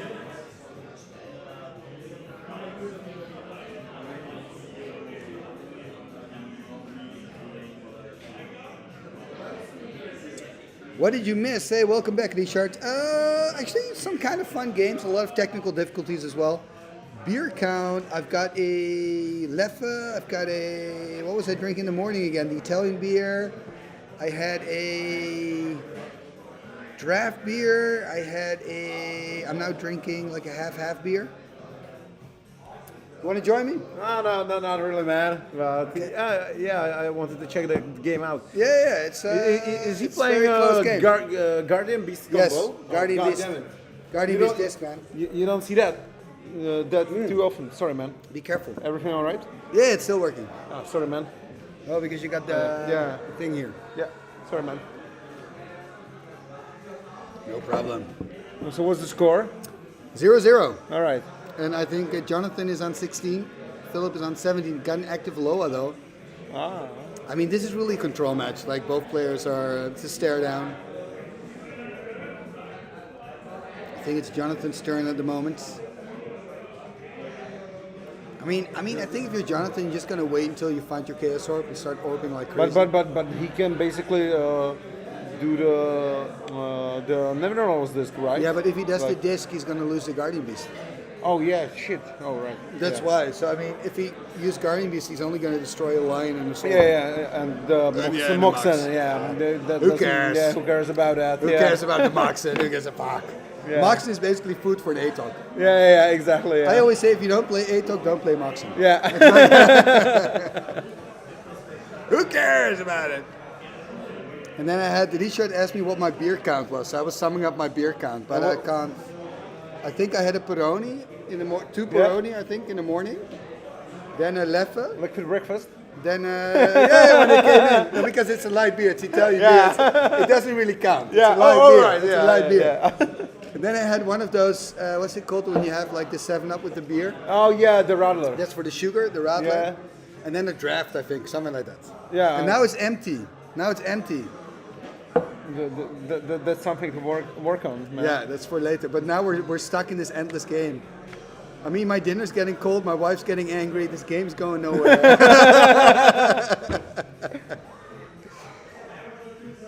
Let's check. Are you there still, Richard? He is, yes. Yeah, Richard Wieman. Yeah. Richard German. He's the organizer of the Raging Bull. And, cheers, man. We're going to come to Prague, by the way. Really? Oh, right on, man. When is the tournament in Prague? We don't know exactly yet.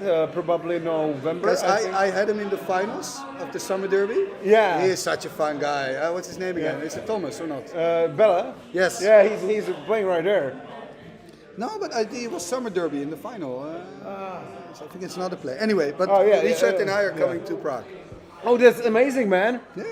So Pancho. When you have a tournament. Yeah. Pancho. Pancho. Pancho is my brother. Pancho. Yeah, that's my brother. Here? Yeah, he's there. I gotta talk to him later. Yeah. Pancho's here. Richard, Pancho's here. Because he got a ticket for Raging Bull, but he couldn't make it. I think. Yeah. He's actually 5-0, I think, at the moment. And He's good. He's a good player. Yeah, but he was sitting in his garden house or something. And he was stoned at a macro. He smokes a lot of weed. Yeah. And drinks a lot of he was alcohol. like, man, let's play this final, man. Yeah, between like tires, lawnmower, you know. But wait, I'm missing the game. This Argovian archaeologist on the board, Oh, which is right super on. cool. I love it. That's a hell of a spicy deck, man. That is really cool. That's a I cool love. deck. Whenever I play Argovian, it gets killed on sight. I love this archaeologist in here. Yeah. But it won't be there for a long time, I think. Well, we see the swords on the beast. Yep. So he can now choose to pop the disc in response, but he will kill his own archaeologist. So he's in the tank, right? What to do? Oh. The problem is you don't get a lot of benefits by popping the disc. So the bees were sorted. Yeah. This makes more sense. But the archaeologist is still there. Yeah, but he doesn't have a target for archaeologists at the moment. I mean, archaeologists, the disc is kind of a non-bow at the moment. Yeah.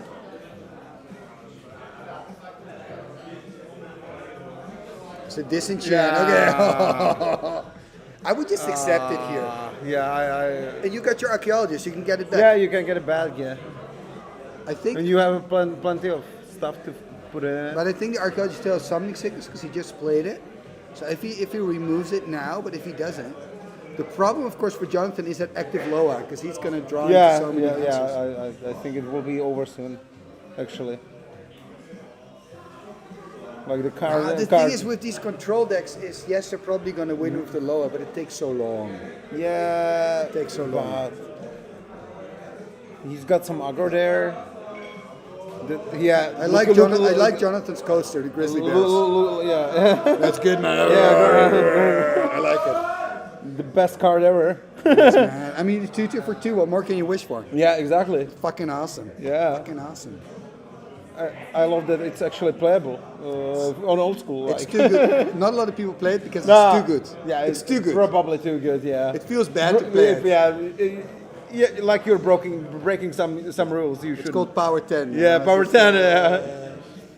But with the silent bears because not to spoil the secret. The Felver Stone, and he's not okay. So he's probably going to use the archaeologist, trying to on end step probably to get back the disc. But that would smash him, right? Because he wouldn't. He most of his. There's a Suchi. Oh yeah. Probably now he has to go for the disc, I think. Yeah, but he's going to blow up so much of his own stuff. Yeah. That's. It's one of those things. Sometimes you gotta destroy what you love. You know, you gotta do it. But yeah. Yep. He's going for it. Yeah, exactly. He's going for it. But this is Archaeologist activation in round 6 Yeah. at the final table. It's so Yeah, cool. that's. That is super cool. Oh, there's a sage in there as well. Wow. That sage can do stuff for him. Yeah. The sage is really, really good. So he's got the sage. No, boo. Boo. Because you had sage archaeologist on board. Like, that's living the dream. Yeah, what Living the more dream. can you wish for? I mean, it's not like he's playing grizzly bears. This is fair magic. I mean, Yeah, if you yeah. would play grizzly bears, I understand the counterspell. Yeah. Of course. I mean, grizzly bears, you know. Yeah. I mean, Jesus, it's too good. I would concede on the spot, but this is doable. It's still game. There's a disc. Yeah. So he chose not to counter the disc, by the way. Or does he have an extra? Oh, he's got disenchant. Yeah, that makes sense. Yeah. He has a bunch of cards in his hand. Because of that Loa. Of Yeah, course. the Philip. This is just brutal. And you can imagine what the hand is stuffed with. It's. The nice thing is he can again use the archaeologist at end step, which is nice. So we'll see 2 activations. Yeah. I'm just always seeing the silver lining on the cloud, you know, like keep staying positive. Yeah, that's. So that's nice. when's the next big the tournament in the Czech Republic? I do. What? This is even worse than the Rattler I just had. You know, that was pretty bad. Yeah, this is worse than the Rattler, man. Solid joke, man. Philip has to get like a shot for Jonathan after this. That he has to. Yeah. It's the least he can do. Yeah. Oh God. Got it. At least you got a lot of artifacts maybe in the bin to use for your archaeologist. Maybe. But where's the play then? You know, you get your archaeologist. What do you get? Never knows disc. All right, but he's. Yeah. Okay. The but it's car cool. card. Yeah, it's very cool. It's cool. But the card. Sometimes you got to do the cool thing, you know. Of course. Yeah. But you're not gonna get the girl. You're not gonna win the car, but you did the cool thing. Oh yeah. People will tell stories about you. Yeah. The story will live on. Yes. That one time Especially when you through used your this- archaeologist Yeah. twice. Yeah. Twice. Yeah. And that's the silver lining. Yeah, there. Like, yeah. And he's disenchanting some crap. Yeah. Another Mox. Who cares about these Moxen? They all look the same. Without the same. Attack. Yeah. Balance. Oh, the balance balance wars. is brutal. That balance was his way to deactivate the Loa. Yeah, it was. This is. Ay. But he still has to activate his archaeologist, because now he only activated once. So Yeah. But he.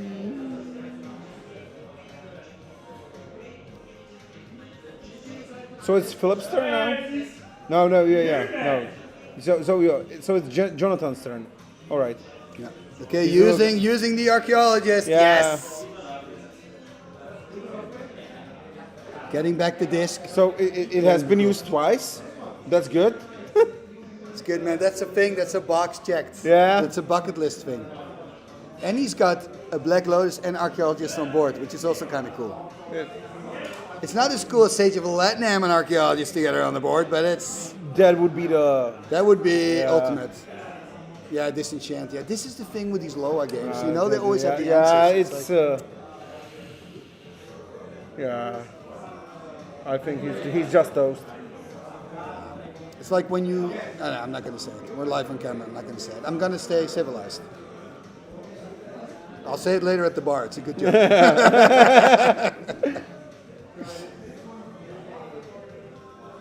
Yeah, let me see your graveyard. How Let many me see your counter graveyard, spells, young enchants, man. and everything? Yeah. I want to see your graveyard, young So man. 3 disenchants, 2 swords, 1 counter spell, Time Walk and Bring Geyser, and some lands.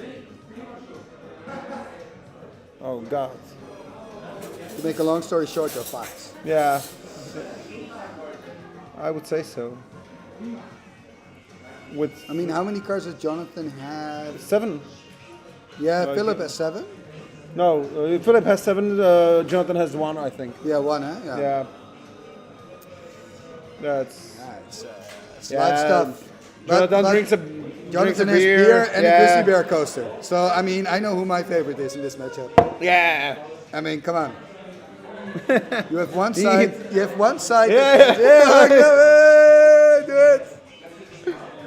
Yeah. You can, by the way. Of course. I think you never can occur. sponsor this stream. You can do like sticker stuff and stuff. I don't know how it works, but I, do it. Yeah. Do it. I think you can. I actually did some things like that when I was watching your other streams. That's cool, man. yeah. Appreciate it. Appreciate it. I think you can do it. Yeah. Because also I cannot monetize the stream because of the music. Oh. Yeah. It's tough. It's tough. That's. But I'm sure Philip is a really nice guy. By the way, I don't know him, but just Jonathan. Yeah. Having He the- has an archeologist. A grizzly Grizzly bear bear. coaster. You know, it's hard not to love him. You know? People's champion. Yeah. Jeez.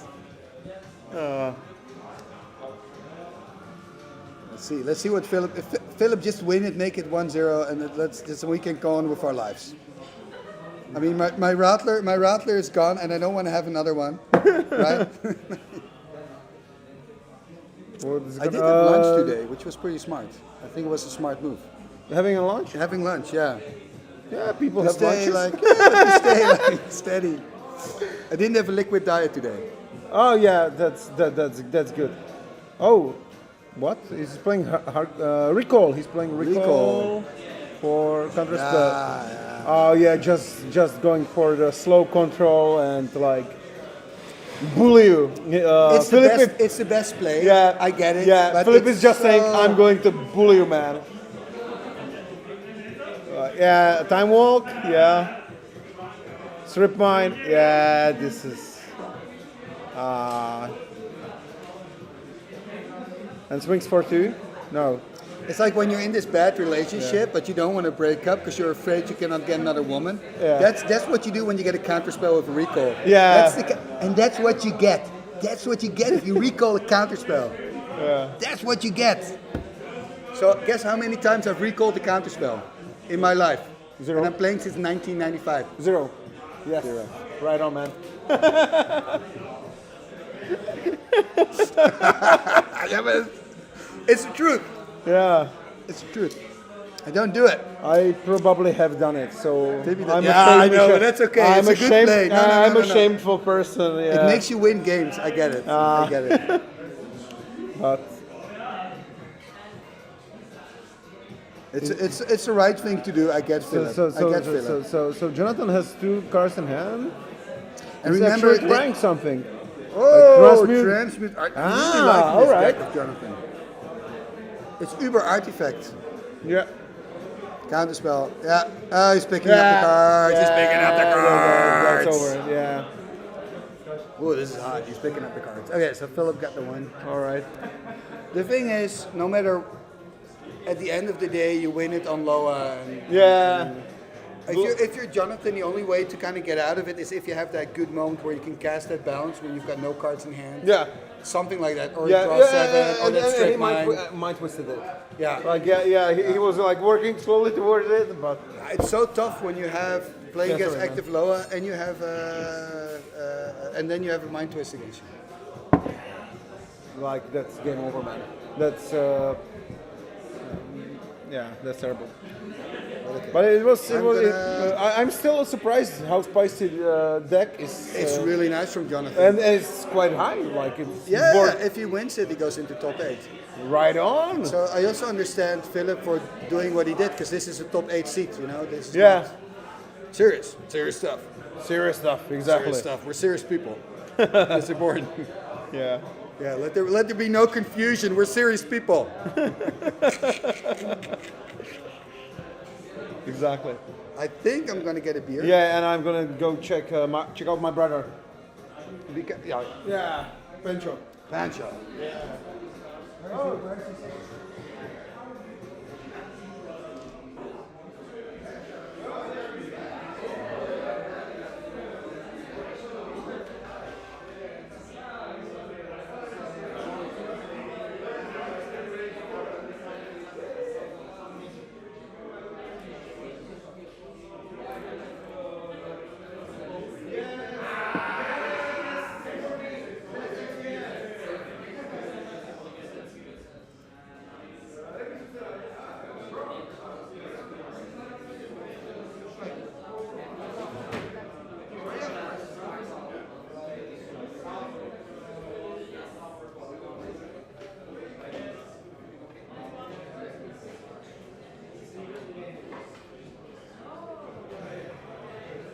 Yeah.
You can say hi. Yeah, you gotta be careful for this. Yeah, yeah. I already almost busted up the setup. But you can say at least hi. Yeah, join me. Oh, actually, I'm going to smoke, so. Oh, this is a horrible opener by Philip. Oh, look at this. Mind twist, turn one against a roller from Jonathan. Yeah. Oh, God. Who's playing? It's Jonathan versus Philip. Has a quite bad luck, I would say. Yes. I think Jonathan is properly, effed. Yeah. But that's magic, man. That's magic. It's part of it. Yeah, no. I mean, a And twist anyway, happens. If you Twist start with happens. Loa, you deserve Mind Fist, right? Yes, but the other game, Philip had an active Loa the whole turn. So. But that's old school as well. It is That's unbalanced. also- It can be unfair. It's super unbalanced. Yes. I mean, if you want a balanced format, you play something else for sure. You know, Then he on- finds a strip line. Yeah, on some kind of level, you will get just in the position where it's not about a better deck or a better player, it's about the luck, right? Who will start with Loa and Chester right, Mind Fist? Yes. Who drinks while he's playing? Yes. Who is sober? Who is sober loses. Of course, you can play properly, but Who has a grizzly bear coaster? I am surprised it does not work, man. Cheers. Yeah, it should work. I think it's an auto win if you have grizzly bear coaster. Yeah. Grizzly bear But you got to say hi to Richard, Pancho. And where's Richard? Yeah, you just got to be careful. He's on the stream. Richard, here, Pancho. Oh, hello, Richard. Hello, my friend. Where are you? Pancho. So are you making it to the top 8? Yeah. I have 5-0, and now we get a draw with the. With I forgot the name. Martin Hull something.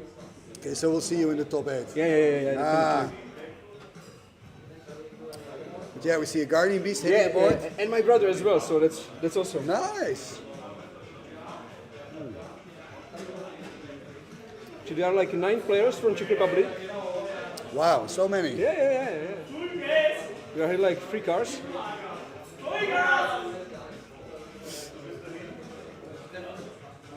So I'm going to smoke. Yeah, man. I will be right back. Cheers, man. Cheers, Tim. Cheers, Tim. Will you join me? Yeah. You just got to climb over this little line. You got to be careful. So we're watching Jonathan versus Philip. And trying to... So this is the other Timmy, by the way? Hi. And you're from Germany, I believe, right? I remember this Austria. correctly. Austria. Entschuldigung. My brain. Actually, I can tell you, your girlfriend's deck is in the top 4 for the flavor prize. Cool. Yeah. So we got to decide how we're going to decide who of the 4 decks actually wins. I don't even know the prize. I'm very proud of her because it's her deck. I only made her a deck was ViennaGeddon. Yeah. And she took all cards out and put She's her like deck on boring the- stuff, yeah. Now, but it's cool when you make the deck your own, and also, I guess I don't know if it's easy to say, but people always ask, do you think this is going to work? And I would say, just play with it. Just play with it and see if it works for you, because then you can make the conclusions, right? Yeah.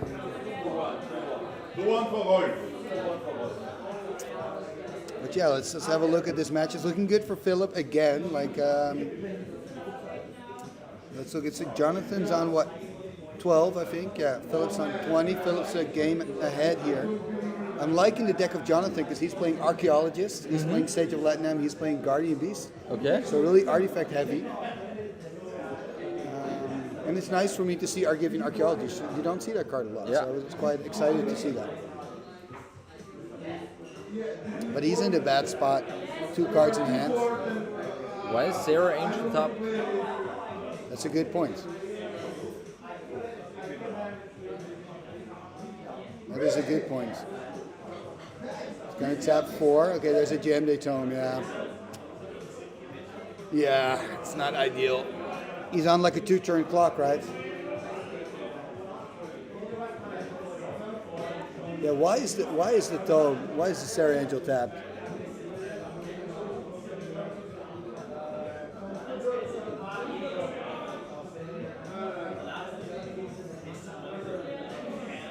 Interesting.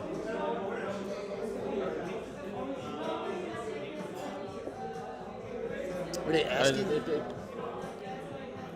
doesn't really even matter.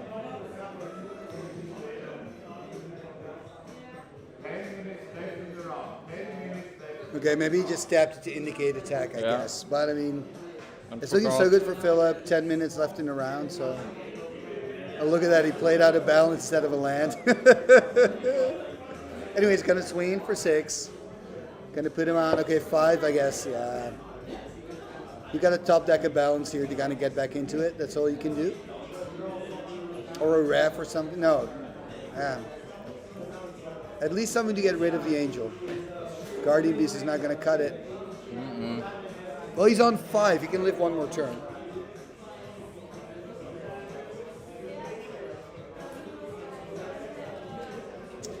I'm now drinking the lager beer here. What is that actually? The Kozel.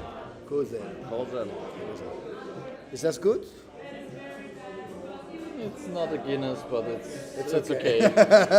It's okay. Look at that, attacking with both. Yeah, that's it. And there wasn't. there wasn't much Jonathan could do. For example, he now started with the Loa, and then Philip had a very aggressive opening with Mind Twist, so the Loa was gone. And in game 1, Philip had an active Loa from the get-go, so it was just... And then with the Loa, he drew into the twist again, so he basically twisted Jonathan twice. It is what it is sometimes, right? It's just, but Philip is going to go towards the top 8, for what it's worth. Nice. Good job. I heard you have trivia. You want to play the trivia? Yeah. You want to try to win? Yes. The Timmy badge. Okay. Timmy wants a Timmy badge. We'll make a screen a little bit bigger. Let's do this. Oh. No, stop it, please. Boom. Okay, good. Trivia. Ah, fuck. Old school trivia. So we've got 5 categories: history, card abilities, lore, curiosities, and artwork and artists. And you got to have a correct answer in each one of them. Okay. To win the button, man. So it's tough. Jesus. It's really tough. But I mean, you get 2 tries, I think. Okay. Which one do you want to start with? Artworks and artists. At the start of the day, I knew like everything. Okay, this one's nice. Which card art includes clear references to the images of 3 other creatures? Which creatures are they? And I'll already tell you, they're not really creatures. This is an Italian quiz, so they kind of translate it into English. It's more like it is a thing you see in both of these artworks. Oh, fucking her. Like it's not a creature per se. You could say it is definitely a thing. What are the other questions? If I say Wall of Wonder, does that help? Yeah, I have the picture, but it's a little bit. If I say Black Vice. Do you mean the dummy, yeah. Black So Vice you've got and Black Vice, Black Wall Vice, of Wonder, the Rack. The Rack.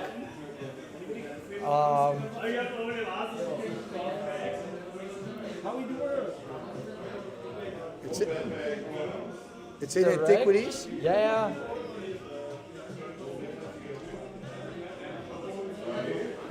I know this. I will fucking hate me when I'm. You know what the card does? You've got to discard like 4 cards in hand. Yeah. I think. Or is it 3? 4, I think. It's quite nice when you play multiplayer. Like I've used in multiplayer games.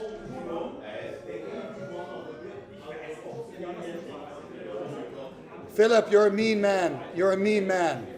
Why? Because you're just mean, man. Did I misplay so badly? No. Mind twisting left, right, and center. Oh, man. But congratulations. I don't know the pamphlet game. Are you Timmy? Yes. Yes, I wrote on Twitter, see you. That's me. Oh, okay. Nice, man. Nice to meet you. Yeah, nice to meet you in person. Yes, he told me afterwards he has just one disc. And only one disc in the deck. Yeah. And I saw it game 1 and I thought it was maybe like full. I assumed this deck was built. Yeah. So I bought it out all Lions. I bought it out one Suchi. I wanted to be a controlling deck, and afterwards he told me no, it's just one disc. Oh wow! I also assumed you would play with just maybe 3 at least. We're doing a quiz, by the way, like which card art includes clear references to the images of... Oh, wait, this is another one. 3 other creatures. I messed things. I'm sorry, I'm a little bit tipsy. Oh, yeah. It's okay. Gotta watch my wife. I'll help you. It's in Fallen Empires. Oh. It's a goblin. Is it the Goblin Surgeon? Yeah, and what 3 creatures? It's Llanowar Elves? Yes. I knew this. I'm also a little bit tipsy. Yeah. So, Lionel else? Ja, nicht zu sagen, angesoffen. So you have the Goblin Surgeon, right? The art with 3 other creatures in the artwork. What are they? Yeah, it's He knows.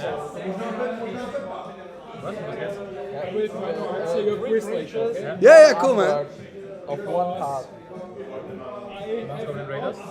Goblin Surgeon. Okay. Ja, der hat diese, wo der Letter Kopf ist. Cool. Und We'll dann test 2 your andere knowledge. Teile als Oberkörper. We will test Was your sind die anderen knowledge. 2 Teile? Ja, ganz genau. I know it's a tiger. So it's a Yes. tiger. Yedin Oyani, I think. Yedin Oyani, something like that. Legends. It's a legendary creature. Yeah. And Lionel else? What's the last one? It's the don't know. it's the hand. It's oi oi oi. Does that ring a bell? It's a 2/2 regenerate. Yes. I think it's correct. I think this is correct. Okay, let's do the next one. Oh, and the wreck we were talking was Curse Track. Yeah, Curse Track. Yeah, so Curse Track, Durek, Black Vice, and World of Wonder. Yeah. They all have their crash test dummy in the art. Okay. Yeah, the Curse Track, I wanted to build a deck around this, but... Oh, this is nice. I keep forgetting this though. I forgot it again. Yeah, okay. This is Curiosities. Which character of great importance carries the name of a Sherlock Holmes companion? So it's an anagram. Of great importance, he's in the Brothers' War.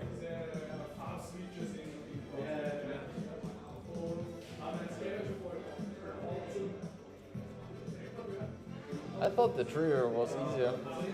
Me too. Okay, I'll tell you, it is Watson. Yeah? Do you know a character in Magic?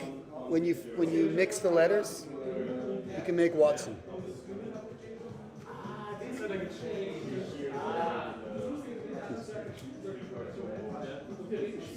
And this is an old He's the he's the right hand of Urza. It's not a card; it's a character that's referred to in antiquities. Who is the right hand man of Urza?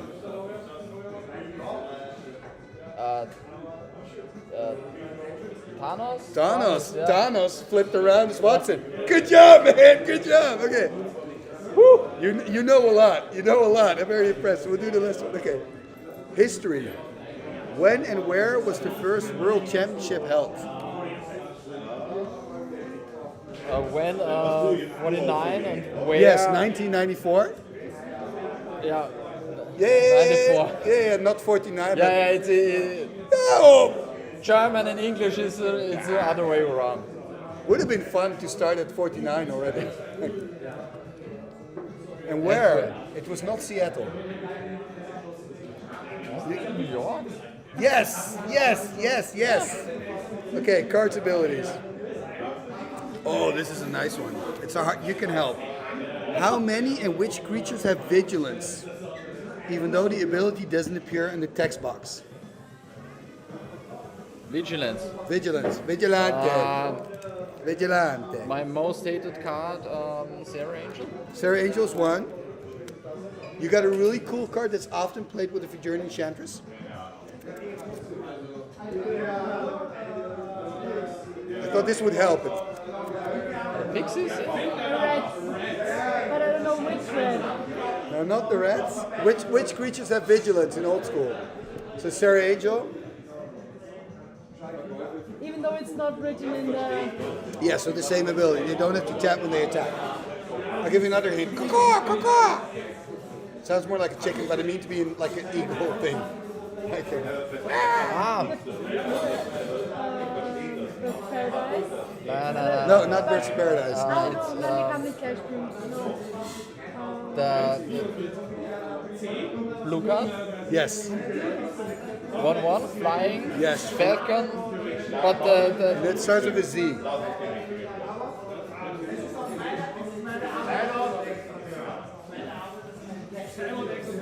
I think it's good enough. Zephyr Falcon. Yeah. So Sarah Angel, Zephyr Falcon. We've got a few in Legends. There are more? Yeah, there are like 4 or even 5. 4 that I know of, but let me check.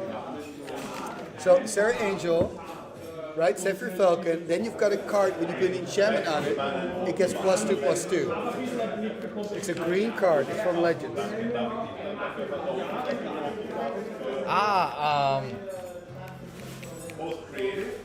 It has this. Yes. Yeah. It's like a hamster, the magic hamster. Die hattest du in deinem Deck.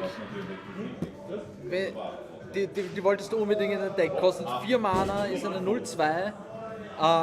Wenn du einen Enchanted drauf tust, bekommst du +2/+2. Ja. Wombat? Yes, Rabbit Wombat. Yeah. Yes. Okay.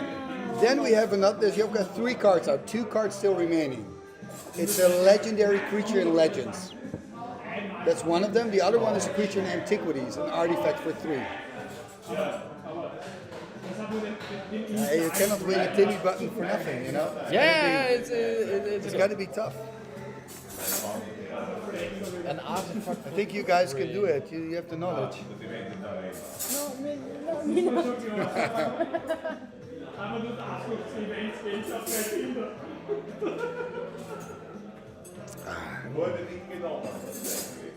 Nicknamed Toy Soldier, this one. The artifact. And the other one runs around with an axe. Altogether? Yes. Ah.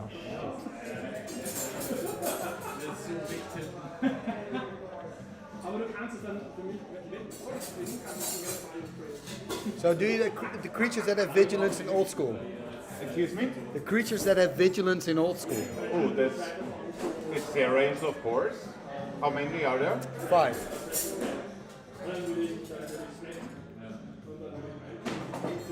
So they came to Sarah Angel, Sapphire Falcon, Rabbit Wombat. There are 2 more. One of them is an artifact for 3. That's actually pretty okay. It doesn't see a lot of play, but I think it's pretty reasonable. We're doing the quiz. They gotta try. They gotta, yeah, but it's tough. That's tough. That's super tough. Ocean Soldier. Ocean Soldier. Ocean Soldier, 1/4. It's pretty good. A pretty decent card. It's okay. And then you've got this legendary running around with an axe. Doesn't ring a bell, no? Bartle Runex. Bartle Runex. I know where. We'll do another card. Yeah. No chance. No chance. This is impossible. Okay. Oh god, lore. This, okay, if you know this, if you guys know this, I'll be really impressed because I have no idea. How many creatures have native banding? Native banding, so you don't need any card ability. Like a Vanellish Hero has native banding. How many? Yeah, A8, B10, C12. I don't know the answer. 8. 8? Ja, dat is al afgezegd. He's very confident. Let me look it up. I'm also with 8. It's not 8. No problem. It's not 10. Then it's 12. 12. Hey, well done! He's Okay. impressed now. I saw the answers. Ayesha Tanaka, Battering Ram, Vanilla Shiro, Camel, Icasian Phalanx, this is with Fallen Empire, Yeah. whatever. Icasian Skirmisher, Knights of Thorn, Mesa Pegasus, Mishra's War Machine, Pikeman, Timberwolves, and War Elephant. Hey, but you're almost there. We gotta go to the lore. Oh god. You're good at the lore, right? Absolutely not. Okay, lore. I hope that there was a question in the artworks and artists about Faye Jones. This one you know. Faye Yeah. Jones is in here as well. Ah. But this one you know. Which powerful stones were disputed by the brothers Urza and Mishra? What's going on? Disputed. Disputed. What were they fighting for? And they're like, I remember reading the book thinking, oh, these must be so good. No. Brothers War. You never read Brothers War? It's a new set. No, but you got a guy to read the novels, Yeah, man. I know. Jesus. It's in Antiquities because that's the Brothers War. Yeah. So there are two stones. The mixed stone and the mild stone. Yeah, I think not the mixed stone. Because mixed stone is in the alpha set, right? My stone is correct? Yeah, I think so. Not sure. But So yeah, like mild they stone? both exist in some form. My stone is Thank you, correct. Leo. Yeah. Let me look. I only know the reprint from the Brothers War stuff, the standard one. Yeah, so Mind Stone and what's the other one you said? I think it's Meek Stone. No, not Meek, but Weak? Weak Stone. Yes! Woo! The opposite of might. Win it! Yes! Oh, nice! Yeah. You're the Lord Master, man. You finished the truth. Yeah, but to be honest, I also keep forgetting the answers. These questions are very tough. Yeah, I got them from the Venetia Lions. It was difficult. I think we have good. When is top 8 gonna start anyway? I think yes. Yes? Yes. I think someone around the next few minutes. Is there a timer or something? Yeah, it's already 6 minutes past the So, official time, so yeah. I think all the people are like outside smoking and drinking stuff. And Yeah. Thank you, Timmy. Yeah, no problem. Well, you've earned it. I mean, knowledge. Well of knowledge. I was looking at the stream and then all of a sudden you're popping into the screen and I was like, what is he doing there? So we're going to take a break. We'll be right back with the top 8.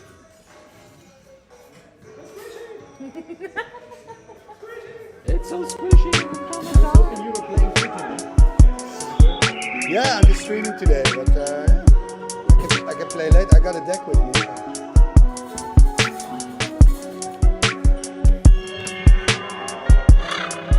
So we got to work a little bit on our knowledge. Yeah.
For some reason we had our sound off. Sorry guys. Okay.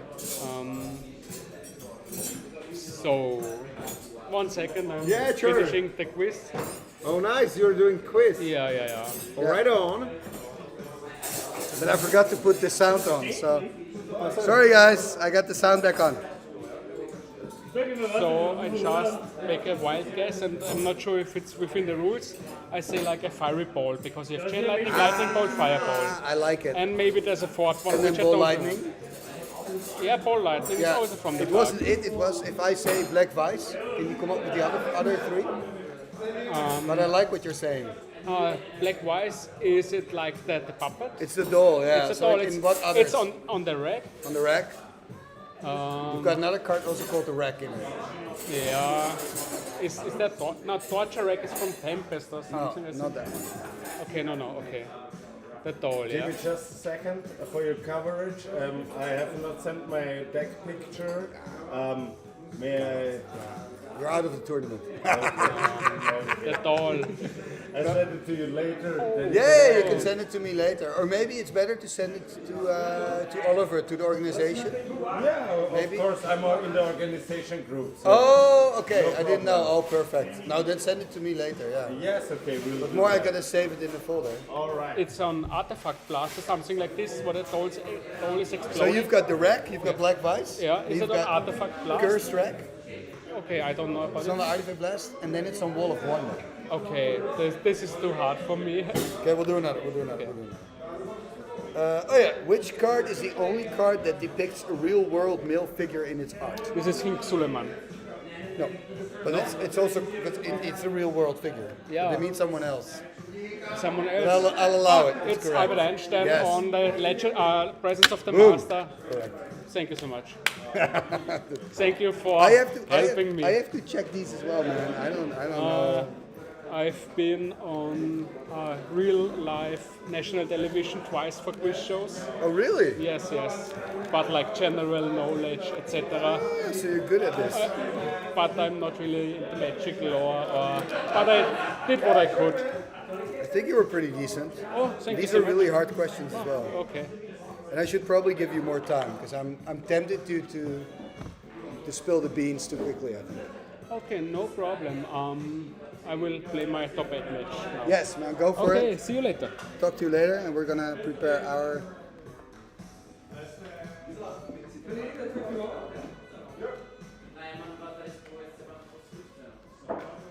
That's warum. Das ist warum.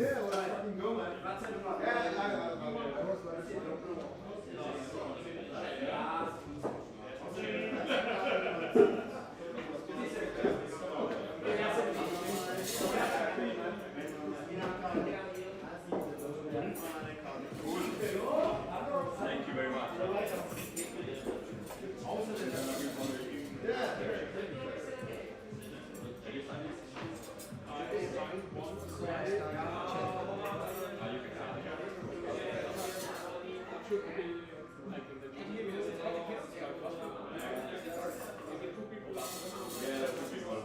Joining me to co-commentate.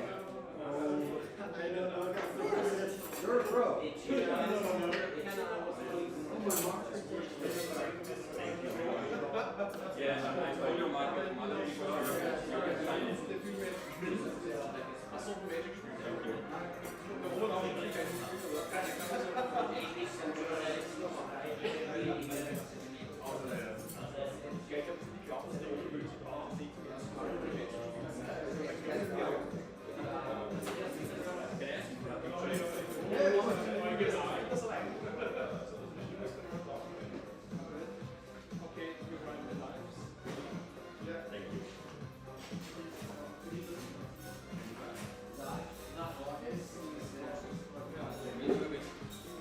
Can you still follow the marker?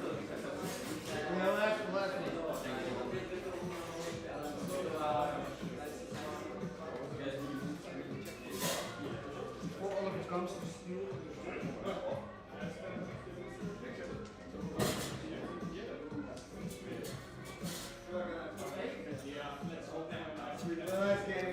Yeah, so it's perfect.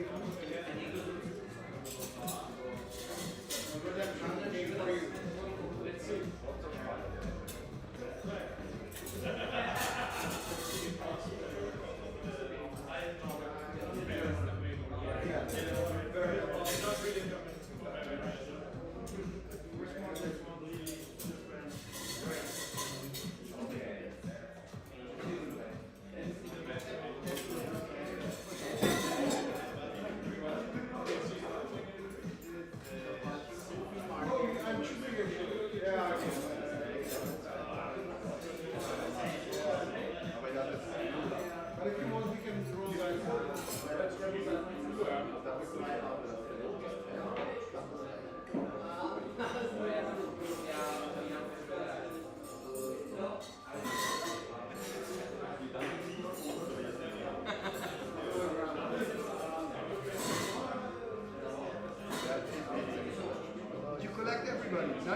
sign mine?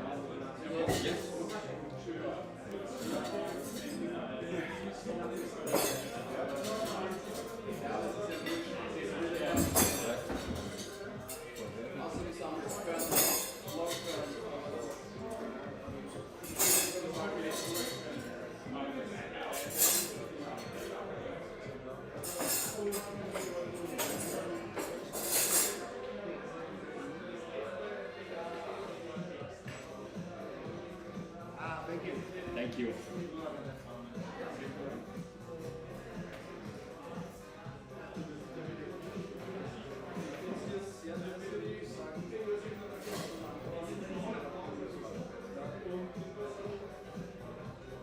You got an honorable mention for your deck. You almost won the flavor prize. You almost won the flavor prize. It's okay. You were very close.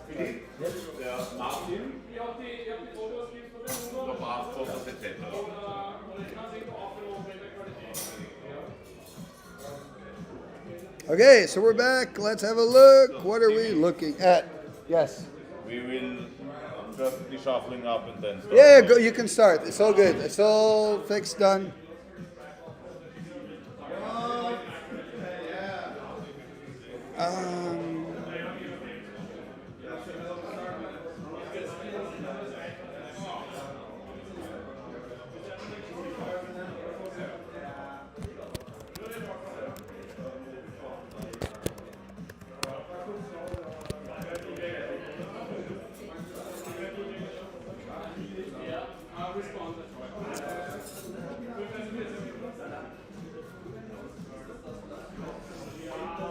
Okay, so let's have a look. Let's start recording.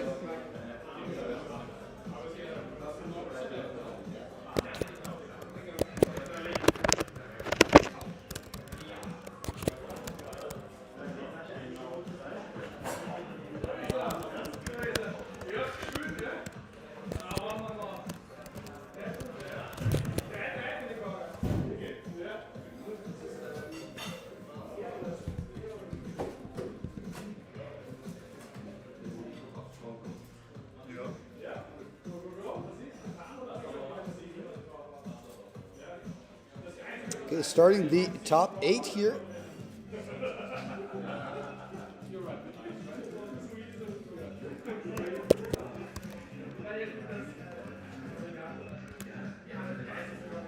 We've got Oliver versus Alexander here, top 8 stuff. Good to go.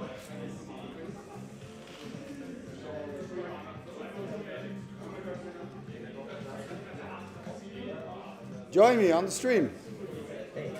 You've got to be careful though with this line. Yeah, I will take care. Who's playing? We've got Oliver versus Alexander, top 8. So yeah, they're about to begin, I guess. Are you staying or are you going? I'm staying. Right? There's no question. There is no question. I have some money to spend on beer. Yeah, we need to get a beer. So Alex is usually playing, I think, a toy disco. Yeah, come join, man. Come. I cannot tell a lot, man. Just be over this. Yeah, of course you can. You have all the knowledge. So you almost made top 8 today. I think 10th place is perfect. Really, you were 10th? That's seriously 10th. good. Yes, Seriously good.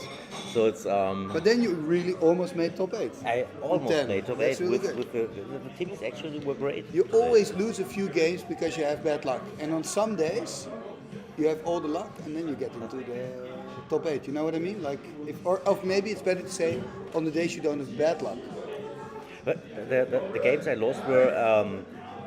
Against Troll Disco, he had 2 games. There was a lot of Troll Disco. First term, Library of Alexandria, and then when he has the first term, I'm always playing Gentleman Rules, so I don't have access to this. I actually think if you play Gentleman Rules, I've been thinking about this, because, for example, I never play with Mind Twist because I don't like the card, but nothing against people playing with it, by the way. It's your own decision. But I'm thinking maybe you should play those cards who then say, okay, shall we play Gentlemen's? I'll board these out, and you board them out. You know what I mean? Yeah, I always get aware when the opponent gets aware that I'm playing gentlemen. So, oh, sorry, why didn't you tell me? I would have brought them out, but it's okay. You can just play it. Yeah, it's fine. You play the way you want to play, absolutely. So we see Oliver's turn here. Mm-hmm. So very explosive start by Alexander, I guess, with the Sapphire and the Soul Ring. Oliver has a Shatter in hand, so he's considering playing it out, I believe. Could go for the Soul Ring. Would be an option. There's a factory on Ollie's side. I think there is a factory underneath the Mox Jet.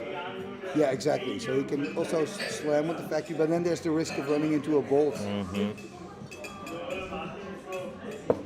I mean, Oliver, maybe it's nice to mention, like he's been a pro player, so let's bring some pressure. Oliver is a pro player, but in Vienna he is not dominating the scene. Oh, he's not? Okay, He's not. you would expect him to. No, the last tournaments we have, our last local tournaments, Oliver is in the top 8. He makes it to the finals, but he's not. He's not winning. He's not winning everything. And here he chooses not to go for the Soul Ring play, but he goes for the pressure, the trike instead. I wonder. The thing with the trike is you're also giving a target to your opponents. Okay, there's the Nephneral's disc. Mm-hmm. Disc is so slow. The thing is, it takes a whole turn. You take 4, then when you pop the disc, he's going to use the trike counters, deal another 3. You know what I mean? There's the attack. You're going to go in for 6, I guess, into the red zone. Going to pump it up in for 7. Mm-hmm. Alexander just taking the damage. 10 damage Exactly. The trike damage, it's 10. And the problem is a lot. with the disc, it doesn't take care of the factories. Oh, Shatter! Yeah, the Shatter he kept. He didn't play on the Soul Ring. We can play that out now. This is a huge blow for Alexander. Really needed. I think he needed that disc, right? I think he desperately needed the disc. I'm not sure whether he plays Mace of it, but he was also tapped out. He was not able to counter, so this turn was just great for Oliver. There's the Brain Geyser for, what is it, 3? Yeah, no, 4 even. Okay, so that's good. But again, it takes a whole turn. He's slow. He's tapped out already. Yeah.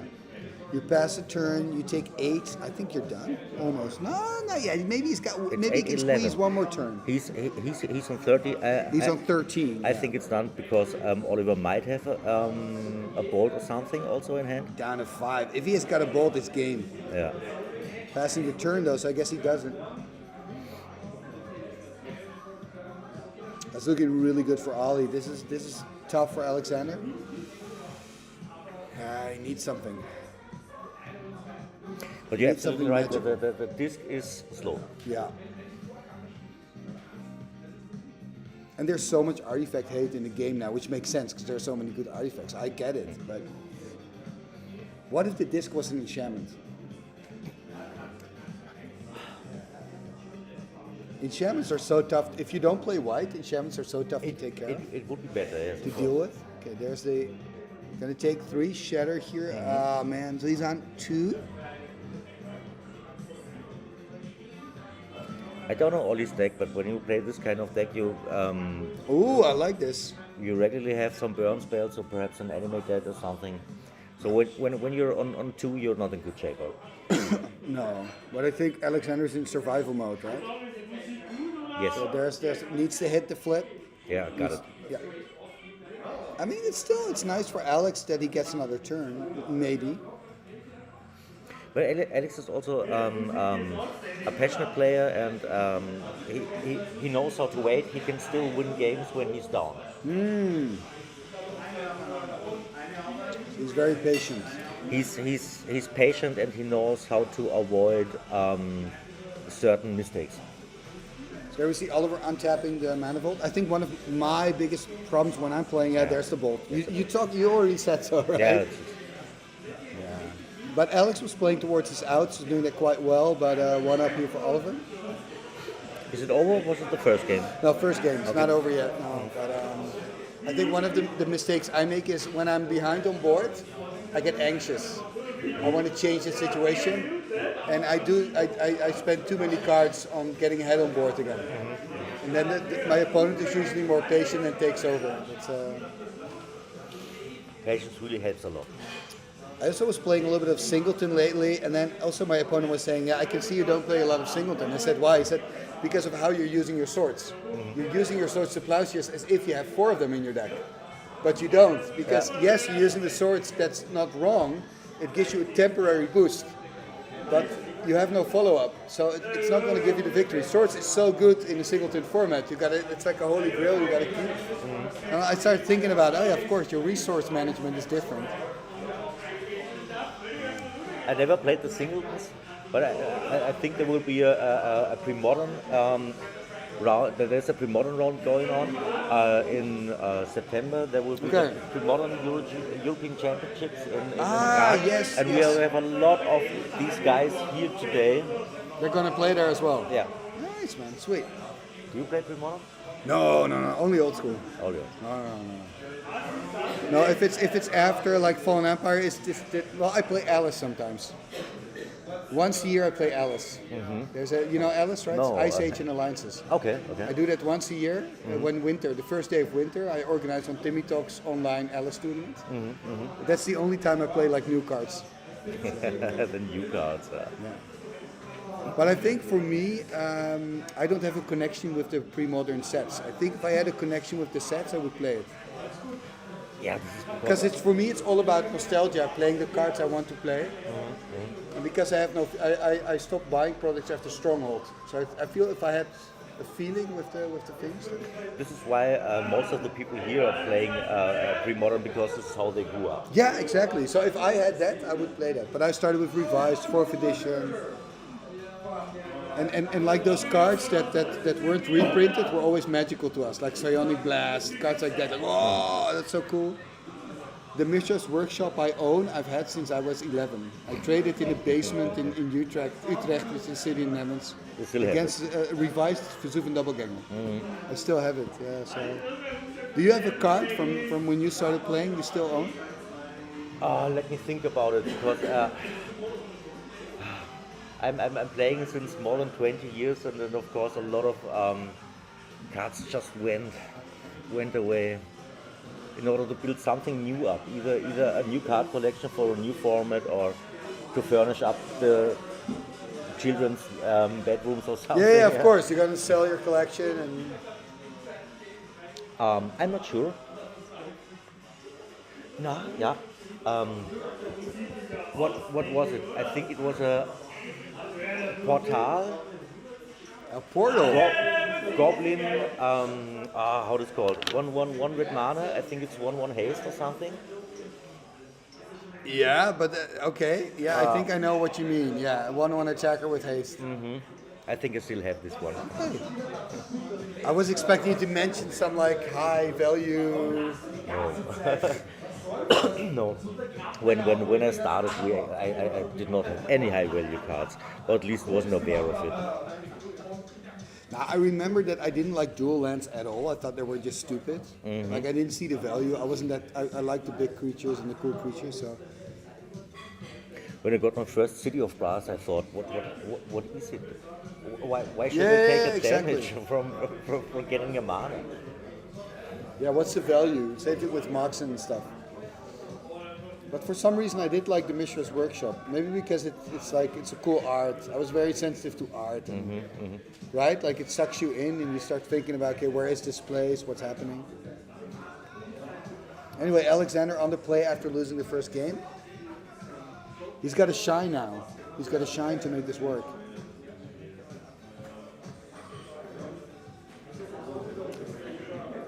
But he's a good player. He's actually able to do it. When I would be just lucky and would be in the position of Alex to play in the top 8 against Oli, I would. Yeah, it's so okay. You know these players. I have no idea.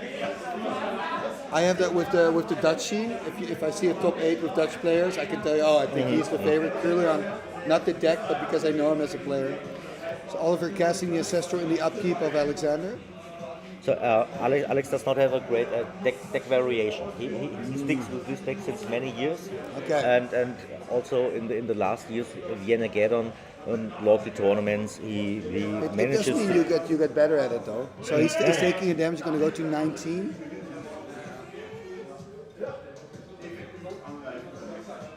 Yeah, thank you, Alex. Thank you, Alex.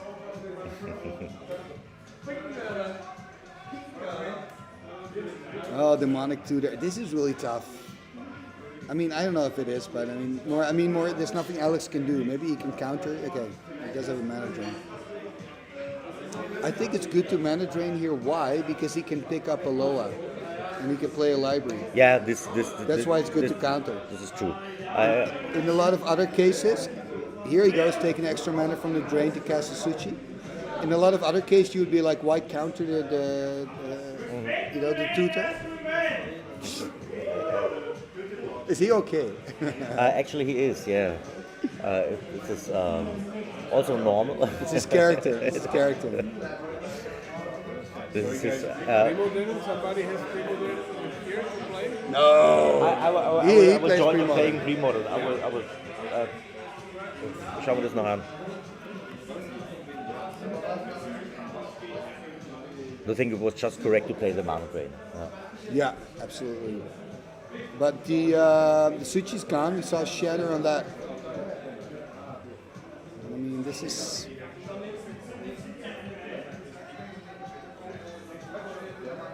There's the attack for 2. Okay. Are we going to see a bolt? Okay, we're going to see Shatter. It doesn't mean that now he cannot counter, so maybe Alex wants to play something out. No, he doesn't. So many factories died today. Yeah, I'm a little bit surprised that Alex attacked with the factory here, but don't know what else in his hand, of course. Look at that, Oliver missing a land drop passing the turn. But when he has a stable mana base, then he can just pull out the Shatter or a Bolt or something like that. Yeah. Yeah, exactly, because then you're trading it basically. You're saying, I've got enough lands in hand anyway. Cheers.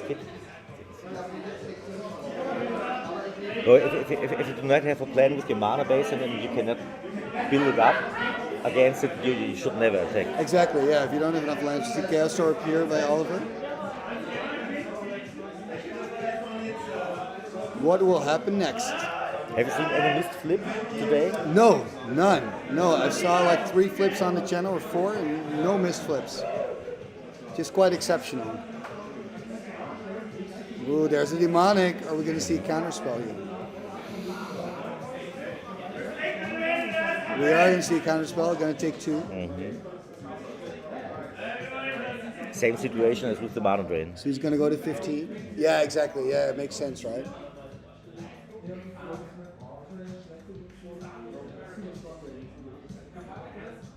There's a card from the sideboard there. I mean, this is such a controlling game. But they're face to face, so you cannot even tell if anyone has an edge right now.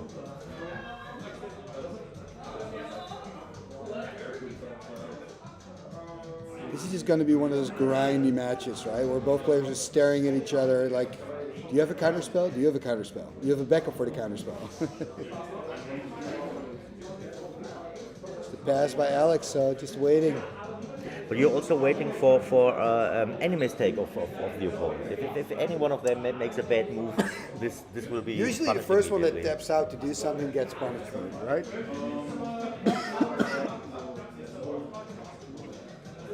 There's the factory. I mean, that can be nice. You can start poking a little bit. Viel Spaß noch, gell? So Lotus.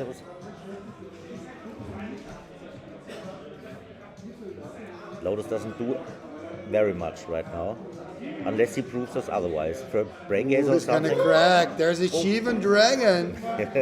Shivan Dragon! Unexpected. There's a counterspell, right? Mana drain, counterspell to protect it. So basically, oh yeah. This is huge. This is huge. We should ask Ollie to keep track of his life with the dice as well. Yeah, remember he's got the mana from the mana drain. Wow. This is explosive. That was huge, This is explosive. Wow. Gets one turn, you're tapped out and this will be part Yeah, of this is what we brutally. talked about because Alex did something cool. He played the Shivan and he gets punished for it. He waited until he could pay the He had Shivan counter with backup. counter backup. Yeah. And even then, it's not enough.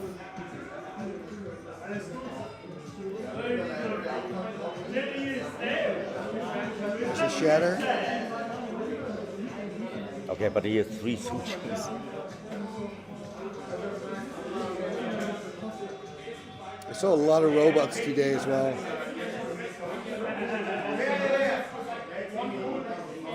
Okay, this is Twister. something.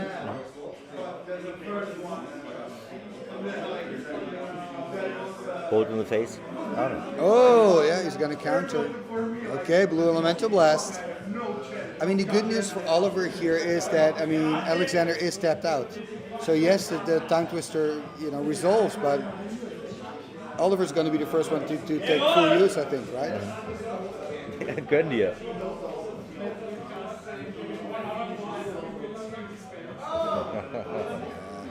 They always get naked when Really? Yeah. Why? It's a highly personal choice, I think. But this is like, this is your local play group, right? This is where you play. Yeah, nice. But we've never played in this location. So we are, regarding the location, we're here for the first time. But there are some local players here also today. But so how often do you guys come together? Once a month or something? Often more. It's like two or 3 times a month. Oh, that's quite a lot actually. Like we have a little Amsterdam group now, and we come together once a month. It's quite nice. It's pretty new. I personally feel that in the Netherlands at the moment we have a lot of tournaments, which is great, but it also means you're only playing tournaments. It's also nice to just drink, play with fun decks, have a laugh. You know what I mean? Like sometimes. Yeah, I know exactly what you mean. Yesterday we've been in a brewing pub, and we regularly meet there and just have some Just drinks, do that. some food, and just slam the cards. Also, that reminds you why you're playing old school or pre-modern or whatever, but why you're playing what you're There's a third copy artifact. Copy artifact is a hard threat for Alexander right now. This is so tough here. But does he have a copy himself, perhaps? Time Walk? But he also has Shatter. And then he had, I think he played 2 Shatter, but with a Twister you reload again. Okay, gonna tap 2 more. What's that then? Chaosaur's back, baby. I would consider using it now because now he's taking his extra turn. I would have considered doing it in your original turn before taking the first one. No, he cannot use it because there's also another Chaos Orb on the other side. Then he would flip in response. Yeah. Yeah, true. Here we see another maze by Alexander. 2 mazes for him on the battlefield and the Chaos Orb. This hurts.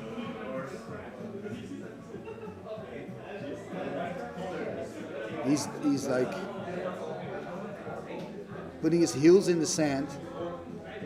Tapping 5, again, Brain Geyser for 3, so kind of like Ancestral Recall.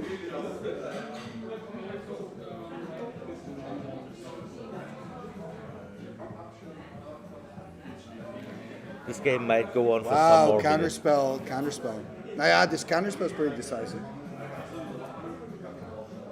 What I like here is that Alex has kept the Sapphire open to flip. So those are 3 Suchis, right? So he will not make that sort of minor mistakes that he will be tapped out with the 2 Chaos Orbs facing at each other. So now he's going to take a hit of 4. So he's going to drop to 9.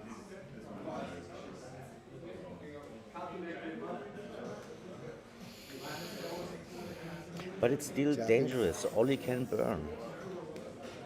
Yeah, I mean, he's in a very bad position for sure. Look at that, more Suchis on the board. So we got 5 Suchis on the board right now. I don't think I've ever seen 5, maybe. I can't remember. Because it's a target that's often being copied. It's in every robot's deck, but I don't think I've seen 5 before. I've never seen 5 Suchis before. So today we had one game with 3 Black Lotus from the same guy. Yeah, I heard. Have you Yeah, heard that it? was pretty explosive. But What I but do it's still like, lost. by the way, what Maze does, it lures out more creatures. So what I always like is Maze and Wrath of God. Because you want your opponent to overcommit to the board. Yeah. And then you can Wrath. It's awesome. I think here for Alex, you're hoping for a balance, but then of course it has to resolve as well. But only 2 cards for Ollie in hand, right? So. Ollie knows that Alex does not play balance or something like that, and he also knows that the disc will be too slow. A balance would be, if you can resolve it, would be wonderful. But he doesn't even have white mana, I think. He doesn't play balance. Okay. He doesn't play white. He doesn't play white. I respect that actually. Yep, here he's winning. that's Yeah. I think there's nothing he could have done. Thank you. Yeah, man. Thank you for co-commentating, man. Great. I wasn't able to tell anything. No, it's always nice to be with someone and discuss, you know. So right now I will build a 5-color zoo deck for pre-modern and Go play. Go do your pre-modern thing. Be careful for the cable. Yeah. I will be careful, but thanks for reminding. Okay, so we're getting ready for the semi-finals here.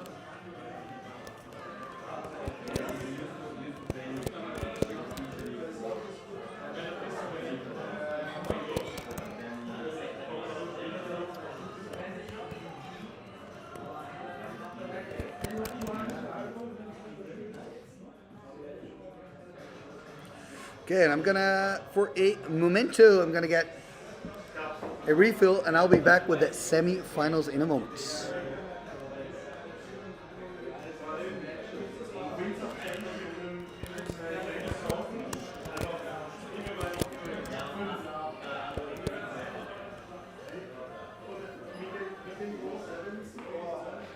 How are we doing?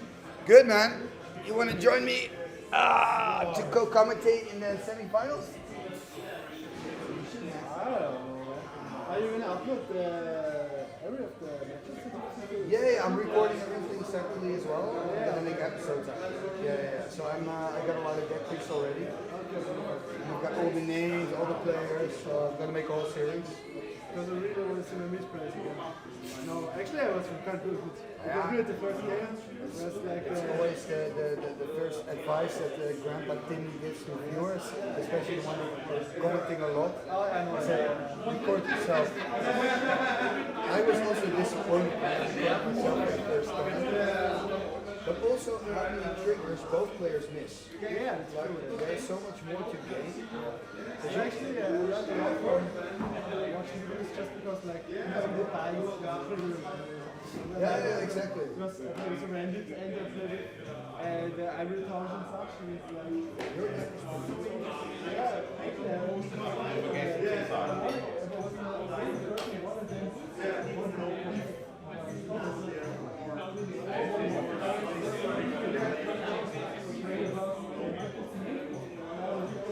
Yeah, I saw that, but we acted on the one actually.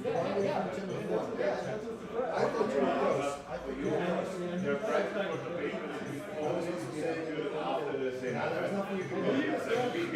How many sushis was it? It was 5, 6, 7, 8, whatever. I had a shadow storm in hands. Oh, really? We couldn't play it. Yeah, sure, man.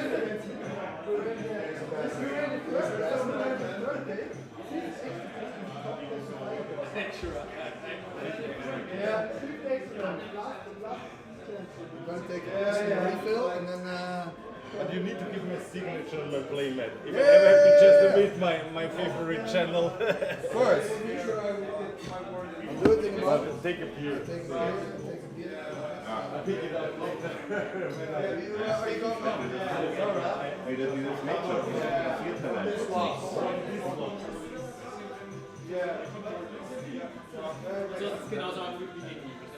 Genauso. Also, ich weiß nicht, was da passieren soll.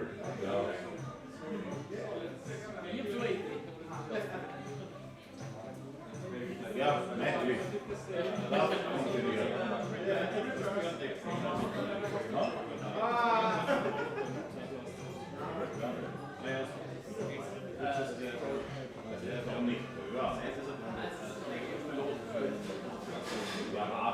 ja nichts. Also, ich meine, das sage ich, ich bin von der 12 im Normalfall, ja. Und gleichfalls unbannings, ja. 8, ja, das ist kein Problem. Ja, aber die Goals geht auf 50% am Wischlauf. Aber ich habe eine große Spitze. Ich brauche nur mal mein Saftext.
Na, das ist wieder ein anderer. Das unterschreiben wir einfach, oder?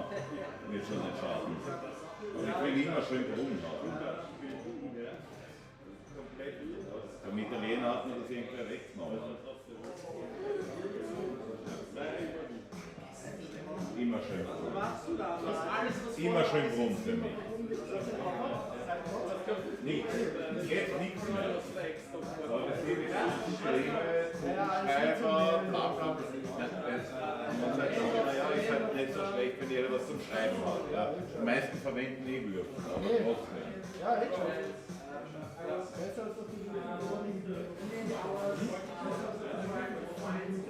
Geht bitte, das mache ich sicher nicht. So, außerdem ist es nicht eine Veranstaltung von uns, sondern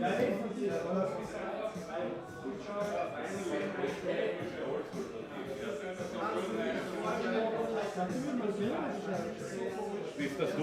Nein, klar, ich bin natürlich. Ich glaube, wir haben jetzt auf 8 weil die jetzt alle 40 jetzt nicht zusammenkriegen, deswegen. Das ist rot, ist am besten. Ja, nein, ich nehme schön rund, immer. Ja, nicht so gut.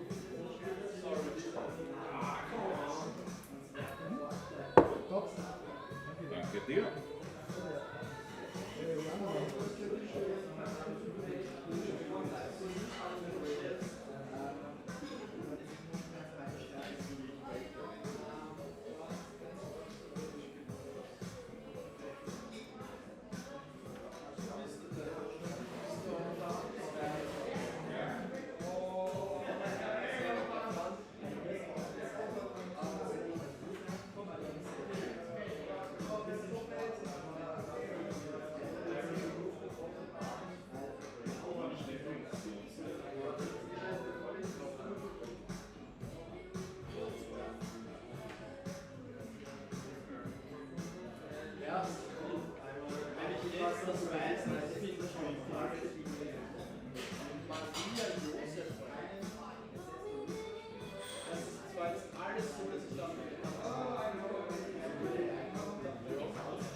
Yeah. Yeah, we're back, maybe.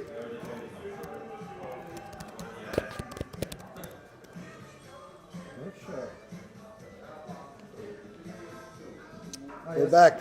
Yeah. It's the internet. You got to refresh. Yeah. But the problem is, it doesn't tell me that it's disconnected. Okay, and you don't see when. Exactly. So this says I keep streaming, I keep recording, I get the visuals. As long as you keep recording. So we've got game number 2. Yeah, let's be professional. Yeah. But they missed this whole part about Felipe being Filipino. Yeah. Okay, fuck it. Well, it's maybe better that you didn't hear that. Yeah, it's probably better. But yeah. we're back. So game number 2. Stream is dead for 1 hour.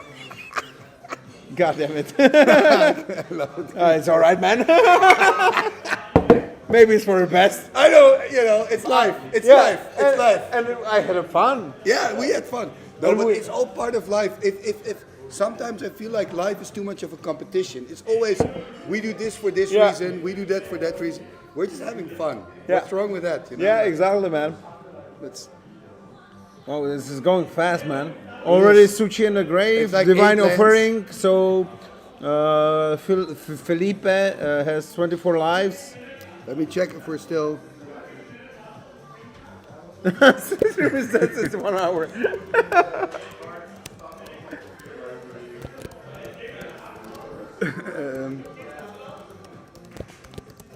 Yeah. Let us know if you can hear us properly. We're back, which is the most important thing. Oh shit! This is like it's later. That's good. All right. If you do it with a little delay, you All should right. be more trustworthy. All right. Yeah. All right. What are these people doing? There's so many cards. Wow, try hitting the board. I actually think both players are kind of heavy on the robot strategy, right? Okay, there's a. I think Felipe is playing just the Suchis, but I'm quite surprised that Thomas isn't like heavier on the blood wounds, as I said. True. There's the attack for 4, 16. I'm hoping Felipe, the man from the Philippines, to win this one. We're going to go to game 3. That's a Suchi. Yeah. Suchi. Another Suchi. I mean, we don't have a lot of sushis. There's so many sushis here. Oh, okay. So it's Felipe's turn.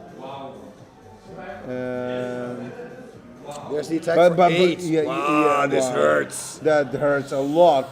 Plus, he's working on that Loa. This is the Nutcracker. But he has only like 3 cards, I think. 3, 4 cards. Let's go.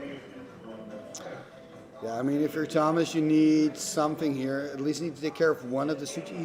Is he on 4? Is he on 9? No, he's at 9. He's at 9. Okay. Brain guys are for 2. Yeah, because you need enough mana open for 3. Yeah, but this might be too slow, man. This is desperation mode. Oh, he sorry. needs. All right. He needs something. Yeah. Ooh, be careful. Be careful. No. The passer. But it's okay. Our we've been streaming for 1 hour without. So if it no, it was just like Hey, it's working! Yay, it's working! Yay! I've been streaming since 10:30, and it's been working and not working and working, but it's no problem. I'm a professional. Yeah, we're professionals. I am as well. Yeah, of course. Oh, of course. You're my proc department. You're the Czech department. Oh, thanks, man. You're the Czech department of Timmy Talks. Button. Yo. Official. What? Thanks, man. I look forward to go to Prague and to play a tournament there. Yeah, if anyone else, okay, besides Richard is watching, please come to Prague. We'll have fun. Yeah, can people in the chat let us know who won? Because we're a little tipsy. No, it's Philip. Okay, Felipe. It's Felipe, yeah. So Felipe. Please have respect for the ancestry. Felipe, yeah, for ancestry like his. Philip. We're not sure. His mother might be from Philippines. We don't know. We think. We've heard it somewhere. I've Mostly been- by I've saying been- it. I've been asking around. No, but Philip is a great guy, playing good Magic. Oh, he's very precise. I was playing. Right? I was playing against him 2 times today, and I must I say have that to- Philip is playing like very precise, very precisely. Maybe you can share your wisdom. So I have this issue with Timmy talks where I play 2 city in a bottle main, and they're great, but I've such trouble with those aggressive decks. The A-Talk, the Lions, the Chain Lightning Bolt. Yeah. So I tried out recently to go take the 2 cities into the sideboard, play with 2 Diamond Valleys main, extra control magic, 3 control magics. And then I win against those decks, but I lose against other decks. You know what I mean? So you solve one problem, but another one pops up. Yeah, and I guess that's so interesting with old school, right? Yeah, You solve one thing. you have always like I don't have. And it's so fun because the meta in the Netherlands is at the moment, I don't know why, it's a lot of line dip bolts, so a little bit more aggressive. And when I'm looking here, the meta is more, I saw a lot of disco troll, a lot of robots. There's a and lot of the robots. deck. It's like Yeah, so it's a different meta that requires different answers. You know what I mean? Yeah, exactly. Yeah. Yeah. Because Yeah, because then the getting killed quickly is not a problem. It's all about control. Exactly. For example, it's as I remembered, like 2 years ago here, like 70% decks I met were robots. Like Wow, even more than now. Because for me, I already see a lot of robots. No, last time it was not the open one, but the one during before that, 2022, it was a lot of robots decks, and I do think that it's So it shifted a little bit. It shifted. It's a more to little bit, control yeah. now. It's more to control now, and I don't know about the Netherlands, but Netherlands is pretty aggressive at the moment, like line dip stuff. Yeah. What I like about playing against robots myself, being my main deck is mono blue. Yeah. Is I just board in extra copy artifacts and I copy a trike and then see what my opponent's gonna do. Because then if you're the opponent, you could say in response, I'm gonna kill my own trike. Yeah. Which is fine, because then That's basically alright, my yeah. copy has killed his trike, which Yeah. is and I can choose another target. So I don't mind. Usually a Mox or something. I'm fine with that. Or I have a at trike least as it's well. not wasted. Yeah. Or And Mishra, I don't play maybe trikes Mishra. myself. Mishra? Do you play Mishras? Yes, also, yeah. You kind of have to, yeah. But the factory is always tricky. Oh, when you okay, let's go.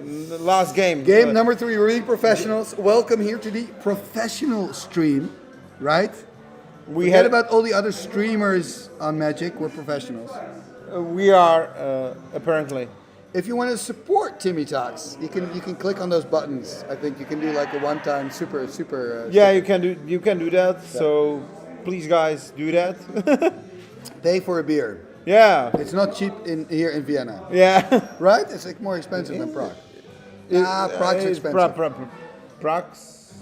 Let's have your tournament in like a village near Prague. It's cheaper to drink.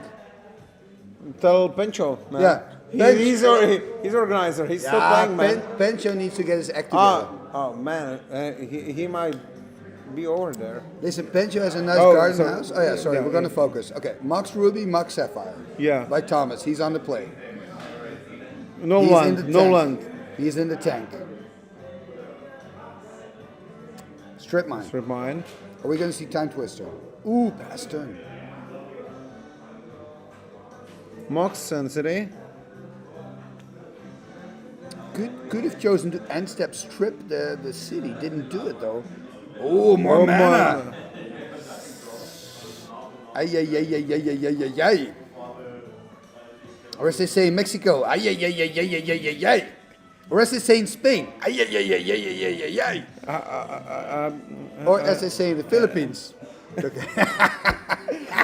I notice you like to put cultural spin on things. I'm an open-minded person, you know? No. And I'm not going to talk about Soy Cowboy. If you know what district in Bangkok Soy Cowboy is, I'm not talking about Soy Cowboy. What? Soy Cowboy. I'm not talking about it. But anyway, Thomas, what is he doing? Cracking the Lotus. Are we? There's the Oh, sushi. sushi. Oh, yeah. We could I have felt lonely. We could have guessed that, man. No sushis for a. Oh, and Wow, copyright effect. wow, wow, wow. Oh! What a play, man! nutcracker, and he putting it down. Yeah. What a play by Philip. What a play. Felipe from the Filipinos. Filipino heritage. Yeah. Filipinos. Unbelievable. Yeah. Some say. Some say it might be true, it might not be true. But this was. There are speculations and rumors. Oh, but look, Wheel of Fortune. This is a very That is cool it. match. Oh! What the fuck? Oh, Jesus. He has just answers for everything, This man. is insane. This is insane. Philip has answers for everything. Crazy. This reminds me of that one time. I'm not gonna tell this story, but it was okay. Ah, Blood Moon! I'm not gonna tell it. We're on stream. I'm not gonna tell it. I'll tell you later. Did I call it, man? Blood Moon. Yeah, you talked about the Blood Yeah. Moon. He finally has it. I think it's gonna do some work for him. I do think so. Yeah, it will be very unpleasant for It's not the good. Philip. It's not good for Philippe. He's It's not ideal. Far from ideal. So this is again. It's just a mountain. They're all mountains. Two mountains, We're all yeah. mountains. Another mountain. A lot of mountains. But it's limiting Thomas The as thing is- well. Yeah, but Thomas has the Moxen still, so he's got access to blue. He mana. has blue and red. Yeah. So he has red and black. Yeah, Could so be worse. Could be worse, man. It's like when I was in Czech and I was broke and I would order Slimovice. No. You know, yeah, from under the tap they would make it for me, like their local stuff. Yeah. And I'm like, okay, it's shit, but it could be worse. It could be that it was closed or they had no money Jesus, at all. man, like, yeah, don't say it to Czech people. Like, I don't care about Slimovice. Yeah, that it's shit. Oh, Entschuldigung, it's your vodka. many Czech people take great pride in. Okay, so just to clarify for all the Czech people watching, I love Slimovice, nothing wrong, but it really got me fucked up that one night. But Yeah, I'm not going to talk about that. It gets everybody fucked up. It gets My everybody. offering was. That was crazy, right? That was crazy. Bangers and mash. But the Blood Moon So is a problem. hang on. So we got for the again. first time today, we see a sushi being cast. Yeah, and flipping. In your face, motherfucker. I have to There say was they're playing pretty good. Yeah. There- This is the level of ViennaGeddon. It's a level, man. It's a good level. It's good level. Yeah. You have to know, we play every fucking week drunk. Okay, so imagine. So you now- know how you can play a little tipsy. Yeah, so exactly. But you can see that. Like I haven't seen a single flip being missed today. I did one. But on the stream. No. Sorry. Oh, what's this? What's this? Is ATOC? No. What's Yeah, this it's called? ATOC. Like I had it's three very- of the four. I didn't actually now it's Felipe is not good. it's in trouble. He's in trouble. Is our only Filipino player gonna be kicked out? But and we have a result between Oliver and Pencho. Oliver won. Oliver won. No. Seconds with the ATOC on it. So the final will be Oliver against Thomas. Oliver versus Thomas, and we're not. Ich bin gespannt wie ein Gummiringer, Alter. Yeah. 5 minutes. Oliver, you cannot win your own tournament. That's you cannot win your own tournament.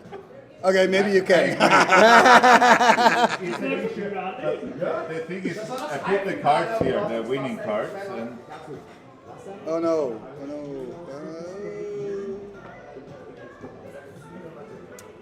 Okay. About our commentary, it was all very open-minded. they really put them here. Oh no, they are inside. Yeah, the last Can I game. tell you something? I still haven't played a single game of Magic today. Oh, let's go. We have to play again. Yeah, but we have to finals. Oh shit! But we will manage somehow. But we will have to. My crew is already trying to leave. Oh, they want to go. I understand. Shit. Hang on, I will speak to them. No problem.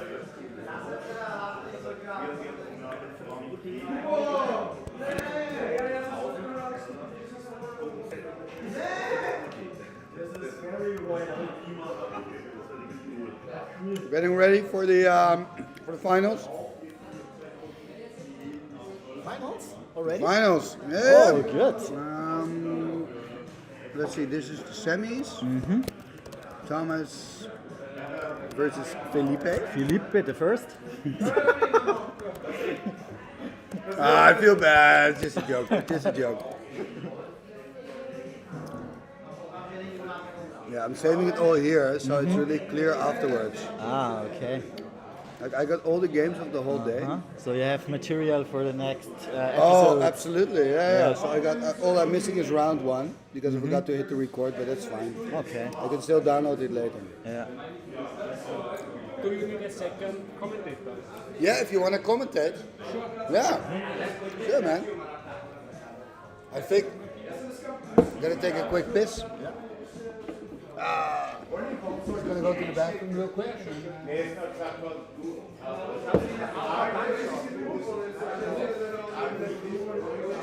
We have to be critical on you. Also, we talked a lot about like family and potential parents and stuff. Yes. I apologize. Okay. Family was like this motherfucker. We're doing prices now. No. No? Okay. No for me.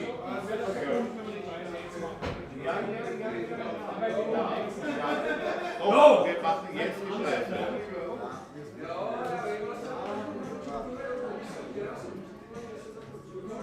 So.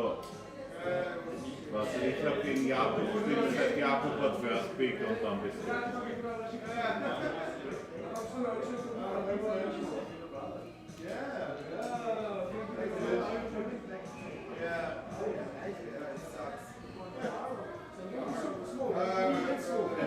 I'm not driving.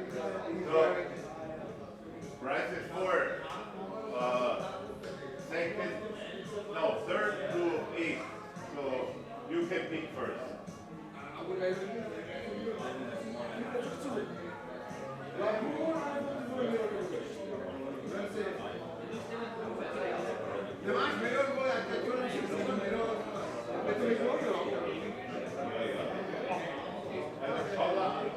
Alles dasselbe Wert. Der Wert ist für alle Daten quasi dasselbe. Ja, 5 minus plus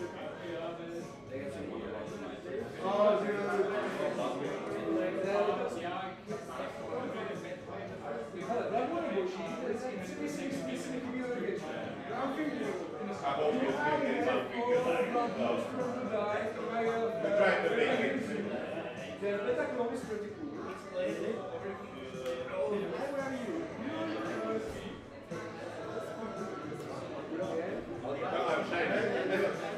Wenn da schon so viel überlegt wird, dann was gut geht.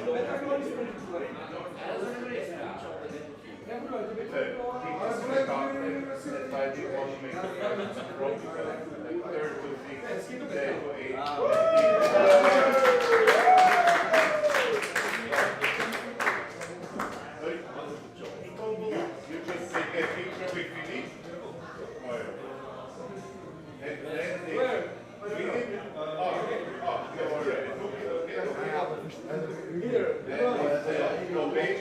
Just give me 1 second. Thank you. Picture is the same for alles. So. First is Martin. Martin first. Then it's Philippe. Ja, du bist der Nächste. Und den habt ihr ein Stück. Martin, Philippe, Alex und Josef.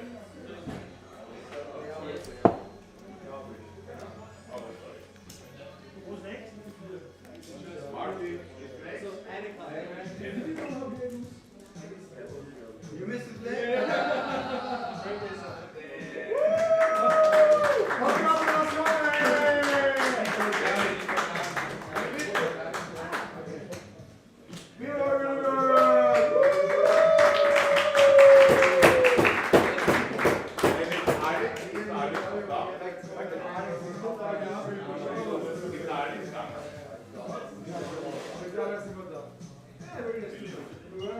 checking if the last guy is here.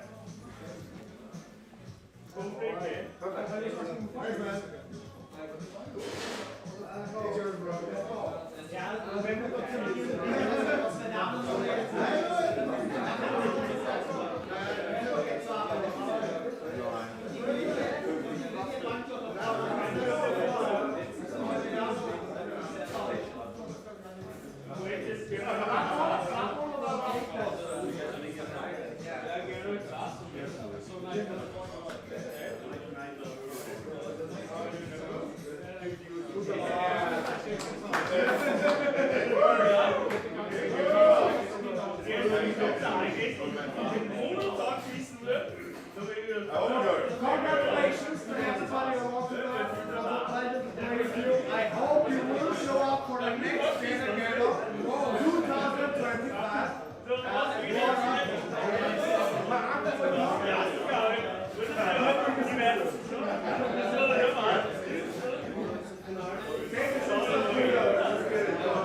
E bis jetzt dann Finale.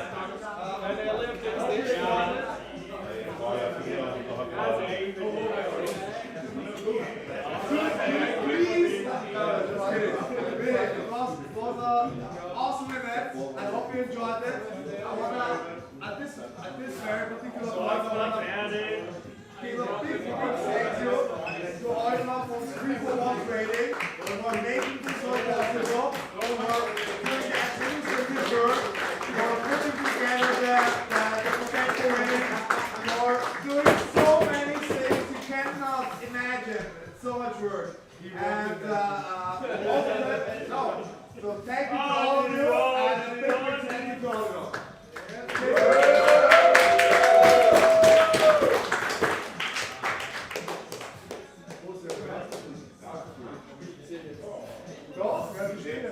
Wann beginnt quasi noch eine Rauchen und dann spielen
Yes, absolutely.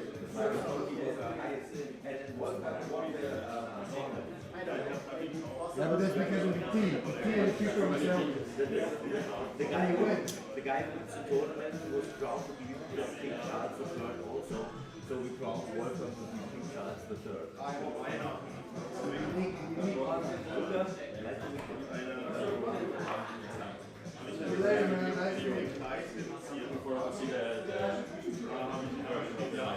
Yeah, apparently you were offline for an hour. Very cool.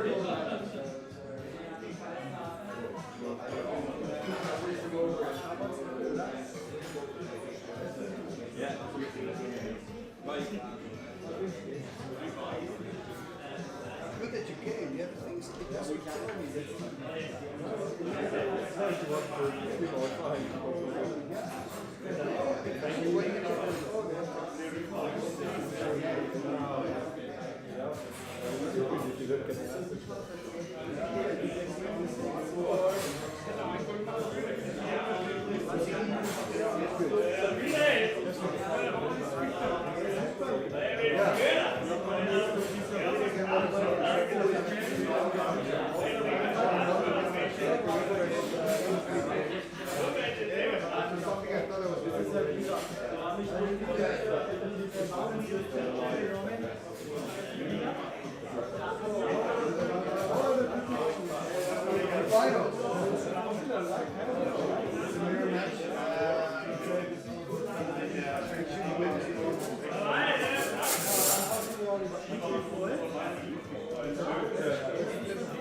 It's funny how the meta is different than FIFA. More like the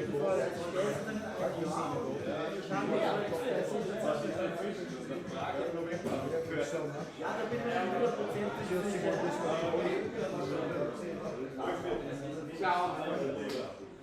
We're playing with the same card. You see problems always. But here I see more of it. Timmy, it was a pleasure. It was nice, man. It was a pleasure to meet you. Hopefully next year again, or somewhere in Prague, or Scandinavia. I'd like to go to Prague in November. And maybe to Africa.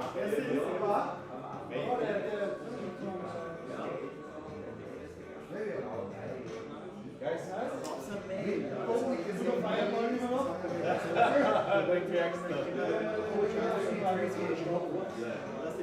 absolutely with you because I joined you. Take care. Cheers. Yeah, but actually, I was really happy with the Yeah, the deck is this. Even the decks you had,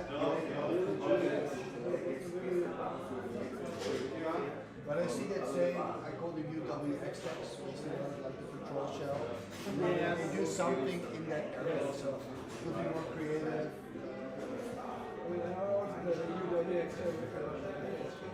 I don't know, that's an example. Yeah, so you play the shell, control, and then you can do something interesting in the shell. It's actually the same as using power to do something interesting. Yes.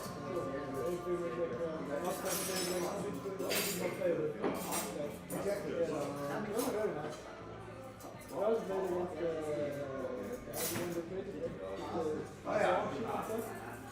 That's a nice example. Every game of player against him was really feeling bad because I wanted to see what he was doing. And that's why I was playing this game. Like, squad that was. Yeah, exactly. Like, what do I have to do? They're like, okay, I'm not to do this. It's like, yeah. That's like, time to say goodbye. Cheers. Question. Being on the street while we were offline, that was good. My heart was beating. Yeah, it's all recorded. Okay. I'm going to upload the recording of the live stream. Then you can make an arrow and write over there, this is Kaisi the Lone Wolf. Yes. My new patron. Who's coming in? The live stream is you can watch it back. Yeah, but there's a lot of like moments where we're being cut off. Yeah, okay. But you can just skip it. Yeah, what I usually do is in the comments I add like timestamps, so you can just go to the matches. And of course afterwards I'll make episodes. You make like the bad thing if you know what is soft because everybody is off. Yeah. It is what it is. And the thing is also you're streaming the whole day, right? Yeah. Because the first 6 hours were great, but then yeah, you're streaming about 12, 13.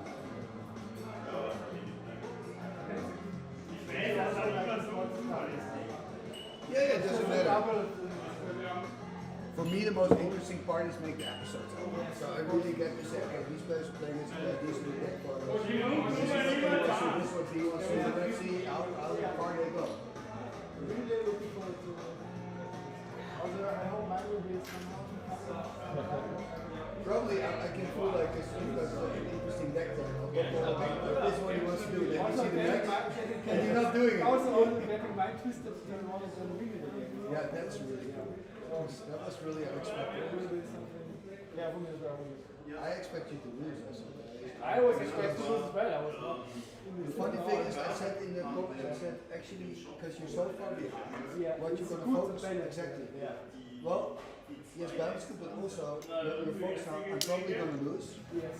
So it also like maybe relaxes you in a way. Yeah, I'm lost anyway, and I'm not just going to try to get as much information from my opponent's deck because I'm going to side with it. And then all of a sudden you top deck that balance and results, and you were back. That was amazing. I played another guy in this game. And I won the game just by hitting Mishra's factory in the face. And he silver library and he killed himself basically. And I only played white lands. I had no idea what I was playing. After the first game, exactly. but So I won. you don't want to give it away. But I won the game with just hitting with factories. I was just playing white lands. And they thought I was like one white something. And actually I was 4 color. Why is Yeah, but if it works, you gotta get and it I was down like, to side point was like information. perfect for me. It's also why I like to play a lot of like That was- one-offs. that For was example, actually, Lantex is quite nice as a one-off. It's a really good card. Also, if you have your whole deck revolving around it, just play a one-off and you think, oh, maybe it's a Lantex deck. And you start boarding completely different. Yes, there's also like, Same thing goes with Armageddon, but it's more common now. People used to, when they played Armageddon, it used to be 3 or 4 Armageddon. Yeah, but now it's way more common to just play one. There's so many moments where it's good, so you can just play one off and it's so surprising.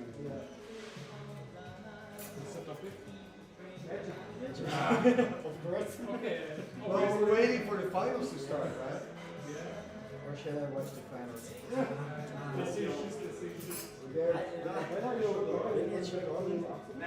Tomorrow. 2 o'clock. Working on Monday. Wäre ich aber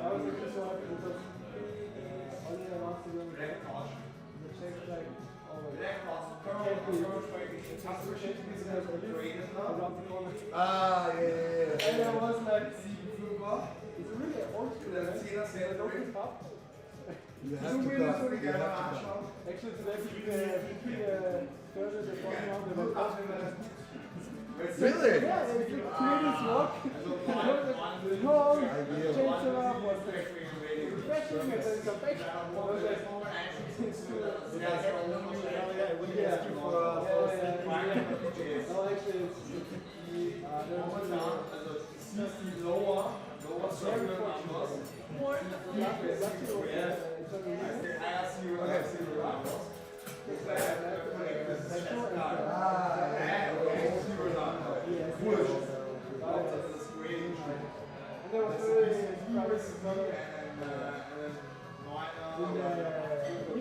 I saw the names and I saw like he's wearing the Lions of oh wait, the whole Czech Cruise Cup. And I was like, it's very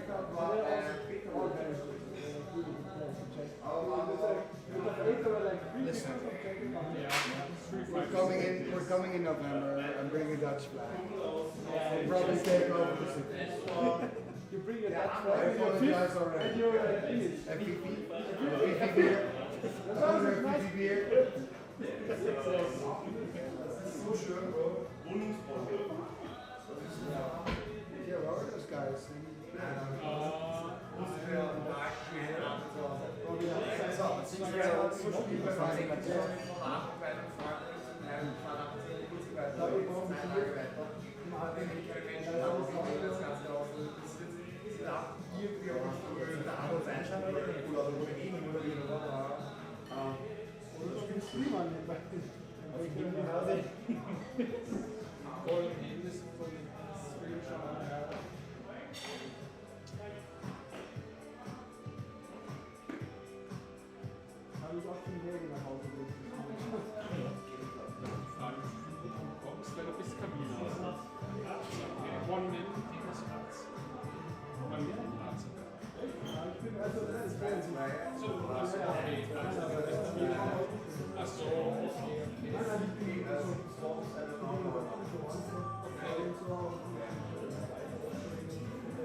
Danke, ja.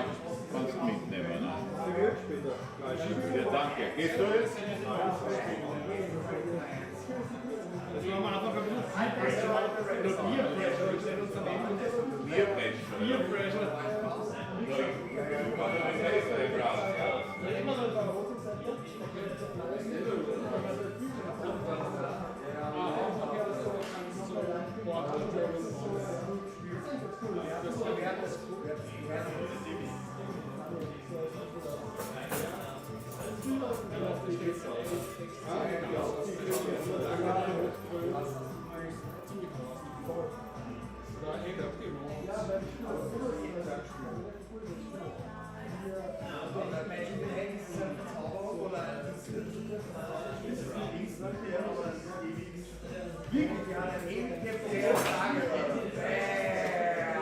Du kannst es ja nicht mal wegmachen.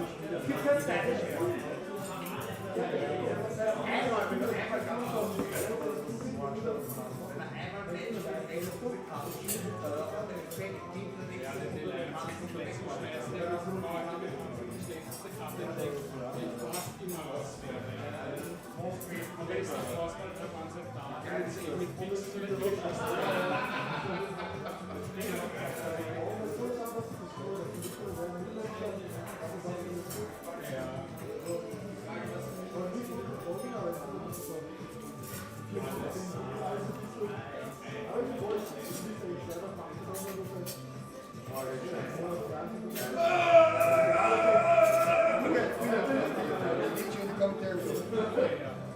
Please wait. Un momento. Check 80. Check if you have the connection. Yes. Oh. Let's check everything. If you go on your phone, do you see the street? Can you check maybe? Welcome, we're about to start with the finals. We've got Oliver, also known as Olivier, because we think he's got French parents. He's taking on Thomas. And Thomas is probably... These are both Austrian players, right? Yes, exactly. Local guys, both. Local guys, they're local guys. The owner of the store. The owner! It's working. It's working, okay, thank you. So yeah, we got the finals. It's a mirror match. Yes, right? I think it's a mirror match, yes. Exactly. I'm joined here by Philip, by the way. Thank you for letting me join. Of course, man. You were in the semi-finals. Exactly, yes. I lost it against Thomas. There was not much you could do, actually. No, I played badly the first game and kept a greedy hand in the third game, which was punished. You know what I mean? Like if you could look at the top 3 cards of a deck, you know what I mean? Like, yeah, but overall it was a nice tournament. I mean, I won't play the same deck again because I didn't like the Ravenna Lions. They are rubbish in like mid-range shell. I think the problem is the meta is there's so many robot decks. Exactly, yes. I brought them out all the time against the robot decks to go more controlish, and the other times they were mainly trading with some random creatures. But it's funny to see how the meta is different in different places. Because like I was talking earlier, like in the Netherlands, you see a lot of line dip bold decks. Mm-hmm. So Savannah Lions is very much present, and it's a reason why people play Desert in their main 60. Okay, yeah. So there your lines would have been a lot better. And you see robots. It's a deck in old school, but not as much as here. Yeah. You see it more here, so it's interesting. So we got the robots mirror. I think Oliver is a very experienced player, and Thomas has played a lot of different fun decks. He always mixes the things up at local meetings, and today he's playing. Is it okay if they start?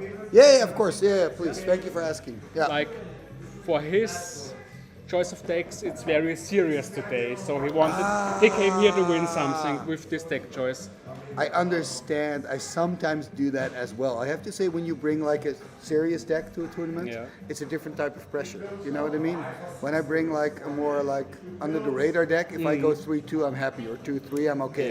But if you bring a serious deck and you go 3-2, you're like, whatever. Exactly. It's like I must have made some mistakes in my play today. Yeah. Because like a serious deck, you have some cards with such a high power level, it should carry you to like 1, 2, Where- 3 wins alone. Yeah, where I've seen a lot of moments today, because there are a lot of control decks today, Yeah. where both players not making a mistake, and then it's up to the top deck. Exactly. Or I as you had- say, the greedy keep, right? Where you say, okay, I had a lot of like these games today. Yes, lots of back and forth. yeah. games, So yes. that, yeah. And then it's the flip of a coin, really, right? Exactly, And that's what yes. you're going to get in the top 8. But I prefer the back and forth to like, okay, library turn 1 or mind twist you for 4 turn 2. Yeah, the Pilsners. I've ordered beer for us, but we'll see anyway. I ordered 2 beers. Yeah. It's on 54, should be in 56. Ah, dankeschön. It's for Yeah, it's for you. Yeah, Okay, yeah, thank yeah. you so much. Cheers. Cheers. Nice man. to meet you. I'm happy to meet you. Are you going or staying? I have to drive. I loved it when you played the Phantom Monster. Yeah, That's when I was like, I thought about it for a long time and it feels a lot better than Ifrits. A lot. I like it, man. Okay. Also the air elemental. Yeah, Air Elemental was cool. But Phantom Monsters kind of because the curve is when you play everything. An from Azure 5. Drake? Yeah, maybe. It's also an option because it has 4 toughness, but it's not. It doesn't hit as hard. I don't know. Anyway. Maybe. But no, man. See you next time. Rest up. 10 to 15 minutes. Okay. So I watch it. Okay, so Okay. Oliver is taking a mulligan.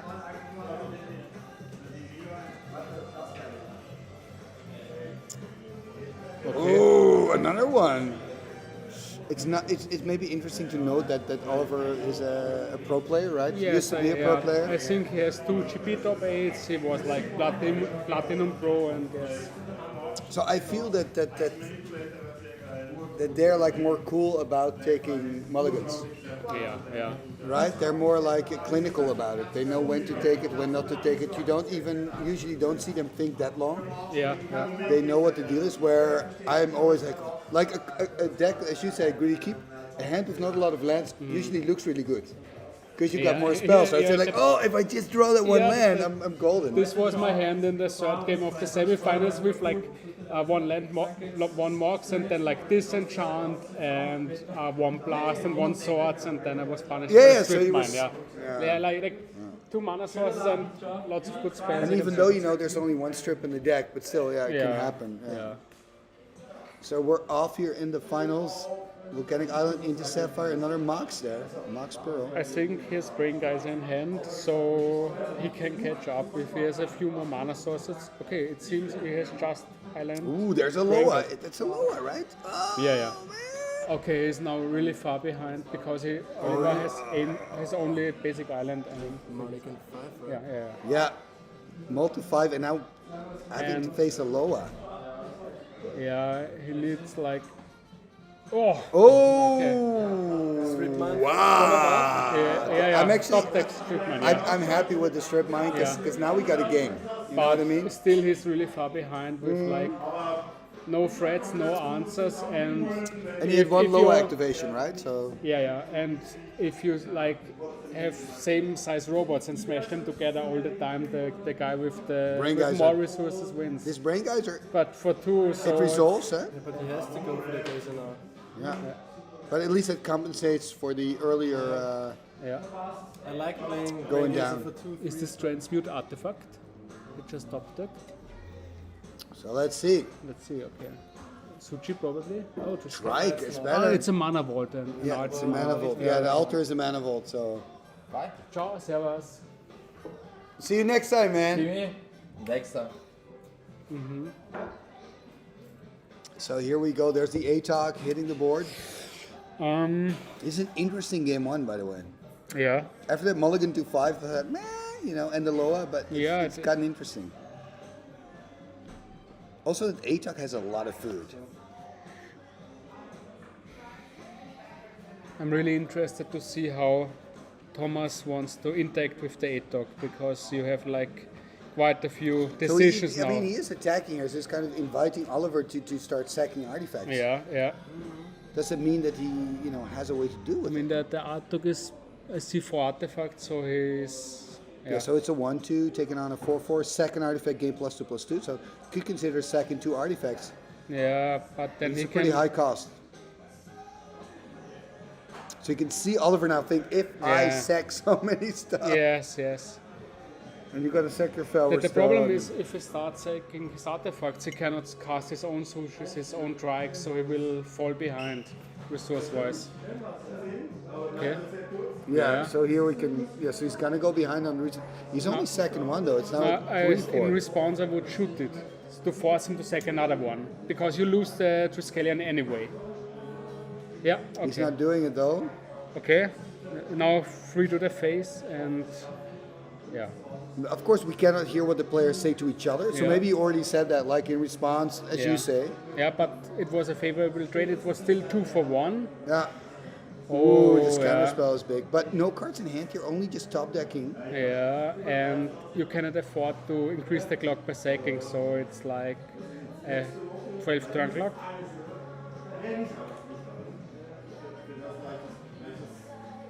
Yeah, exactly. The Volt remains tapped. Okay. He is gonna untap it. Not a good sign. Exactly, because then he's got nothing better to do than untap the Volt. Yeah. Yeah. We will ask Thomas, by the way, to move those dice after this match, so we can see it clearly. yeah, it's hard to yeah. see, eh? It's 18, I believe. I think so, yes, 18. yes. Okay, just a pass. Did he draw another counter spell? There's the attack. I think he drew a blue card, so... At least, I mean, the good thing for Thomas is there's not a lot of pressure. Yeah, so. yeah. And he still has like 5 cards in hand, or 4 cards.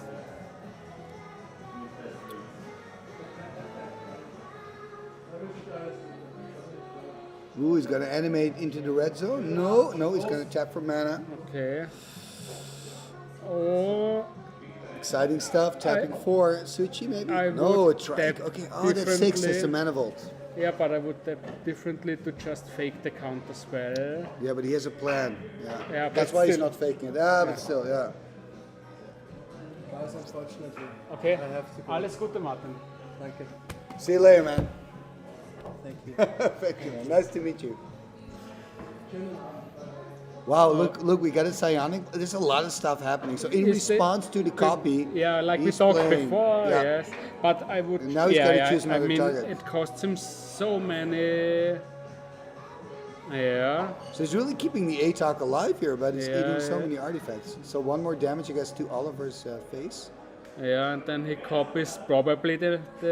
Oh, he has no mana to activate the factory and copy it. That's bad. That's bad. Yeah. But at least copying the Felwer. Okay. Yeah. It makes sense because with the Felwer you can make blue and red. And Yeah. if you copy the jet, you only have black. Yeah. Right. So. Oh, a Suchi of his own and no mana to cast. And that's where you see, as you said, like he's got to sack all the mana. Yeah, So, yeah. all the mana stones. You're slowing yourself down basically. Copy artifact. Look at Yeah, that. oh, there's the Suchi. And you saw how smoothly it did. It shows he was a pro before, so he knew. So he copies the mana vault here And and uses it casts his to own. instantly tap the Yeah. Suchi. Oh wow. No, okay. No, I did not hit anything.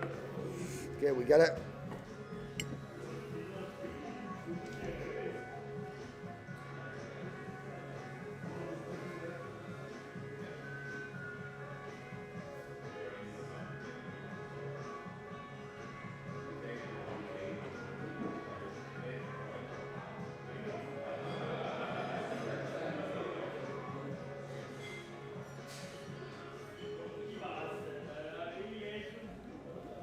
Okay. And one thing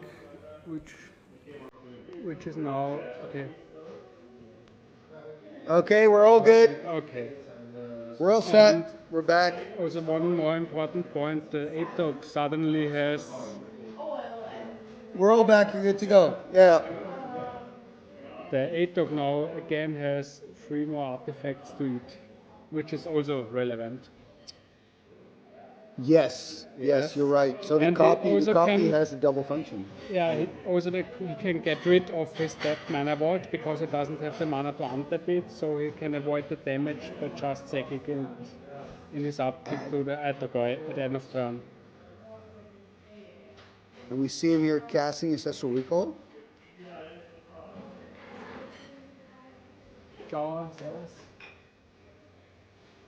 There's the strip. Okay. There's a lot of stuff happening. But Oliver is ahead on board, and I think if Thomas had any threats, he would have cast them by now. Okay. See Anime dead. Yeah. Ja.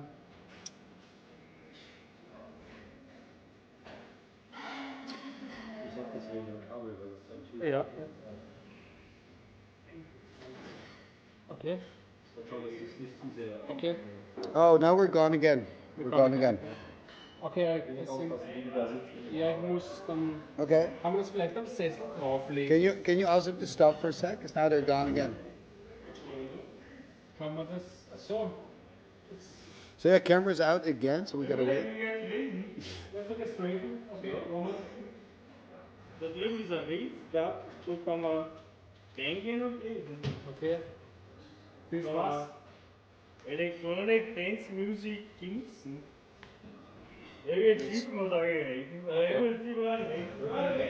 No, it's not back. No. Maybe if you take it out and put it back in.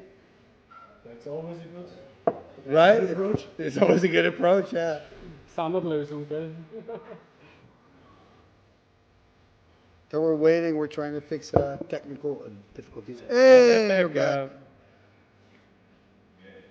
Oh, and they suddenly. But this is going to be so tough to edit, man. Oh, Jesus. And suddenly the tides have turned. The Suchi is gone, and Thomas has 2 strikes. And Oliver. Wow, wow, Thomas winning here, right?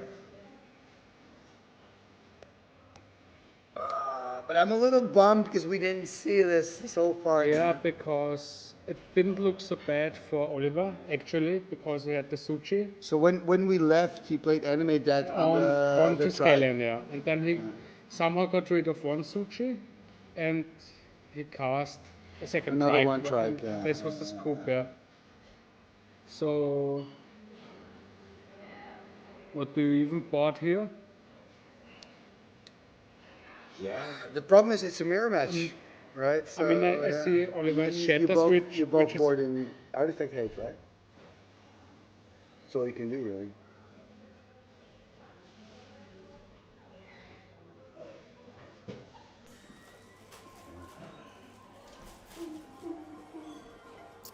So let's see on the chat. Ooh, 51 people checking out the finals. Which is quite a lot. We are back. So yeah, apologize for all the problems with the connection. There's a cable running here on the floor. If you're walking towards the final area, you can trip the cable. Ciao. Ciao, man. Nice to meet you. Thank you so much for the coverage. Francis, bis bald hoffentlich. Wir sehen uns so selten, gell? Should be more.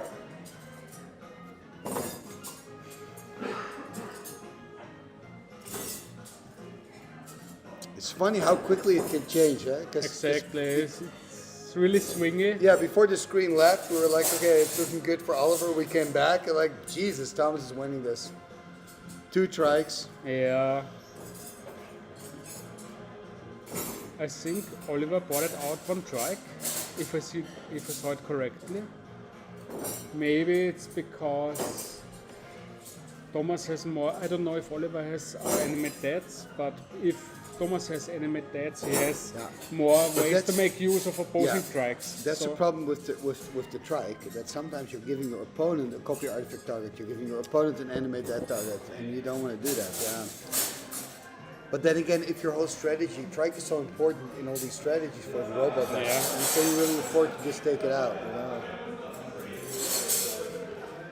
What do you think is better in this matchup? Is it Strike or is it Suchi? I think Trike for sure. I mean, Suchi's quicker. What do you think? I'm not sure because Thank you. the trike mouth gets. The thing is, you don't have a nice target for the trike.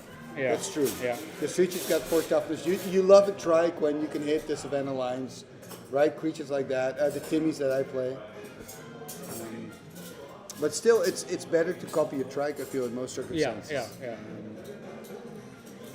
But I mean, you're right. Is Oliver playing Animate Dead?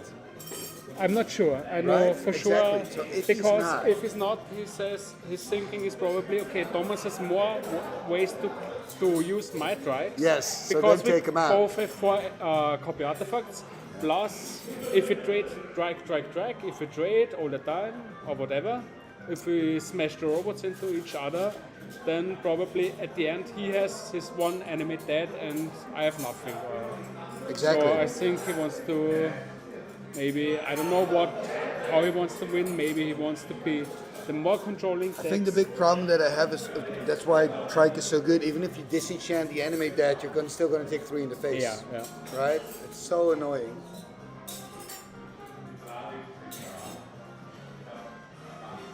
That's why I like as an opponent, if my opponent plays a trike, play a copy and say, I'm going to copy your trike. Okay, you can respond by killing your own trike. Fine. Yeah. I'll copy something else. It's still a trade, yeah. Right? Then And- it's 2 mana to kill a trike.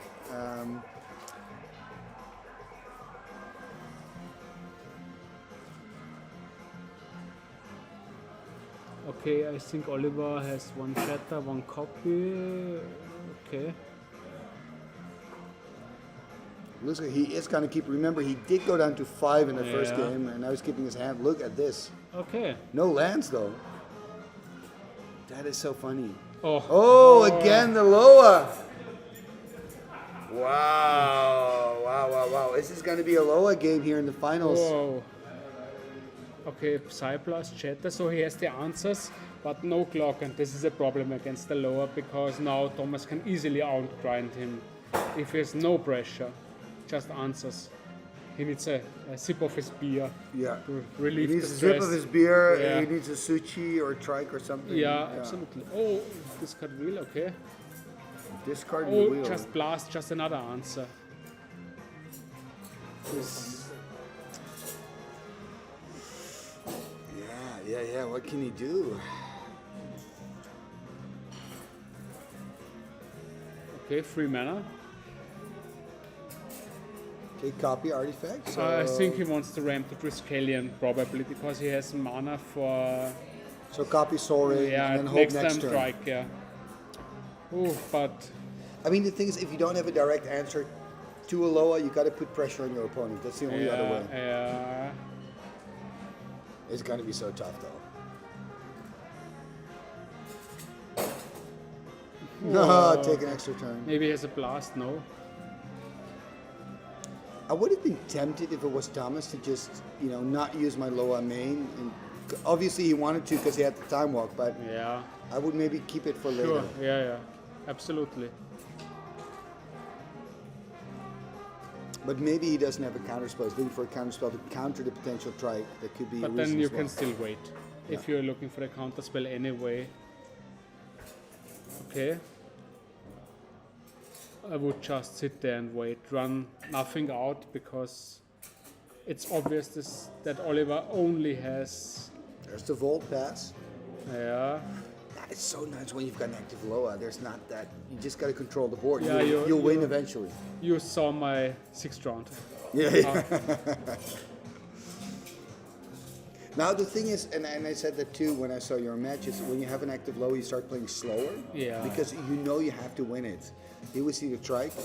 Oh. No counter magic. Trike resolves. That is really interesting. Oh, and nothing. Okay, wow. That is no shatter, nothing? Straight up nothing. He has his own trike. I think he will play it now. And I hope for him that he has counter backup because I think Oliver has both Shatter and Psyblast.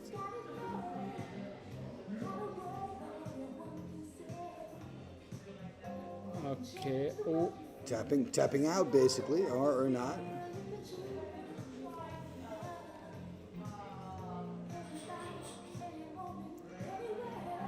Tapping 6. Okay. Oh, there's a His own trike. trike, yeah, and he will lose it.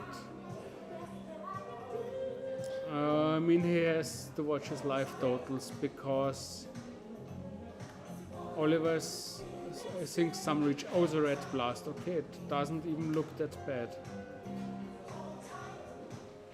Are we going to see shatter here? Yeah, I think he will shatter it. Could go Psionic Blast. Okay, there's No, I would shatter it. Then swing in for 6. There's not much you can do, or you can just respond dealing 3 to Oliver, take, right? Yeah. But still, okay, he's still at 20, so he takes 6 now, goes to 14, goes to 13. Wow, it's such a big hit. To me, somehow it looks that Thomas was hoping for the factory, for the library to draw him out of it because it has no counter spells, no removal. Sometimes it happens. Even though you draw Yeah. more cards, you would expect to hit that counter spell, right? Yeah. But you're not finding it. Taking the damage from the vault. Okay. There he goes. Alles Gute. Danke dir. Kann ein bisschen. Copy artifact Wie here. heute kann man nie wieder ziehen. We're going to see a response Here's to the copy. the red blast. Timmy, it was See you later, pleasure. man. It's nice to meet you, man. For sure, we're going to see each other later, sooner or later. It will happen. It will happen. Yeah. Wow, this is such a good answer. And I mean, the interesting thing here is again, okay, another one. But this is great, yes. But still, I do not really like the way how he tapped his mana, like signaling no red blast, Okay. no tutor. you want to make it a little harder for your opponent. Yeah, but sure. I mean, So he still has, Oliver still has the Psy Blast, I think. So he again smashes for 6. Yeah. And it's nice to see how Oliver is still winning it, Yeah, despite the yeah, fact that he's yeah. playing as an active Loa. And so, yeah, Thomas is 3 more really points on of the back damage, foot, yeah. right, to the face. There's 6 the more, attack. he goes to 7, he goes to 6. Maybe it's nice to ask if he could change the dice, but Yeah, he will face lethal next turn. because I think Oliver, because he's using a notepad to track the life, I think he's on 14 at the moment. And Thomas is on, what's his life game? We see 8. 7 now. 7, okay. If they don't forget the mana vault. Are you commenting that? Yeah, we're commenting live, absolutely. Awesome. So how are they doing? I mean, Oliver is winning despite playing against an active Loa, which is quite impressive. We were talking about even if you have an active Loa, you still have to get that counter spell. You have to get that disenchant. Sometimes you just don't. You find another land and another land, and you know. But you keep on searching and in the end, Eventually you should win. Yes. But I mean, the thing is, he's so low now. So the probability is actually your side, but in the end, it's Sometimes you still lose, despite the fact that the calculator says you should win. Exactly. This is what the point of luck in Magic, which makes all it the so difference. interesting. Exactly, because you can never know what happens. There's Suchi. Still not enough because. Okay, then Counterspell. it's lethal. Because. Oh, red momentum blast though.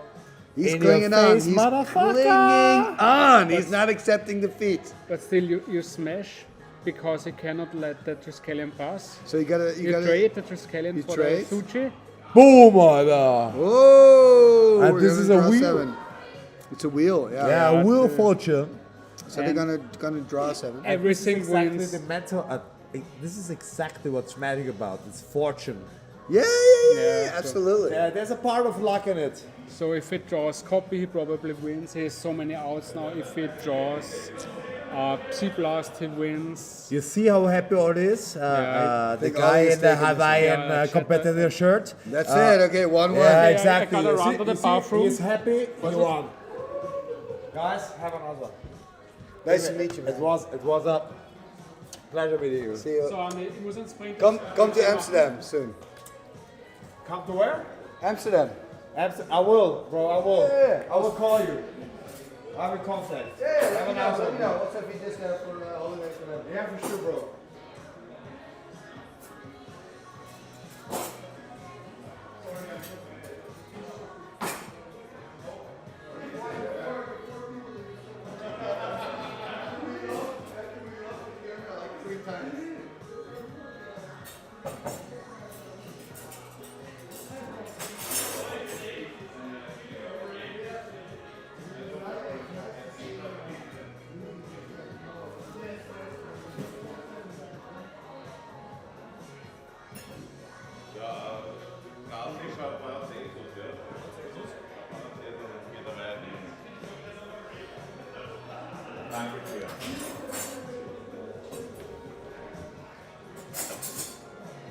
Okay, so we're back here waiting for game number 3 of the finals here at ViennaGeddon.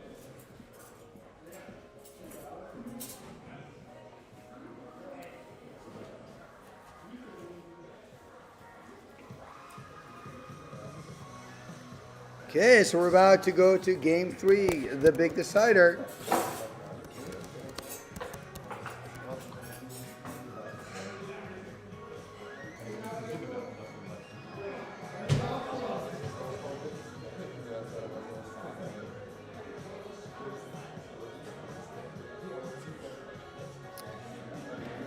Oh man, what a day it has been coming here to Vienna. I came in by flight last night, 12 o'clock, and crazy stuff. I tried to check into my hotel, which was hard because there was nobody there, but I managed. And today, being here at 10:30 in the morning. And what time is it now? We're here at almost 10 o'clock. Get ready, game number 3. For ViennaGeddon.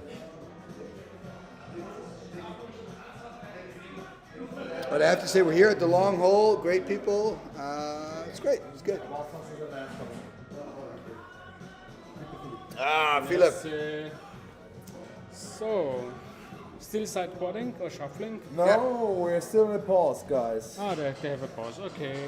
They're waiting. Yeah, but It's hard to that's board. okay. It has been a really, really long day, exhausting. People have played. For the counter now. From 11. 9 games. This is the 10th. No, this is the 9th game. Yes. This is the 9th game, and in the 9th game, the 3rd round. think so we're talking about really, really high capacity of concentrating. But we have to be sharp as a knife because it is the finals. We got to be critical, right? We got to be. Exactly. Cheers to that one. Cheers to that. Cheers, guys. We got to be professionals. We got to be professionals. You have to, Russ. Cheers. Cheers. Yes. Cheers. Yeah, for sure. Oh, thank you so much. Bangers and smashes is mash. Bangers and mash.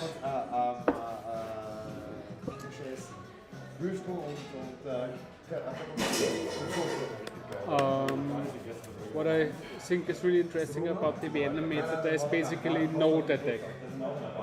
Yeah. I think I saw 0 players on the deck.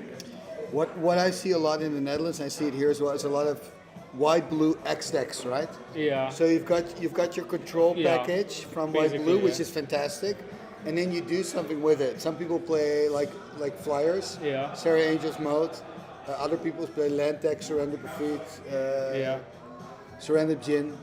So yeah, that's interesting to see. Yeah, that we didn't see a pure deck today. No, Absolutely. 0. I think 0. Yeah. At the last ViennaGeddon 2 years ago, there were also very, very I do detected think players. if you want to win a tournament with the deck, the traditional deck, you Here's got to a be good really, place. really good. Yes, you yes, have sure. to be a good player, Yes, I think right? so. And yes. very disciplined.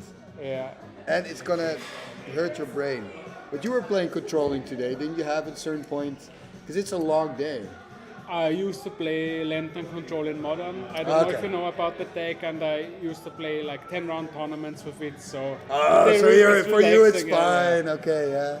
But you're right. I did not want For example, I considered playing like Millstone Control, Millstone Field of Dreams, which is Yes, an Mill of Dreams. approximation of Lantern Control, but you have no ensnaring bridge. This is the Yes. problem. And mode is too slow. Yes, but I would love to see. But what I like about if you play that deck with the Millstones, Mill of Dreams, is that it's a deck I don't see that often. Yeah, I played it at the casual tables a few times. So like yes. on the stream, it's not that exciting because, or you're controlling, it takes very long. Yeah. But I do love it because you don't see it often. Yeah, you know that's why I like it. At the Rogue Factor, yes. Yeah. Cheers. Prost, Prost. Prost, Tom. Alles Gute. Jetzt wird's mal Zeit für eine Active Library. Lange mal gesehen, gell?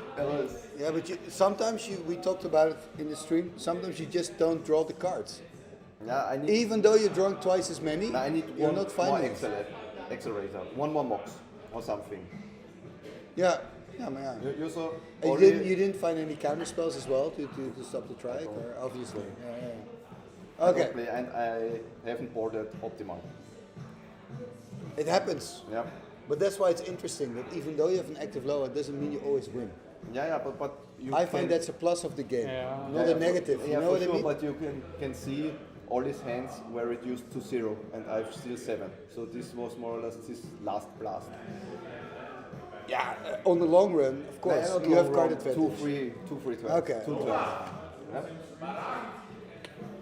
Always So waiting that was for Thomas in the finals. I'm gonna eat a little bit while we're chatting.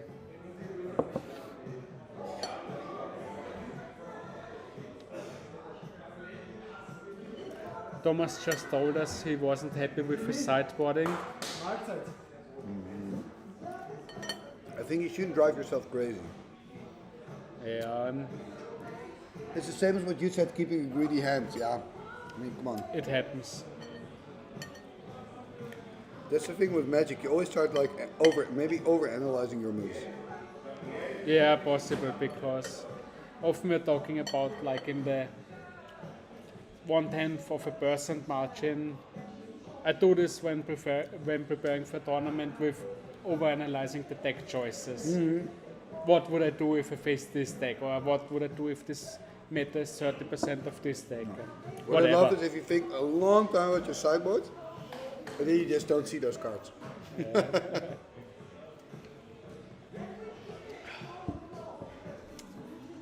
Yeah, it's going to be interesting.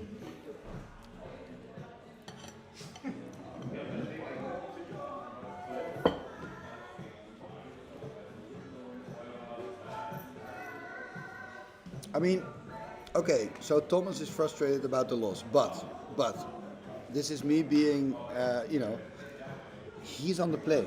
Yeah. Which gives him an advantage, right? I'm not sure. Okay. Because most of the time, unless somebody has a really broken draw, you still grind against each other. I'm not sure, like, until you have a really broken draw, but in average draws, I'm not sure that you're fast enough that you can capitalize on the speed. You're not a deck with like 5 1-drops or something like this, or 8 1-drops. What I personally like about being, okay, we look at, both players taking the mulligan here, it seems. But then again, I'm looking at the decks that I play. I love going on the play because I just want to have 2 blue to have counter magic over. Yeah. So if I win that first one, lose the second one, I still feel pretty good about my chances. But you're right, yeah. And I guess that's where the power cards come in as well. Like they can shift that small advantage that you have. Yeah. Like we saw in the first game, it was really swingy, like just 1 10-second cutoff or like 20-second cutoff. Oh man, that was crazy. Everything changed, yeah. Oh, that's gonna be so tough to make a video out of it. 'Cause it's like,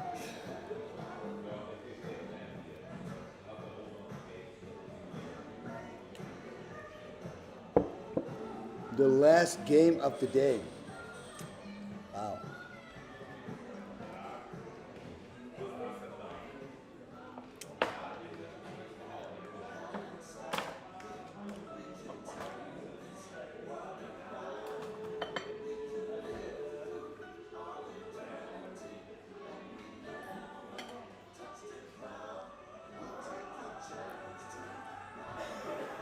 So both players going down to 6 if they keep. If they keep, yes. Okay, Thomas seems to be keeping. Oliver is still sinking. I see. Is this one volcanic? One. Okay. Okay, so keeping 2. Yeah. Okay. Ay, ay, ay, ay, ay. Both players starting with 6.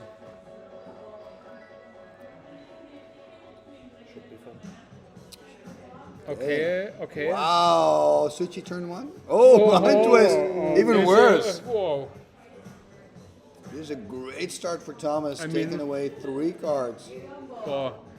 I mean, Oliver's down to 6. He probably does not have Gonna more than lose half his 50% hand. mana sources, so he can really screw him over if he's lucky.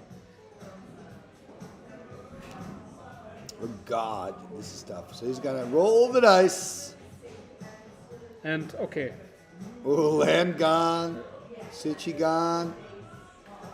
Oh, mana drain. Okay, so I still think he has Mox Blast and 1 mystery card. Oh. This is so okay, tough. now like we talked before, in this case, speed methods. I mean, Thomas needs a follow-up that makes the mind twist better, right? Yeah. But still, oh, if he plays the copy, it will eat the blast. Not playing it though. Mm. Maybe waiting next turn to go Suchi and try to copy that. And now it will get. I think you don't need to play it at this point. Yeah, I think it's too early. It's easy from our position, but wouldn't it have been better Yeah. to maybe go for a copy to try to lure out the blast? Yeah, I think I would try Sage. Okay, copy and threat. No threat. Okay. It's interesting, but it already feels that an early mind twist is kind of like losing its value. Yeah, now it seems like somehow even. Yeah, right. Well, when you saw Thomas cast that early twist, you're like, wow, man, he's gonna take it.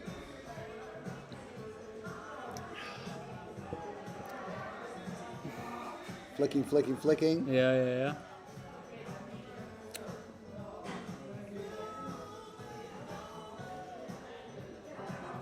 Okay, brain guys here. Okay, now I understand the copy. Wow, if this resolves, this is.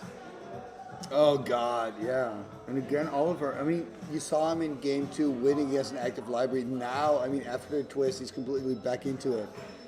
I think he's far ahead. He's ahead, right? Oh. Yeah, sure. Because Thomas has obviously no counterspell. He has at the moment no threat.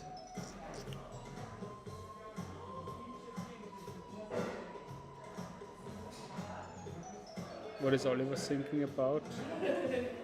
Taking the damage, of course, from the wolf. Yeah.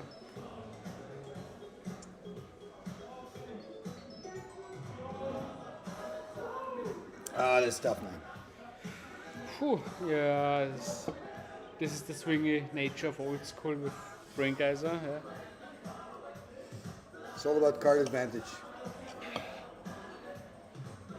Again, I'm wondering what Thomas has in his hands.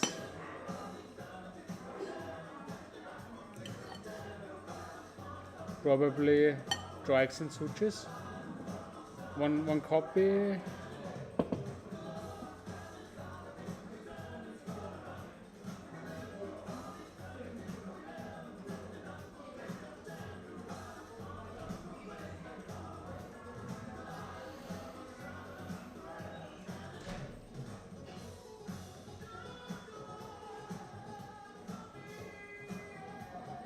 It's just amazing how that mind twist didn't really affect the game that much. Yeah.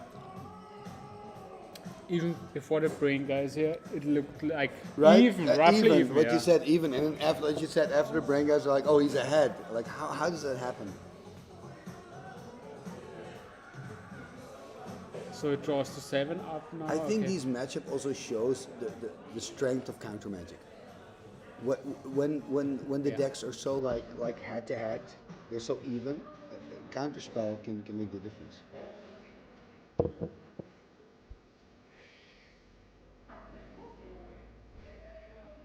Another damage here.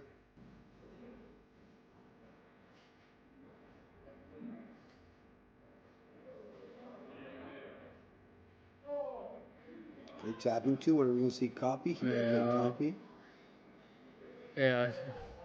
Okay. Copying the vault, I guess? Yes, copying the vault. I don't see him. I mean, he can cast a strike this turn now if he wants to, but then he has 2 tapped vaults.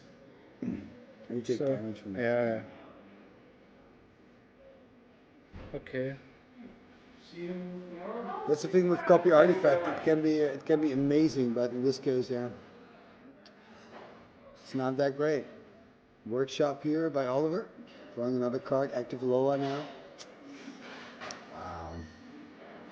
And the mind twist to put him off library is already gone. Yeah. It's like the old-fashioned thing. Like if you hurt your opponent, you need a follow-up play. Yeah. It's really good to have the twist early, obviously, but then you need that Suchi or something to pressure him.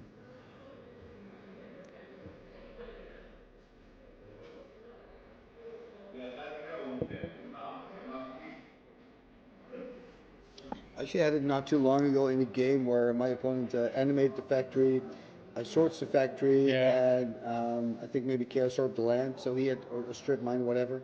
He had no lands left, but I had no follow-up. So 3 turns later, I finally play a threat, but then he was all back up again. So Yeah, I think this happens a lot because you have basically zero card selection. You have to run so many mana sources. So even if you put him down, you flood out afterwards. I think I saw this quite often. And the thing is, it felt so good to flip on that land that he had no lands, I had 2 lands. But I shouldn't have done it. Hindsight, you know? I think it's the basic human desire. Yeah, because you're like, he's going to have nothing on the board, and I have 2 lands on the board. That kind of basic instinct. So what happened? Okay, nothing much it seems. Like Oliver drawing from his lower, Thomas taking damage from his tapped mana vault, but nothing This is else. fine for Oliver, right? He's like, Sure. I don't need to... I think he probably is quite 3 mana.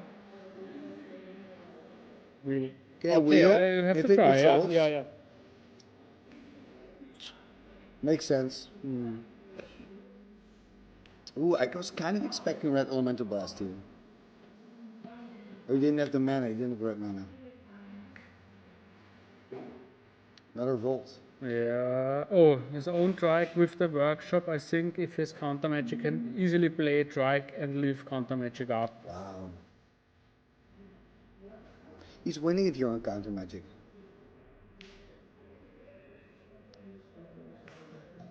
And copy? No copy.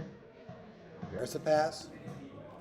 And if you look, Thomas is down at 10 already. And I saw at least 1 Psyblast in Oliver's hands, so he's very, very close to dying. Is there another copy in his hand, or? A Psyblast in his hand. Oh, yeah. So you could go 8 and then take 3 off. Yeah. So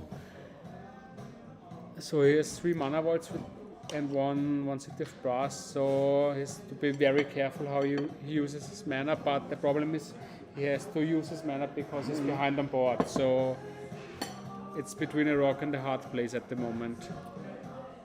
At least this is a blocker. No, I just let it resolve, because you take 3 at a... Okay, I counter this, because you're even on board now, and you just sit there and say oh, another one. Ooh. Now I This is so really cool. Okay, this... I mean, this is good from Thomas, having a discipline to wait until you have 2 copies, so you know at least 1 will resolve. But I'm not sure if it's enough.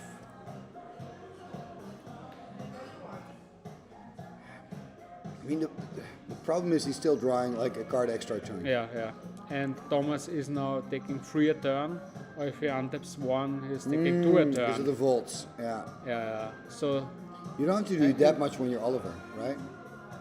Past turn, he takes at least 2, go to 8. Yeah. And just Cyberblast, Oh, yeah. you're dead, yeah. That's it. Oliver winning here. Yeah. Double side blast for the win. Yeah.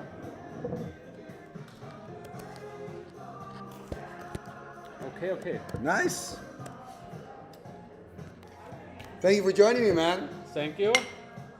See you again next year. I will be I back hope for so. sure. Yeah, I really enjoyed it here. Yeah. Yes. Oh.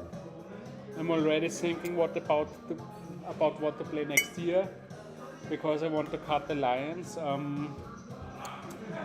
I mean, I saw some interesting blue-white robotish lists, which Okay. also had angels as the top end. So basically, go a little bit higher, replace the Lions with a future scale. Okay. Yeah. So because maybe you're gonna- this, because I like to be blue-white in the robots mirror instead of blue-red, because I want to have as many white removal against robots as possible. Hey man, white is that removal package is just crazy good. Anyway, thank you guys for watching. Cheers. Cheers. See you This is soon. the end of the stream. Congratulations to Oliver for winning ViennaGeddon 2024.